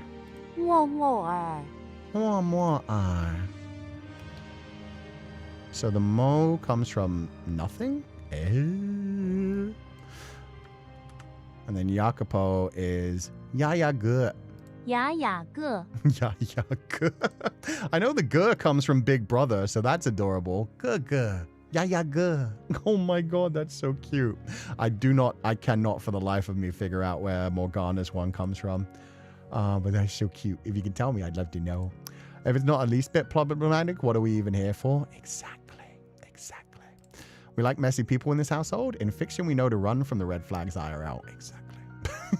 In real life, you're like, oh no, this will be bad for my health and everybody else's. In fiction, you're like, oh, please tell me it gets worse. Please tell me there's greater depths for them to fall down. Makes me wonder what they were in the original Japanese. True, actually. Because I know the names are exactly the same. It's just like katakana. So Morgana. Morgu. Probably just like, oh, Morgu would be perfect. Because then it sounds like morgue. Rather than just morgues, which sounds like kind of silly. Morgu. Morgu-chan. Morgu-chan. With Jacopo, I could see it still being Jackie, honestly. I could see it just like being Jackie. Moru-chan. Moru-chan would be adorable. If it's like Morgu-chan, that's kind of cute too. Oh, man. Hi, Mel. Nice to meet you, but your name is already short. Maybe I'll reverse it. The Mevig. Oh my god. Hello. Nice to meet you, Lem. Lem. I love this roleplay that's going on. No, you're Lem now. You're officially Lem. That's not the same good as in Big Brother Coup. Oh, but it has the sound. It's close enough. Let me just dream. Let me just dream. I hate the electricity in my dorm. Sensei, what happened after the fight with the Lord? Oh, couple of things. You can watch the VOD. We're going to wrap up pretty soon. But basically, he just like... I talked for a really long time, so you didn't miss too much. Jacopo just like went around assessing things. He made a grave for Jaren. Him and big boy Gratian had like a conversation about what to do next and went their separate ways. And then that was it. You talked for 45 minutes. That makes sense. That makes a lot of sense, actually. I had a lot to say. I went through that entire scene, and the whole way through, I was thinking, oh, I want to talk about these revelations. I want to talk about Jaren. I want to talk about, like, her attachment to the dude, and I don't... part of me is, like, doing the really silly thing where it's like, I could fix her. Part of me is like... Yeah, Jaren, she could have feelings. I could fix her. I could get her adjusted to the real world. The real part of me that like knows that's stupid as fuck is like, I'm not a psychologist, but I could pay for her to see a psychiatrist. But yeah, that was most of it. Most of it was me being like, I think she had feelings. I think she was just traumatized. I think like she enjoyed her time. To each their own. And maybe that is partly like pretty privilege. Just checked your VOD. Jaren said her interest has trouble expressing his feelings. Kind of looks angry all the time. Can be pretty haughty. She thinks he's a pretty great guy. Oh, she's in pure fucking denial. That's amazing. Thank you, Moon Kindred. So yeah, has trouble expressing his feelings. So basically in her mind, it's not a case of like, oh, he's a bad guy. It's like, oh, no, he's actually a good guy. He just has trouble like explaining his feelings, you know? Like he acts all grumpy and stuff, but he's actually a really great guy. Like he takes care of me and I love him. He makes me feel loved. He gives me a reason to exist. Yay. And it's like, oh, brah. Thank you so much for the raid. What is up? Oh, thank you so much for the raid again, Nikita. I hope you're having a lovely day and welcome to all the raiders. My name is Féileacán Ku. I am a primary school teacher, also possessed by a spirit, which is a grim reaper. Oh, wait, no, which is a grim reaper, a reaper of souls. I currently have a child in my arms. Don't worry about that, which would make you worry a whole lot more. Okay, let me explain. Yeah, no, we were just playing a video game called The House in Fata Morgana. It's one of the best visual novels written of all time. This is one of the main characters. We're playing a Requiem for Innocence, which is like one of the main characters back as like a baby as she's growing up. Don't worry, it's my baby. There you go. It's Alpha Cha-Cha's baby. I have just borrowed her as a prop, which doesn't sound much better. The child is a prop. Don't worry about it. Anyway, she's a character from the visual novel we were just playing. This is the daughter. Yes, this is the Pupal's daughter. That is our daughter? Okay, Luther. Perfect. But thank you guys so much for the raid. What were you guys up to on stream? I hope you're all having a lovely day. Otsuku, amazing VA. The scream was incredible, but I really love your delivery during Jacopo and Barnier's confrontation. Now give Morgana to me. Oh, okay. Here you go. You take that thing. Here you go. There. Morgana has gone back home to somebody more safe. It became so very ironic. It was perfect. Don't worry, he has more children. Yeah, the other ones are rigged. He also has us pinned to the wall. Yeah, but you guys know what you did. You guys are there for a reason. The Pupals know what they did. That's for their own safety and everybody else's safety. But yeah, what were you guys up to? We're just wrapping up. We already finished like the gameplay today, so we're just talking about the game and wrapping up before I head off. Don't drink 2 liters of Dr. Pepper in one sitting. Oh. Oh no. Akira was suffering while trying to drink 2 liters of Dr. Pepper. Yeah, that doesn't sound like a good idea. That sounds like you would explode. Hi, Akira Dolce. Sorry, I'm just subscribing to your channel. Fuck. That was Akira Dolce's voice as I subscribed to his channel. But why? That's my question. Why? Was it just like a challenge? You didn't mix it with like any kind of pop rocks or other things, did you?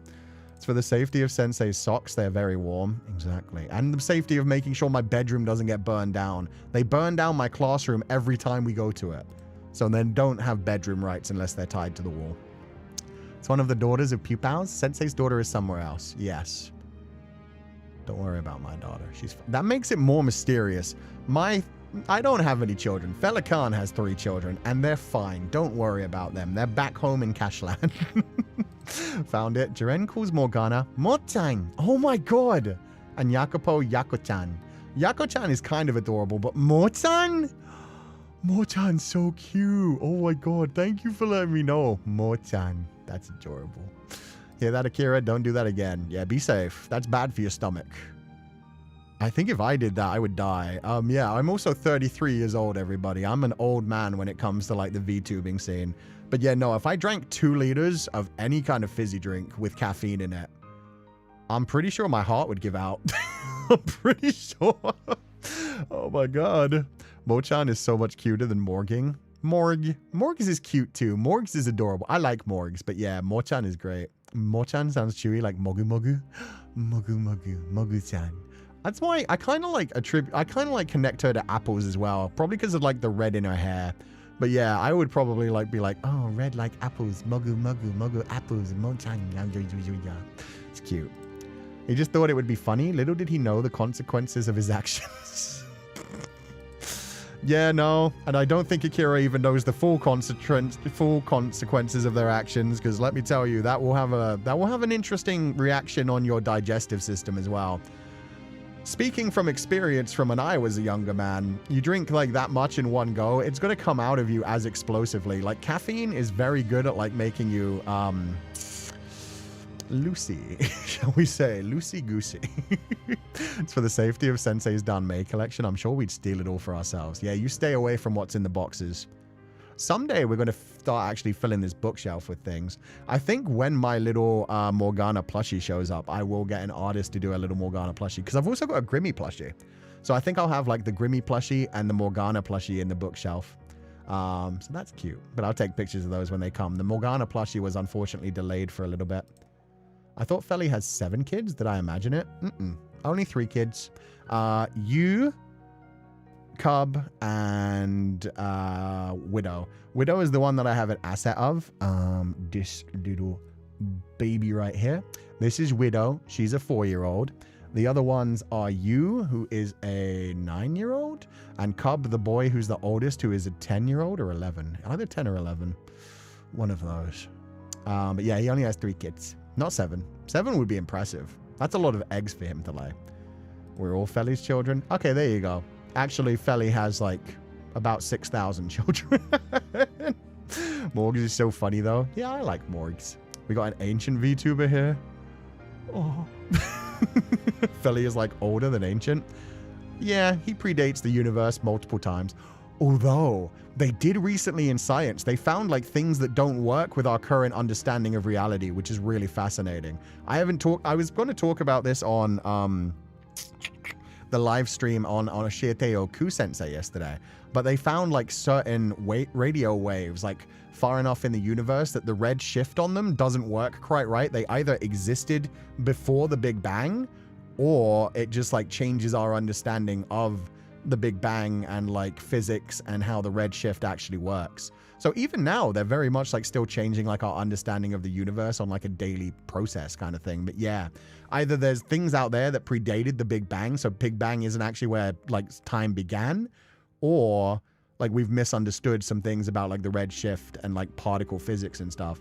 I was very fascinated by that. There's also like a new theory about like the way that time works, where they tried to visualize it like a Mobius strip, essentially, so that like past and the future both affect each other.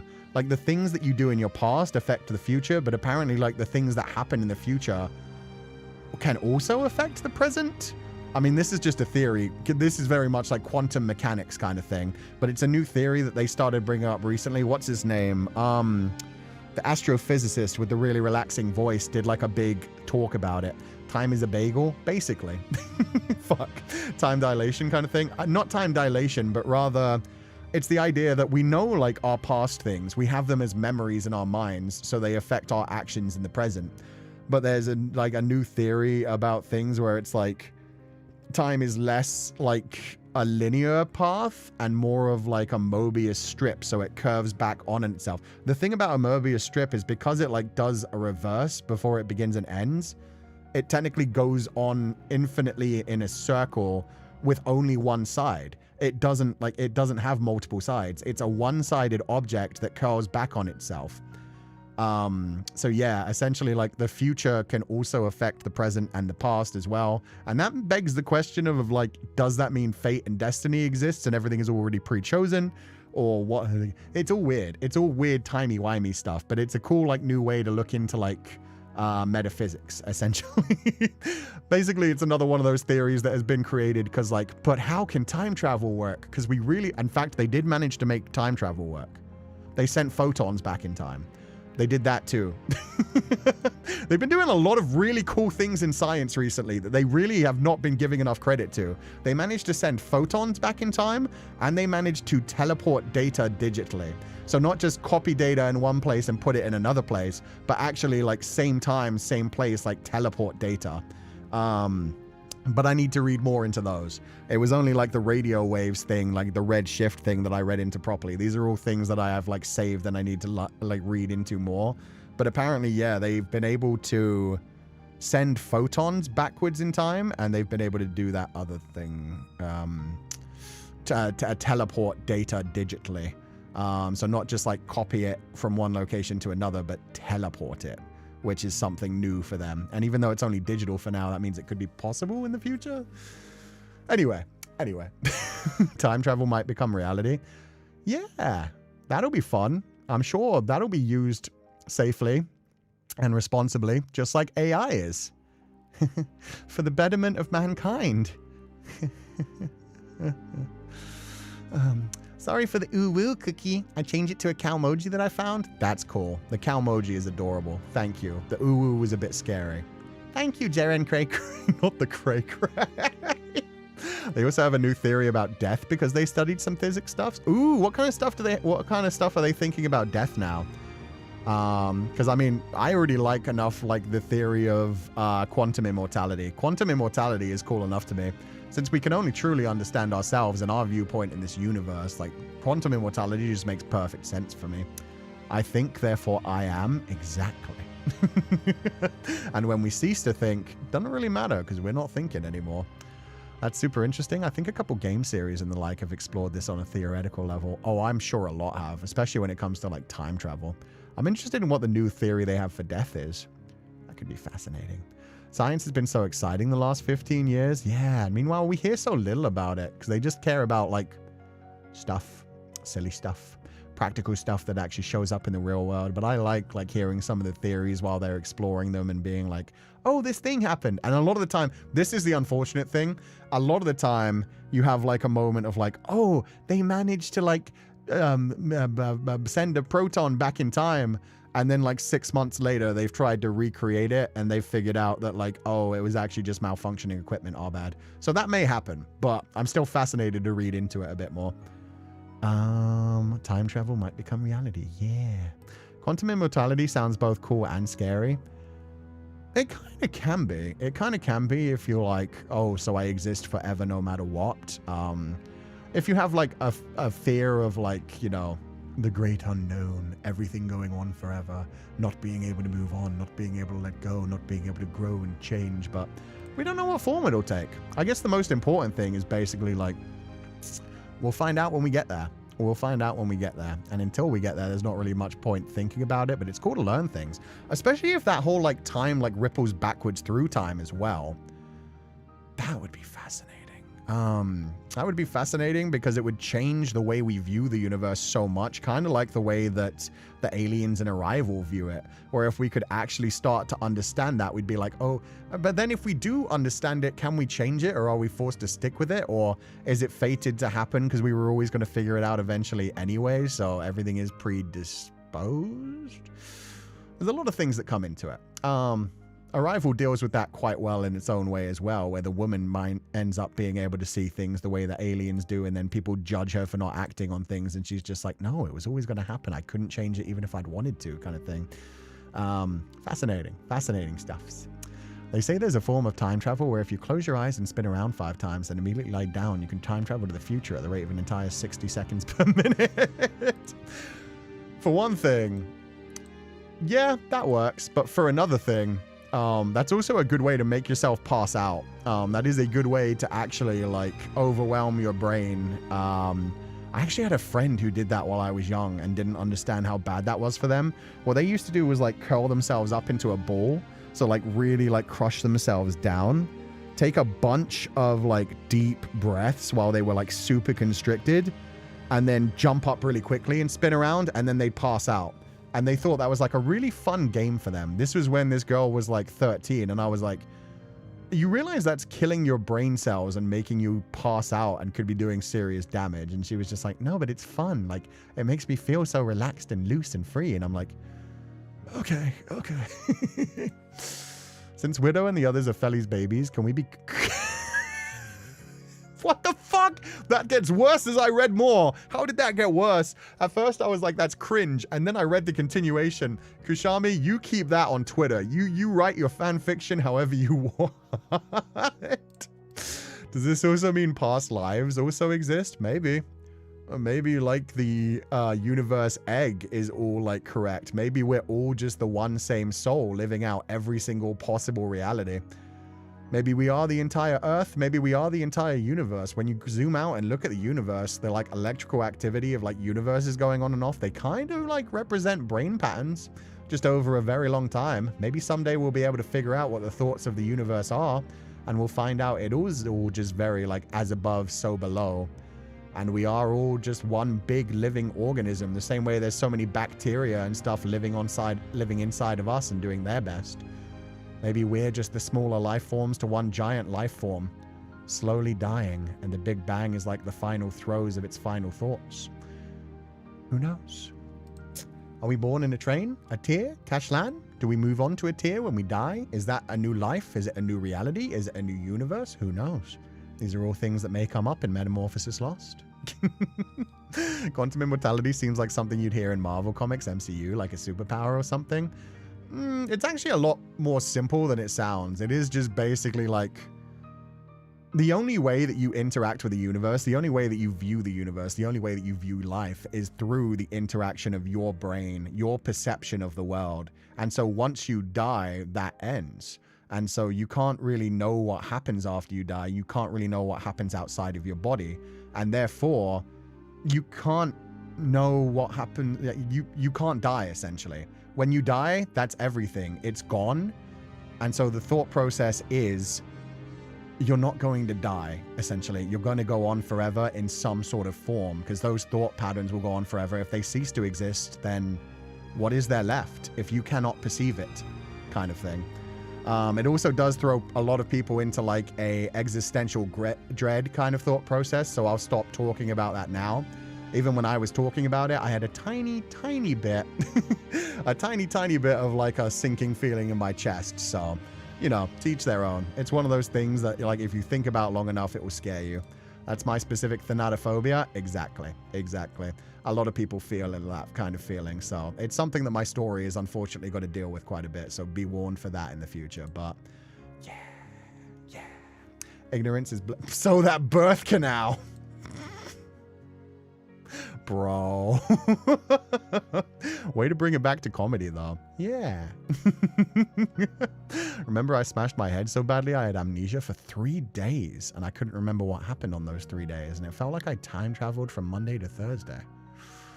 That's rough. That I've never seen happen to me personally. Have I ever been so sick that No, unless I was going in for surgery, I've never had like the type of thing of actually being down for multiple days. I can't imagine how that feels to just suddenly wake up and it's a completely different, like, several days away rather than just like a sleep cycle. Does the universe egg fill you with determination? It does, actually. I really like the way, like, if you watch the Kurzgesagt channel, the Kurzgesagt has a really good video about the universe egg, and it basically says, it's basically just a message of saying treat others as you would like to treat yourself, because the idea is that it's all one organism, and anything you ever do to anybody else, whether it's good or bad, you're just doing to a different version of yourself. And so you don't even have to take it as a literal thing. You can just essentially take it as like, oh, do unto others as you would have do unto you. We are all just like humans trying to get through in life. And even like the life forms that aren't humans, the non-conscious things. It's the idea that it's all one organism waiting to be born, and these are all just like memories we're building up. Like every possible experience in this universe is just there to have us experience it and to become like a fourth dimensional being when we all combine and like form and come out of the egg kind of thing. A metamorphosis of sort. So yeah, it's not something I actually believe, but I think it is like a very good lesson for just like, you know, treat the entire world, the entire universe, all of life, every part of this. It's a fucking lovely experience that we get to enjoy, and it's the only experience that we as mortal observers of this universe get to enjoy. So try to make it good for everyone else and just try to understand people. Like Slay the Princess? Yeah, Slay the Princess does it in a very similar way, with all the different princesses eventually like forming together to an amalgamation. And being like, oh, so we have to move on from this kind of thing. And Slay the Princess is also another one that leads heavily into like the existential, like dread, nihilism, joy, bliss, cosmic bliss, all of that. It plays all of it so well. Slay the Princess is so well done. This is why we got to be glad to be ourselves, existing right here in the moments we experience. We'll never really know, so it's best to take the present for what it is. Yeah. And if we ever do manage to actually know, we will, like, that's the thing. It's that general idea that if you do manage to ascend to the kind of point where you can see all of time at once, you're a different being at that point. You're a fourth dimensional entity. You're like an extra dimensional entity. You're like ascended. And depending on the way you look at it, you've essentially become like a god or a demigod or a guru or whatever word you want to use for it. And you're no longer immortal, you're no longer a human, you no longer have as much attachment to this actual life. So stay attached to this life. Enjoy your attachment to this life. Have fun with it. Embrace every part of it and the journey along the way. Speaking of the universe, I found out there's actually a person buried on the moon. Wait, is there? Wait, that's fucking cool. And now I need to Google that. Oh! That scared the shit out of me. Okay, so I tried to put my controller up on the side of my computer, and it rolled down and hit my keyboard, which changed my outfit, and also hit my audio device, which played this. Nope, this. That. Oh, scare counter +1? Yeah, okay, we're on to 40 scares. You can't see it, but I just added a jump scare. I was so scared because there was like music playing in my ears and my outfit changed, and I was like, what the fuck's going on? I'm back. I'm still laughing. Dude, that scared the shit out of me. Yeah, we'll become the clown. That's fair. Okay, person buried on the moon. That's what I wanted to Google. Oh my god. Person buried on the moon. Eugene Shoemaker, a pioneering planetary scientist, is the only person to have been buried on the moon. A portion of his ashes... Oh, that doesn't count. I want the whole body up there. Portion of his ashes were sent to the lunar surface above NASA's Lunar Prospector spacecraft in 1998. And a later mission intentionally crashed the craft on the moon in 1999, scattering his remains in a crater. Lazy. I'm sad. I wanted the actual body to be buried in the space dust. I didn't know it was just like some of his ashes went up there. Good for him, I guess. I mean, that's still a dream, a goal. I was so sudden, I'm crying. Yeah, and I never used these things, which freaked me out even more. It just felt like everything was freaking out in front of me. Suddenly, my screen flashed black. I heard this in my ears. I thought I was dead. Also cool that there's someone buried in the moon. Yeah, just some of their ashes, but still pretty cool. Sensei, my favorite boy failure.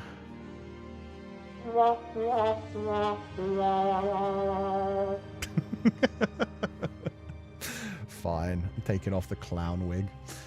That doesn't count, man. They could float. Yeah. Although we all eventually return back to stardust. We all began in like the explosion, the Big Bang. So we are made out of the same thing of stars, and eventually we will return back to it. So yeah, that's where my exploration into like death and stuff has led me. So I will stop talking about it after this to not like trigger anybody with thanatophobia or any kind of like cosmic dread kind of sensation. But yeah, essentially, we're all made of the same things. Before we were born, we were just the building blocks in like our parents' bodies that eventually conjoined and formed this consciousness, and eventually we'll go back to that. So this is just a fun little blessing, a fun little ride that we get to have along the way. Enjoy it along the way.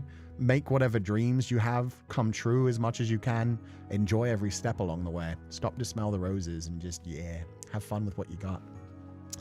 This body was there, I don't think it would decompose. True. Or would it? Would it be like torn apart by the radiation of space, or would it just be like eternally frozen out there? That's my question. And I'm sure they already have like the scientific evidence to prove whichever way, but I'd like to know. Sensei pursues perfection in the strangest places. Yeah. That would be a tragic death hearing badumch as you pass. That's probably going to happen to me. Like when I'm dying, I'm going to be like, so I'm going to get to see a nice bright flash of light and I'm going to like see all my memories replayed. And meanwhile, instead, it's just going to be like clown music. And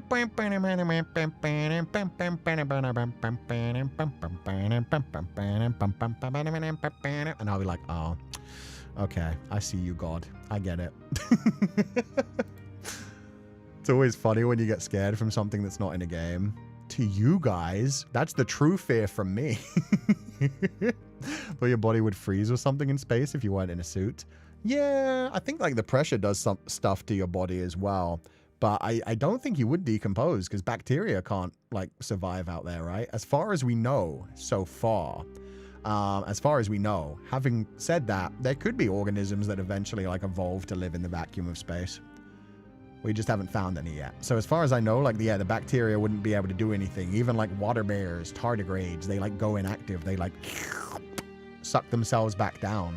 So I don't know if things could actually move in that kind of environment. Depends if there are things that can return our cells back to their base elements. True, in space I guess they couldn't. Although, it might be a big crunch when the universe comes to an end, so everything may just come back together and then boom, big bang all over again. Just a big repeating cycle. Everything like goes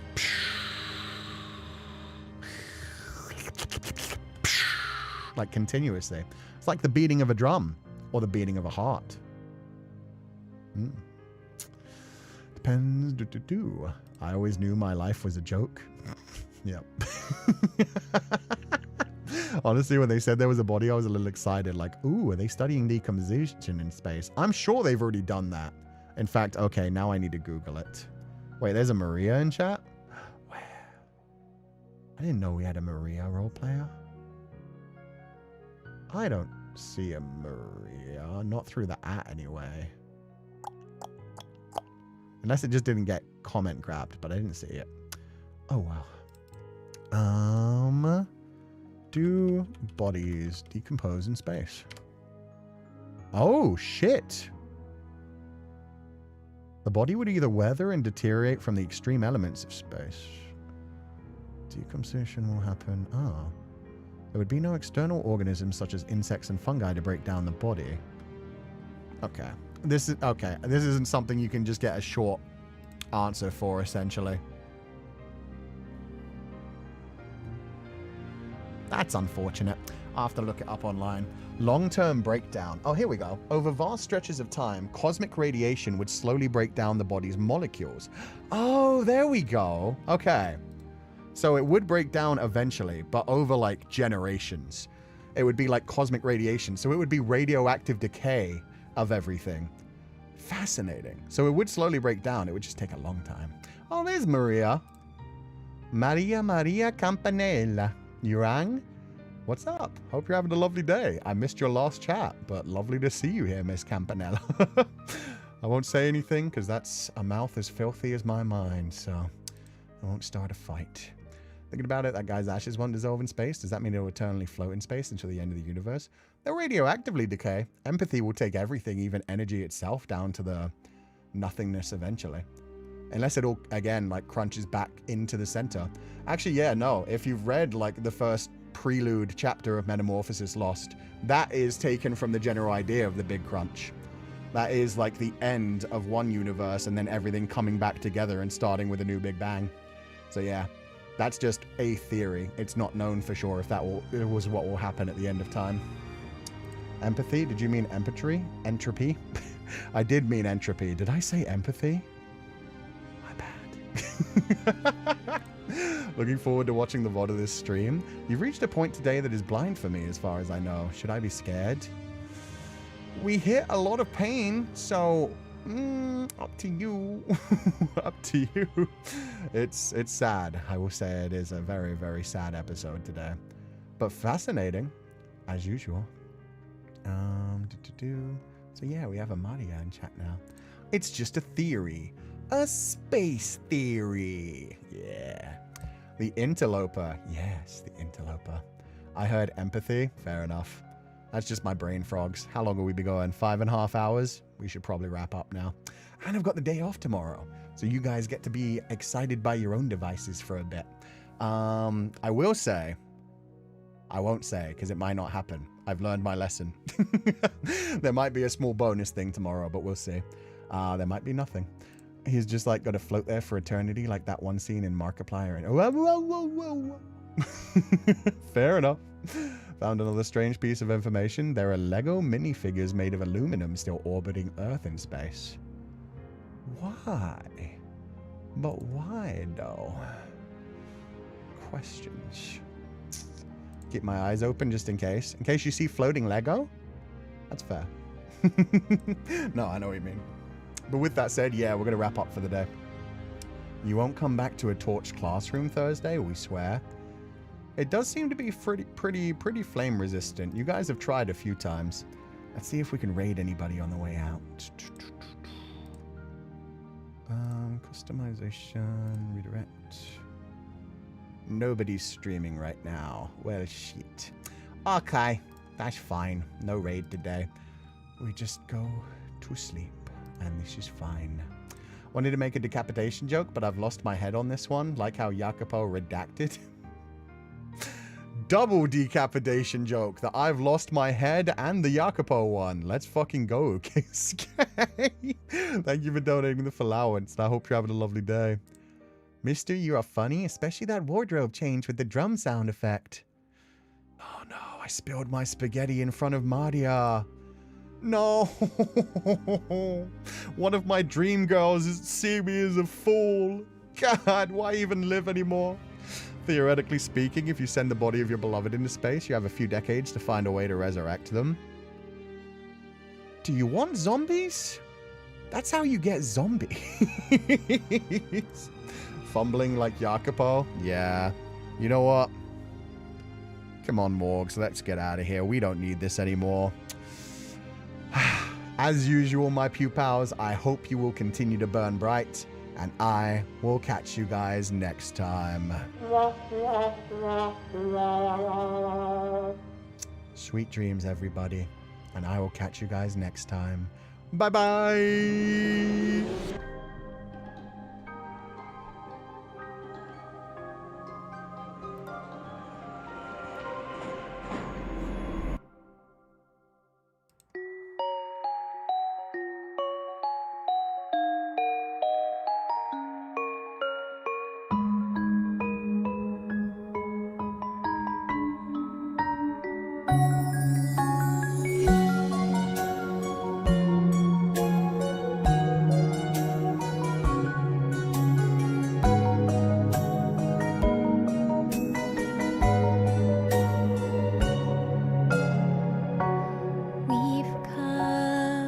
Such a long way together, walked the roads and saw the days go by before we had a chance to find a separate Man's fumbling worse than Michelle saying Giselle has nice obese rats. I kept searching for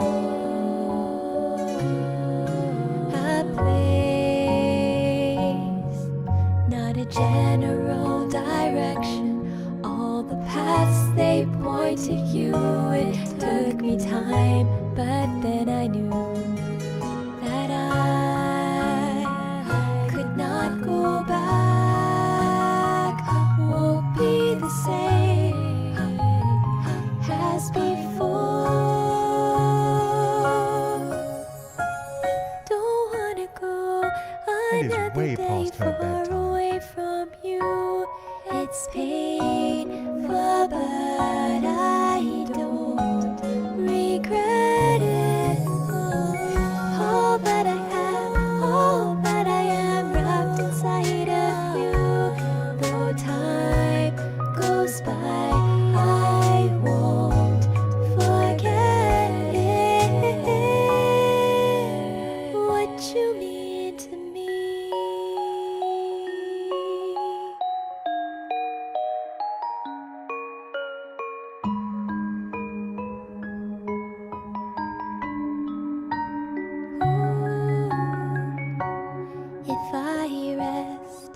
my head upon your shoulder. Let the tears fall down and hide away inside your open arms. To stay like this forever, to grasp at one more day. Find a way to go beyond the unknown. Let it all just fade away until there's nothing more to say. That I'm not holding back, just falling down to be where you are. Don't wanna go another day far away from you. It's painful, but I don't And the ones from today. regret My bad. it. All that I have, all that I am, wrapped inside of you. Though time goes by, I won't forget it. What you mean to me. On the road I don't wanna go alone. No, through the changing weather we stay so warm. Is it really true? Then again you always knew.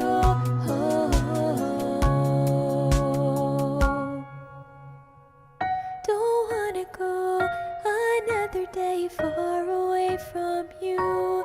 It's painful, but I don't regret it. All that I have, all that I am, wrapped inside of you. Though time goes by, I won't forget it. What you mean to me.